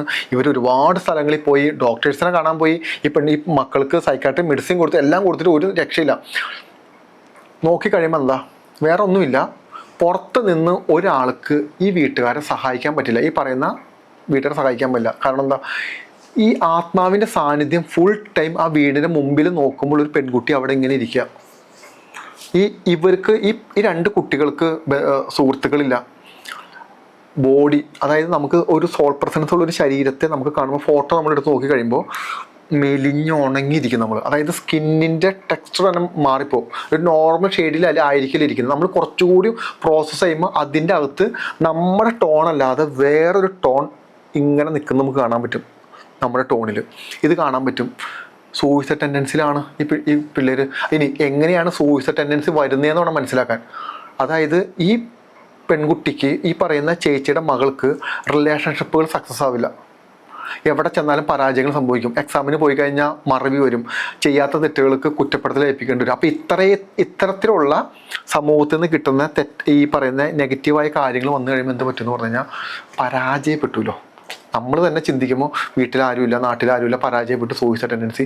അപ്പോൾ എന്ത് പറ്റുമെന്ന് പറഞ്ഞു കഴിഞ്ഞാൽ ഒരു ആത്മാവിന് ഒരു വ്യക്തിയുടെ അടുത്ത് പോയി നിന്നിട്ട് സംസാരിക്കാൻ പറ്റും.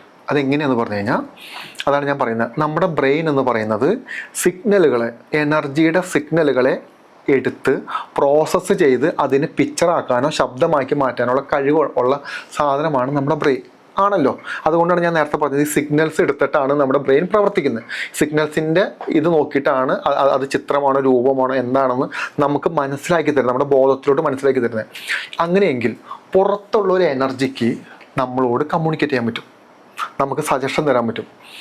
ഇവർക്ക് എല്ലാവർക്കും രാത്രി സമയങ്ങളിൽ നിൻ്റെ ജീവിതം പരാജയപ്പെട്ടാണ്, നീ എന്തിനാണ് ജീവിച്ചിരിക്കുന്നത്, പോയി മരിച്ചൂടെ, നിൻ്റെ കാമുകം നിന്നെ നോക്കുന്നുണ്ടോ, നിനക്ക് പഠിക്കാൻ കഴിവില്ലല്ലോ തുടങ്ങിയിട്ടുള്ള കാര്യങ്ങൾ പറഞ്ഞ് ഈ പെൺകുട്ടീനെ രാത്രി മുഴുവനും. അപ്പോൾ ഈ പെൺകുട്ടിയുടെ വിചാരം ഇത് ഈ പെൺകുട്ടി തന്നെ പെൺകുട്ടിയോട് പറയുന്നതാണെന്ന് വിചാരിക്കുന്നത്. നമ്മളെല്ലാവരും അങ്ങനെയാണെന്ന് വിചാരിക്കുന്നത്. അല്ല, ഇങ്ങനെ പറഞ്ഞ് സൂയിസൈഡ്, നീ മരിക്കേണ്ടവളാണ്, നീ മരിക്കണം എന്ന് പറഞ്ഞുകൊണ്ടിരിക്കും.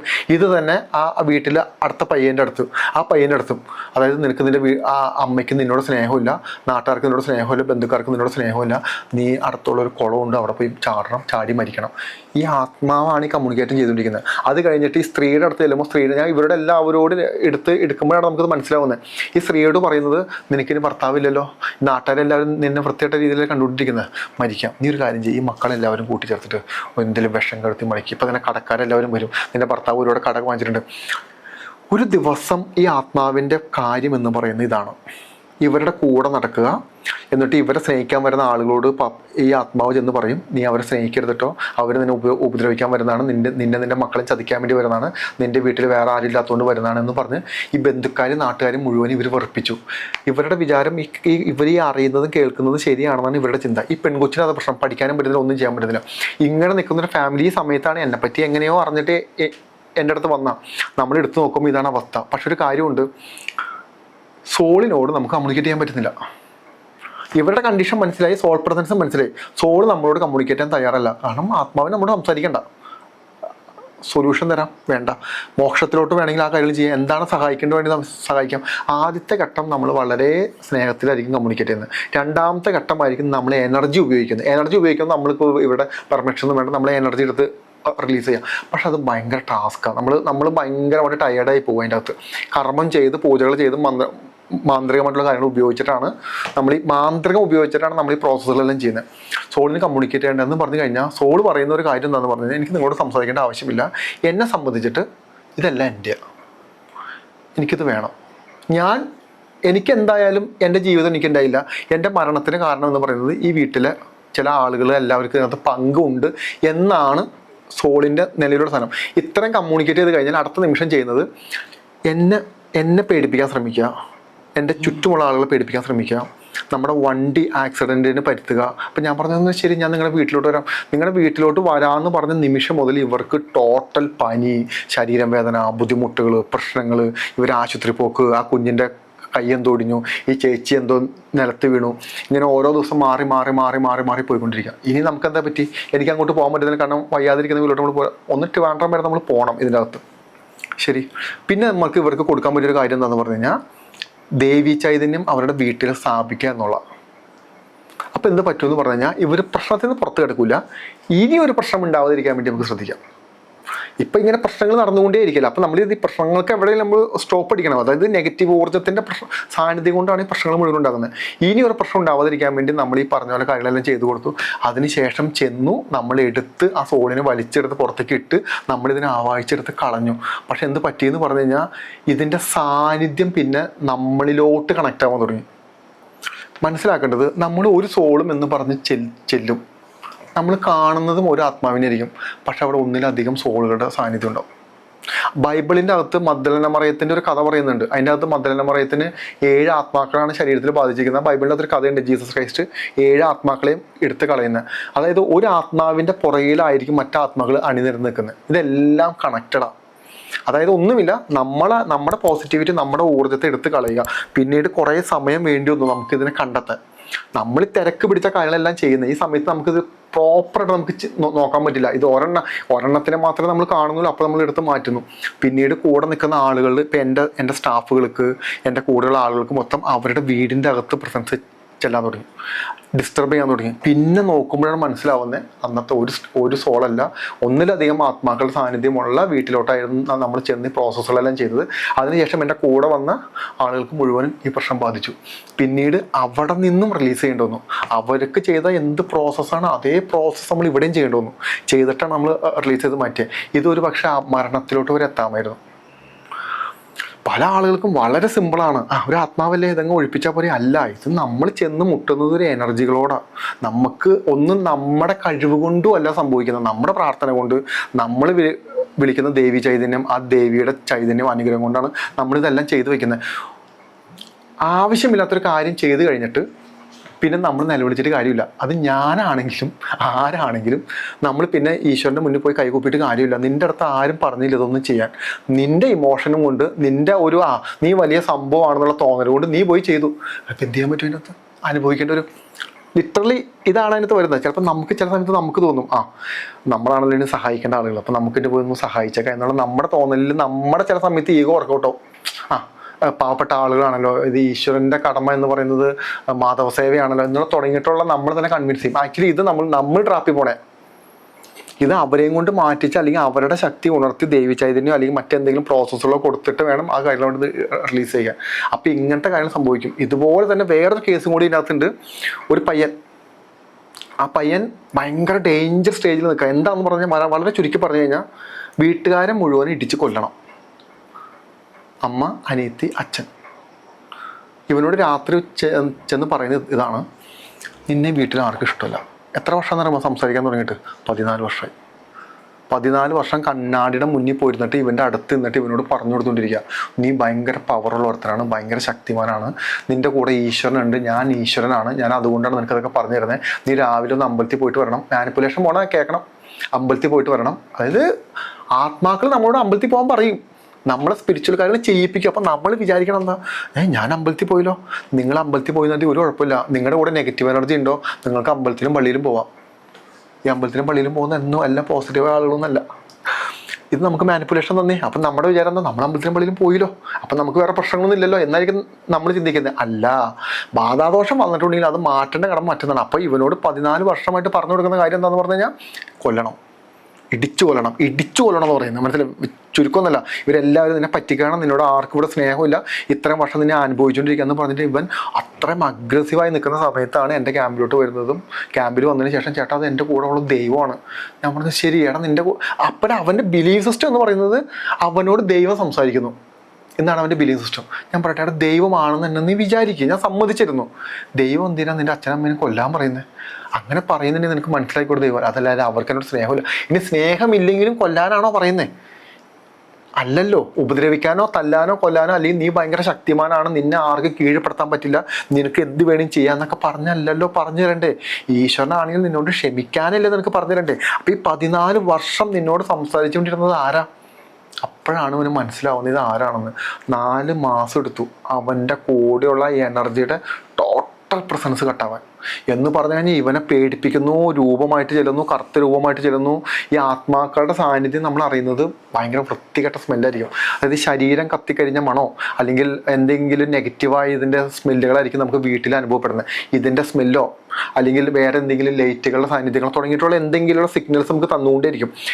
ആക്ച്വലി നമ്മൾ ഫിയർ ആക്കുന്ന, അതായത് പേടിപ്പിക്കും. എപ്പോഴും മനസ്സിലാക്കിക്കോ, ഒരു ആത്മാവിൻ്റെ സാന്നിധ്യം കൂടിയ അളവിൽ നിങ്ങൾക്ക് വരുന്നുണ്ടെങ്കിൽ നിങ്ങൾ ആ നിമിഷം പോലെ ഭയപ്പെടാൻ തുടങ്ങും. എന്തിനാണ് ഫിയർ? ഭയം എന്ന് പറയുന്ന ഇമോഷൻ എന്തിനാണെന്ന് അറിയാമോ? നമ്മൾ എന്തിനാണ് ഒരാളെ ഭയപ്പെടുത്തുന്നത്? കൺട്രോളിലാക്കാൻ, അനുസരിപ്പിക്കാൻ. നിങ്ങൾക്ക് ഒരാളെ അനുസരിപ്പിക്കണം എന്നുണ്ടെങ്കിൽ നിങ്ങൾ ആദ്യം ചെയ്യേണ്ടത് ആ വ്യക്തിയിൽ ഭയം ജനറേറ്റ് ചെയ്യിപ്പിക്കുക എന്നുള്ള. ഇത് തന്നെയാണ് സോളുകൾ നമ്മളോട് ചെയ്യുന്നത്. നിങ്ങൾ ആദ്യം ഭയപ്പെടുത്തും. നിങ്ങൾ ആദ്യം നിങ്ങളുടെ ബിലീഫ് സിസ്റ്റത്തിൻ്റെ ഒപ്പം നിൽക്കും. നിങ്ങൾ സ്പിരിച്വലാണോ, സ്പിരിച്വാലിറ്റി ഒപ്പം നിൽക്കും. അത് കഴിഞ്ഞ് നിങ്ങളെ പതുക്കെ അതിൽ നിന്ന് മാനിപ്പുലേറ്റ് ചെയ്യിപ്പിക്കും. അത് കഴിഞ്ഞ് പതുക്കെ നിങ്ങളോട് പറയും, നീ ഒരു കാര്യം ചെയ്യും, നിനക്കൊരു കാറ് വാങ്ങണമെന്ന് ഭയങ്കര ആഗ്രഹം, നീ ഒന്ന് പ്രാർത്ഥിക്കുമെന്ന് പറയും. അപ്പം നമ്മൾ ഇതും കേട്ടിട്ട് നമ്മൾ പോയിട്ട് നിന്ന് പ്രാർത്ഥിക്കാൻ തുടങ്ങും. ആക്ച്വലി കാറ് വാങ്ങാനുള്ള പൈസയും നമ്മുടെ കയ്യിലില്ല, ഇതിനുള്ള യോഗ്യത നമുക്കില്ല എന്ന് നമുക്കറിയാം. പക്ഷെ നമ്മൾ പോയി പ്രാർത്ഥിക്കും. എന്നിട്ട് നമ്മൾ പറയും, കേട്ടോ കിട്ടിയില്ലല്ലോ, ഇനി ദൈവം ഉണ്ടോ? ഇല്ലല്ലോ. നീ പ്രാർത്ഥിച്ചിട്ട് നിനക്ക് കിട്ടിയില്ലല്ലോ, നിനക്ക് വേറെ പണിയുണ്ടായി, ഇതൊക്കെ വെറുതെയാടാ, അതൊക്കെ തട്ടിപ്പാണ്, ഇതൊന്നും വെറുതെ ഒന്നുമില്ല, ഇങ്ങനൊരു സാധനമൊന്നും ഇല്ല. നിന്റെ ആഗ്രഹത്തിന് നീ ഇത്ര നാളെ എന്തൊക്കെ ആഗ്രഹിച്ചു, നിനക്ക് ഒന്നും തന്നില്ലല്ലോ. ഇത്ര നാളെ എന്തൊക്കെ ആഗ്രഹിച്ചു എന്ന് പറയുമ്പോൾ അവൻ ചിന്തിക്കണം, ആഗ്രഹിച്ച കാര്യത്തിന് വേണ്ടിയിട്ട് അവൻ പ്രയത്നിച്ചിട്ടില്ല, പരിശ്രമിച്ചിട്ടില്ല. അപ്പം ഈ പരിശ്രമിക്കാത്ത കാര്യം കിട്ടണം എന്നാണ് ഈ പറയുന്ന കൂടെ നിൽക്കുന്ന സോള് പറഞ്ഞു കൊടുക്കുന്നത്. അപ്പോൾ കിട്ടിയില്ലല്ലോ, നീ ഇതൊക്കെ വിട്ട് കളയാൻ പറയും. പിന്നെ ഇത് തിരിഞ്ഞ് നിന്ന് തെറി കൊടുക്കും ദൈവങ്ങളെ. ഒന്നെങ്കിൽ ദൈവങ്ങളെ തെറി പറയും, അല്ലെങ്കിൽ ദൈവത്തിൻ്റെ രൂപം കാണുമ്പോൾ സെക്ഷുവാലിറ്റി അനുഭവപ്പെടാൻ തുടങ്ങും. അതായത് ലൈംഗികമായ താല്പര്യങ്ങൾ വരാൻ തുടങ്ങും ഇത്തരത്തിലുള്ള മനുഷ്യർക്ക്. നമ്മളിങ്ങനെ കേൾക്കുമ്പോൾ ഇങ്ങനെയൊക്കെ ഉണ്ട് കേട്ടോ, ഇങ്ങനെയൊക്കെ സംഭവിക്കും. അത് അവരോട് മാത്രമല്ല, വീട്ടുകാരോടും നാട്ടുകാരോടും എല്ലാവരോടും സെക്ഷൽ എനർജി ഭയങ്കരമായിട്ട് ഹൈ ആവും. എന്നിട്ട് ഈ ആളുകളെ സെക്ഷൽ എനർജിയിലോട്ട് കൺവേർട്ട് ചെയ്യും. സെക്ഷൽ എനർജിയിലോട്ട് പൂർണ്ണമായിട്ട് കൺവേർട്ട് ചെയ്ത് കഴിയുമ്പോൾ എന്ത് പറ്റും? നമ്മുടെ ഇമോഷൻസ്, എമ്പതി തുടങ്ങിയുള്ള പല ഇമോഷൻസ് നമുക്ക് കട്ടാക്കി കളയും. എന്നിട്ട് ഇതിനെ അങ്ങ് കൊണ്ടുപോയി മാനിപ്പുലേറ്റ് ചെയ്ത് കൊണ്ടുപോയി അവസാനം എല്ലാം തകർന്ന് തരിപ്പടമായി നീ പോയി മരിക്കണം എന്ന് പറയും. ഇതാണ് ഈ സോൾ പ്രസൻസിൻ്റെ എക്സ്ട്രീം ലെവലിലോട്ട് കൺവേർട്ട് ആയി കഴിഞ്ഞാൽ. ഇത് നമ്മുടെ വിചാരം ഇത് നമ്മളാണെന്ന് അല്ല. നിങ്ങളിലോട്ട് നിരന്തരമായിട്ട് എന്തെങ്കിലും തരത്തിലുള്ള കാര്യങ്ങൾ നിരന്തരമായിട്ട് വരുന്നുണ്ട്. ഒരു ഡിപ്രഷൻ സ്റ്റേജിൽ വരുന്നത് സ്വാഭാവികമാണ്. ഇപ്പം നമ്മൾ ഭയങ്കരമായിട്ട് സങ്കടപ്പെട്ട് വിഷമിച്ചിരിക്കുമ്പോൾ നമുക്ക് തോന്നും, അച്ഛനമ്മയൊക്കെ നന്നായിരുന്നെങ്കിൽ, അവരെന്നെ സ്നേഹിച്ചിരുന്നെങ്കിലൊക്കെ തോന്നും. അതിനെ പറ്റിയിട്ടല്ല. നിരന്തരം എന്ന വാക്ക് വളരെ ഇമ്പോർട്ടൻ്റാണ്. കൂടോത്രമാണോ, ബ്ലാക്ക് മാജിക് ആണോ, ആത്മാക്കളുടെ സാന്നിധ്യമാണോ, ഇതെല്ലാം 1, 2, 3 വട്ടം കാണുന്നതല്ല. 1 വട്ടം നിഴൽ കാണുന്നതോ 2 വട്ടം നിഴൽ കാണുന്നതോ എല്ലാം നിങ്ങൾ ഹാലൂസിനേഷൻ ആയിട്ടോ തോന്നലായിട്ട് എടുത്തോളണം. പക്ഷേ അതിൽ നിന്ന് നിരന്തരമായി വർഷങ്ങളായിട്ട് നിങ്ങൾ ലൂപ്പിലാണോ, നിങ്ങളൊരു അവസ്ഥയിലൂടെയാണോ കടന്നു പോകുന്നത്, നിങ്ങൾക്ക് ഇതിൽ നിന്ന് പുറത്തോട്ട് വരാൻ പറ്റുന്നില്ല, അല്ലെങ്കിൽ സെക്ഷൽ ആയിട്ടുള്ള എനർജികൾ വന്ന് സെക്ഷൽ കാര്യങ്ങൾ നമ്മൾ ചെയ്യുന്ന കണ്ടീഷൻ ഉണ്ട്. പലപ്പോഴും ഇതിന് നമുക്ക് വേണമെങ്കിൽ അത് കേട്ടിട്ടുണ്ടോ എന്ന് എനിക്കറിയില്ല. സെക്ഷൽ പൊസഷൻ എന്ന് പറയും. എന്ന് പറഞ്ഞു കഴിഞ്ഞാൽ ഗന്ധർവൻ കൂടി എന്ന് പറയുന്നത് കേട്ടിട്ടുണ്ടോ? ശരിക്കും ഗന്ധർവൻ കൂടെ എന്ന് പറയുന്നത് എന്താ ഉദ്ദേശിക്കുന്നത് പറഞ്ഞു കഴിഞ്ഞാൽ, ഒരു ഗന്ധർവൻ വരുന്നു, എന്നിട്ട് ആ തറവാട്ടിലെ പെൺകുട്ടിയുമായിട്ട് ശയിക്കുന്നു, എന്നിട്ട് പോകുന്നു. ഇതാണ് ആ കൺസെപ്റ്റ്. ഇത് ശരിക്കും ഗന്ധർവനല്ല. ഇതാണ് നെഗറ്റീവ് സോൾ പ്രസൻസ് ആണ്. ഇങ്ങനെ നെഗറ്റീവ് സോളുകൾ സെക്ഷലി ഉപയോഗിക്കും. സ്ത്രീകളെ, പുരുഷന്മാരെ ഉപയോഗിക്കും. ഇത് കൃത്യസമയത്ത് വരും, കൃത്യസമയത്ത് ശരീരത്തിലൂടെ എനർജി പാസ്സാവും, നമ്മുടെ കൈയും കാലും എല്ലാം ബന്ധിക്കപ്പെടും. സെക്ഷൽ ആയിട്ടുള്ള ആക്ടിവിറ്റികൾ ഒരു 3-4 മണിക്കൂർ നിരന്തരം ചെയ്തിട്ട് ഇറങ്ങിപ്പോകും. ഞാൻ ഏകദേശം ഒരുപാട് കേസുകൾ കൈകാര്യം ചെയ്യുന്നുണ്ട് കേരളത്തിൽ. ഇത്തരത്തിലുള്ള കേസുകൾ മാത്രം. ചെറിയ പെൺകുഞ്ഞുങ്ങൾ ഉൾപ്പെടെ പ്രായമായ ആളുകളുടെ വരെ. പലപ്പോഴും പല ആളുകളും കല്യാണം കഴിക്കാത്തതിൻ്റെ കാരണം വരെ ഇതാണ്. ഇത് ഇവർക്ക് പറയാൻ പറ്റുന്നില്ല. ഒന്നുമില്ല, തറവാട്ടിലോ വീട്ടിലോ ഒരു ബാധാദോഷമുണ്ട്. ഈ ബാധാദോഷത്തിന്റെ ഭാഗമായിട്ടുള്ള ശാപമാണ് ഇവർ അനുഭവിക്കുന്നത്. സെക്ഷുവലി റേപ്പ് ചെയ്ത് കളയും പെൺകുട്ടികളെ. ബ്ലഡ് വരെ വരുന്ന അവസ്ഥയുണ്ട്. പറഞ്ഞാൽ വിശ്വസിക്കില്ല. അത്രത്തോളം സെക്ഷുവലി ഉപയോഗിച്ച്. അപ്പം നമ്മൾ ഡ്രീമിംഗ് ആണ്. ഡ്രീമിംഗ് അല്ല, നീ കണ്ണ് തുറന്ന് കിടന്ന് അനുഭവിക്കുന്ന കാര്യത്തെ പറ്റി പറയുന്നത്. ചില കാര്യങ്ങൾ ഉപദ്രവിച്ച് കളയും. ഈ സമയത്ത് ഭയങ്കരമായിട്ട് ഉപദ്രവം കിട്ടും. അപ്പോൾ ഇതെല്ലാം അനുഭവിക്കുന്ന മനുഷ്യർക്ക്. ഇപ്പം ഞാൻ ഇങ്ങനെ പറയുമ്പോഴെല്ലാം ഇതെന്തോ ഒരു വേറൊരു ലോകത്ത് നടക്കുന്ന കാര്യങ്ങളാണോ, ഇതൊന്നും സത്യമല്ല എന്നല്ല പറയുന്നത്. ഇത് എല്ലാവർക്കും വേണ്ടിയിട്ടുള്ള കാര്യമല്ല. ഒന്നാമത്തെ കാര്യം, നിങ്ങൾ ഇതൊരു കഥ കേൾക്കുന്ന പോലെ കേട്ടാൽ മതി. പക്ഷേ ഇത് അനുഭവിക്കുന്ന മനുഷ്യരുണ്ട്. ഈ കൂടോത്രവും ബ്ലാക്ക് മാജിക്കും ഇതുള്ള അവസ്ഥകളും വീട്ടിൽ തമ്മിത്തലും. ഒരു ഭാര്യനും ഭർത്താവിനും തമ്മിൽ അകറ്റണം. വളരെ സിമ്പിൾ പ്രോസസ്സാണ്. 2 പേരുടെ ഇടയിലോട്ടും ഒരാളുടെ എനർജി ഒന്ന് ഹീറ്റ് ചെയ്യിച്ചാൽ മതി. ഒരാളുടെ ശരീരത്തിലെ ഹീറ്റിനെ ഉണർത്തിയാൽ മാത്രം മതി. അപ്പം നിങ്ങൾ ബ്ലാക്ക് മാജിക് എന്ന് പറയുന്നത് വളരെ സിമ്പിളായ പ്രോസസ്സാണ്. അതായത് ഇപ്പോൾ ഒരു പെൺകുട്ടിയും ഒരു ആൺകുട്ടിയും, ആ പെൺകുട്ടീനെ ഇവർ തമ്മിൽ അകറ്റണം. എന്ത് ചെയ്യണം? പെൺകുട്ടിയുടെ ശരീരത്തിലൂടെ ഹീറ്റ് എനർജി കൊടുത്തു. ഹീറ്റ് എനർജി വന്നു കഴിഞ്ഞാൽ എന്ത് പറ്റും? BP കൂടും, ദേഷ്യം വരും, അഗ്രസീവ് ആവും, ചെറിയ കാര്യങ്ങൾക്ക് പൊട്ടിത്തെറിക്കും, മാനേജ് ചെയ്യാൻ പറ്റില്ല, എല്ലാത്തിനും പിണക്കവും അഴുക്കായിരിക്കും. പോരെ ഒരാൾ അകറ്റാൻ? നമ്മളിതിന് ഇതിനും വലിയ കൂടത്രം ചെയ്യണമെന്നില്ല. ജസ്റ്റ് ഹീറ്റ് എനർജി കൂട്ടുക, മാനിപ്പുലേഷൻ കൂട്ടുക, അതല്ലെങ്കിൽ ഇടയിലൊരു ഒരു നെഗറ്റീവായ ഒരു എനർജി ഇഷ്യൂ ഉണ്ടാക്കി കൊടുക്കുക. 2 പേര് 2 വഴിക്കൂ. അപ്പോൾ കൂടോത്രം എന്ന് പറയുമ്പോൾ നമ്മളിങ്ങനെ അതീന്ദ്രിയമായ അത്ഭുതകരമായ കാര്യങ്ങളൊന്നും പറയാതെ ഇതെല്ലാം എനർജി ബേസിൽ കണക്റ്റഡ് ആയിട്ട് നിൽക്കുന്ന കാര്യങ്ങളാണ്. ഇതെല്ലാം എൻ്റെ അനുഭവത്തിൽ പറയുകയാണെങ്കിൽ ഇതെല്ലാം സത്യമാണ്. ആത്മാക്കളുടെ സാന്നിധ്യം, നെഗറ്റീവായ എനർജികളുടെ സാന്നിധ്യം. ഈ ആത്മാക്കളുടെ സാന്നിധ്യം എന്ന് പറയുമ്പോൾ തന്നെ അതിനകത്ത് ഒരുപാട് കാറ്റഗറി ഉണ്ട്. ഉപദ്രവിക്കുന്ന, സെക്ഷൽ അബ്യൂസ് ചെയ്യുന്ന, ദ്രോഹിക്കുന്ന, സഹായം പോലെ. അതായത് ഒരു വ്യക്തിനെ, ആ വ്യക്തി പറയും എൻ്റെ കൂടെ എൻ്റെ അമ്മൂമ്മയുണ്ട്, എൻ്റെ അമ്മൂമ്മ എന്നെ സഹായിക്കുന്നുണ്ട്. ഇല്ല, 100 കാര്യങ്ങളിൽ 60% കാര്യങ്ങൾ നിങ്ങളെ തടയുന്നു, ബാക്കി 40% കാര്യങ്ങൾ നിങ്ങളെ സഹായിക്കുന്നു എന്നുള്ള പ്രതീതി വരുത്തും. അപ്പം എന്ത് പറ്റും? നിങ്ങൾ വിശ്വസിക്കും. പലപ്പോഴും നമ്മൾ പല വീട്ടിലും ചെന്ന് നിങ്ങൾക്ക് എൻ്റെ ഒരു സാന്നിധ്യം ഉണ്ട് കേട്ടോ, ഇത് നിങ്ങളുടെ പൂർവികരായിട്ടാണ് കാണുന്നതെന്ന് പറഞ്ഞാൽ അതൊന്നും കളയണ്ട, അതൊക്കെ പഠിക്കുന്നു കേട്ടോ, അതൊന്നും കുഴപ്പമില്ലെന്ന് പറയും. അനുഭവിച്ചുകൊണ്ടിരിക്കുക. കാരണം എന്താ? ഇവർ പറയുന്ന കാര്യങ്ങൾ ഫലിക്കുന്നു. ഇവരിങ്ങനെ ഇരുന്നിട്ട് പറയാം, ഇങ്ങനൊരു അപകടം സംഭവിക്കും. അപ്പം ഇവരിലൂടെ, ഞാൻ ആദ്യം പറഞ്ഞാൽ ഇവരിലോട്ട് ഒരു അറ്റൻഷൻ പോവാം. ഒരു ആത്മാവിൻ്റെ സാന്നിധ്യങ്ങളും ഈ നെഗറ്റീവായ കാര്യങ്ങളും ആസ്വദിക്കുന്ന കുറേ മനുഷ്യരുണ്ട് ഇതിനിടയിൽ. അപ്പം ഇതെല്ലാം സത്യമാണ്. ഇത് അനുഭവിക്കുന്നവർക്ക് മാത്രം ഇതെടുത്താൽ മതി. അതല്ലാതെ, പക്ഷേ വീണ്ടും എടുത്തു പറയുന്നു, ഇതെല്ലാം സൈക്കോളജിക്കൽ കണ്ടീഷനും ആവാം, സ്പിരിച്വൽ കണ്ടീഷനും ആവാം. സൈക്കോളജിക്കൽ കണ്ടീഷനാണോ സ്പിരിച്വൽ കണ്ടീഷനാണോ എന്നുള്ളത് നിങ്ങൾ കൺഫേം ചെയ്തിട്ട് മാത്രമേ സൈക്കോളജിക്കൽ പ്രോസസ്സ് എടുക്കാവൂ, സ്പിരിച്വൽ പ്രോസസ്സ് എടുക്കാവൂ. അതല്ലാതെ അങ്ങോട്ടും ഇങ്ങോട്ടും ചാടരുത്. ആദ്യം സ്വസ്ഥമായിരിക്കുക. നിങ്ങളുടെ പ്രോബ്ലം എന്താണെന്ന് ഒരു മെഡിറ്റേഷൻ ഒരു പ്രോസസ്സ് എടുത്തതിന് ശേഷം കുറച്ച് നാൾ ഇരുന്ന് 2-3 മാസം ഇരുന്ന് നന്നായിട്ടൊന്ന് ആലോചിക്കുക. എന്നിട്ട് നിങ്ങൾ അനുഭവിക്കുക. നിങ്ങൾ അനുഭവിച്ച നിങ്ങളുടെ പ്രോബ്ലം ശരിയാണെന്ന് രണ്ടാമത് കൺഫേം ചെയ്യുക. കൺഫേം ചെയ്തതിന് ശേഷം ഇതിൻ്റെ സൊല്യൂഷൻ എന്താണെന്ന് സമയമെടുത്ത് ആലോചിക്കുക. എന്നിട്ട് നിങ്ങൾ ഇതിന് വേണ്ട സൊല്യൂഷൻ കാണുക. അല്ലാതെ ചാടി കയറി എനിക്ക് എന്തെങ്കിലും ഒരു ബുദ്ധിമുട്ടുണ്ടായി അപ്പോൾ തന്നെ യൂട്യൂബ് നോക്കി യൂട്യൂബിൽ നിന്ന് എന്തെങ്കിലും ഒരു നെഗറ്റീവ് ഇഷ്യൂ എന്ന് പറഞ്ഞു, അല്ലെങ്കിൽ എന്തെങ്കിലും സൈക്കോളജിക്കൽ ഇഷ്യൂ എന്ന് പറഞ്ഞിട്ട് നേരെ പോയിട്ട് അവിടെ ഇവിടെ പോയി ചാടാതെ സമയമെടുത്ത് ആലോചിച്ച് പ്രശ്നങ്ങൾ എന്താണെന്ന് മനസ്സിലാക്കിയതിന് ശേഷം മാത്രം പോവുക. ഇല്ലെങ്കിൽ അവിടെ ഉണ്ടാവില്ല, ഇവിടെ ഉണ്ടാവില്ല. ഈ സ്പിരിച്വൽ കാര്യങ്ങളാണെങ്കിൽ നിങ്ങളുടെ കുടുംബം വരെ വിൽക്കേണ്ടി വരും. ഇപ്പുറത്താണെങ്കിൽ നിങ്ങളുടെ ആരോഗ്യം പൂർണ്ണമായിട്ടും നശിച്ചു പോകും. അപ്പോൾ ഇത് രണ്ടും എന്താണെന്ന് മനസ്സിലാക്കിയതിന് ശേഷം മാത്രം ട്രീറ്റ്മെൻറ്റിലോട്ട് പോവാം. Thank you G, thank you so much. ഒത്തിരി സമയം ഞങ്ങൾക്ക് വേണ്ടി സ്പെൻഡ് ചെയ്തു. ഒരു വലിയൊരു തിൻ ലൈനാണിത്, വിശ്വാസത്തിൻ്റെയും വിശ്വസിക്കുന്നവർക്കും അല്ലാത്തവർക്കും വേണ്ടിയിട്ടുള്ളത്. അപ്പം എന്താണ് എല്ലാവർക്കും ഒരു അനുഭവം ഉണ്ടാവുന്നവരെ ഇതൊരു കേട്ടുകേൾവിയാണ്. അതിപ്പം ഒരു ന്യൂസ് ആണെങ്കിൽ പോലും, പത്രത്തിൽ വരുന്ന ഒരു ന്യൂസ് ആണെങ്കിലും നമുക്കുണ്ടാകുന്നവരെ അതൊരു ന്യൂസാണ്. നമുക്കുണ്ടാകുമ്പോഴേ അതൊരു എക്സ്പീരിയൻസ് ആവുള്ളൂ, നമ്മളത് എഫക്റ്റ് ചെയ്യുള്ളൂ. അപ്പോൾ thank you so much for your time. Thank you.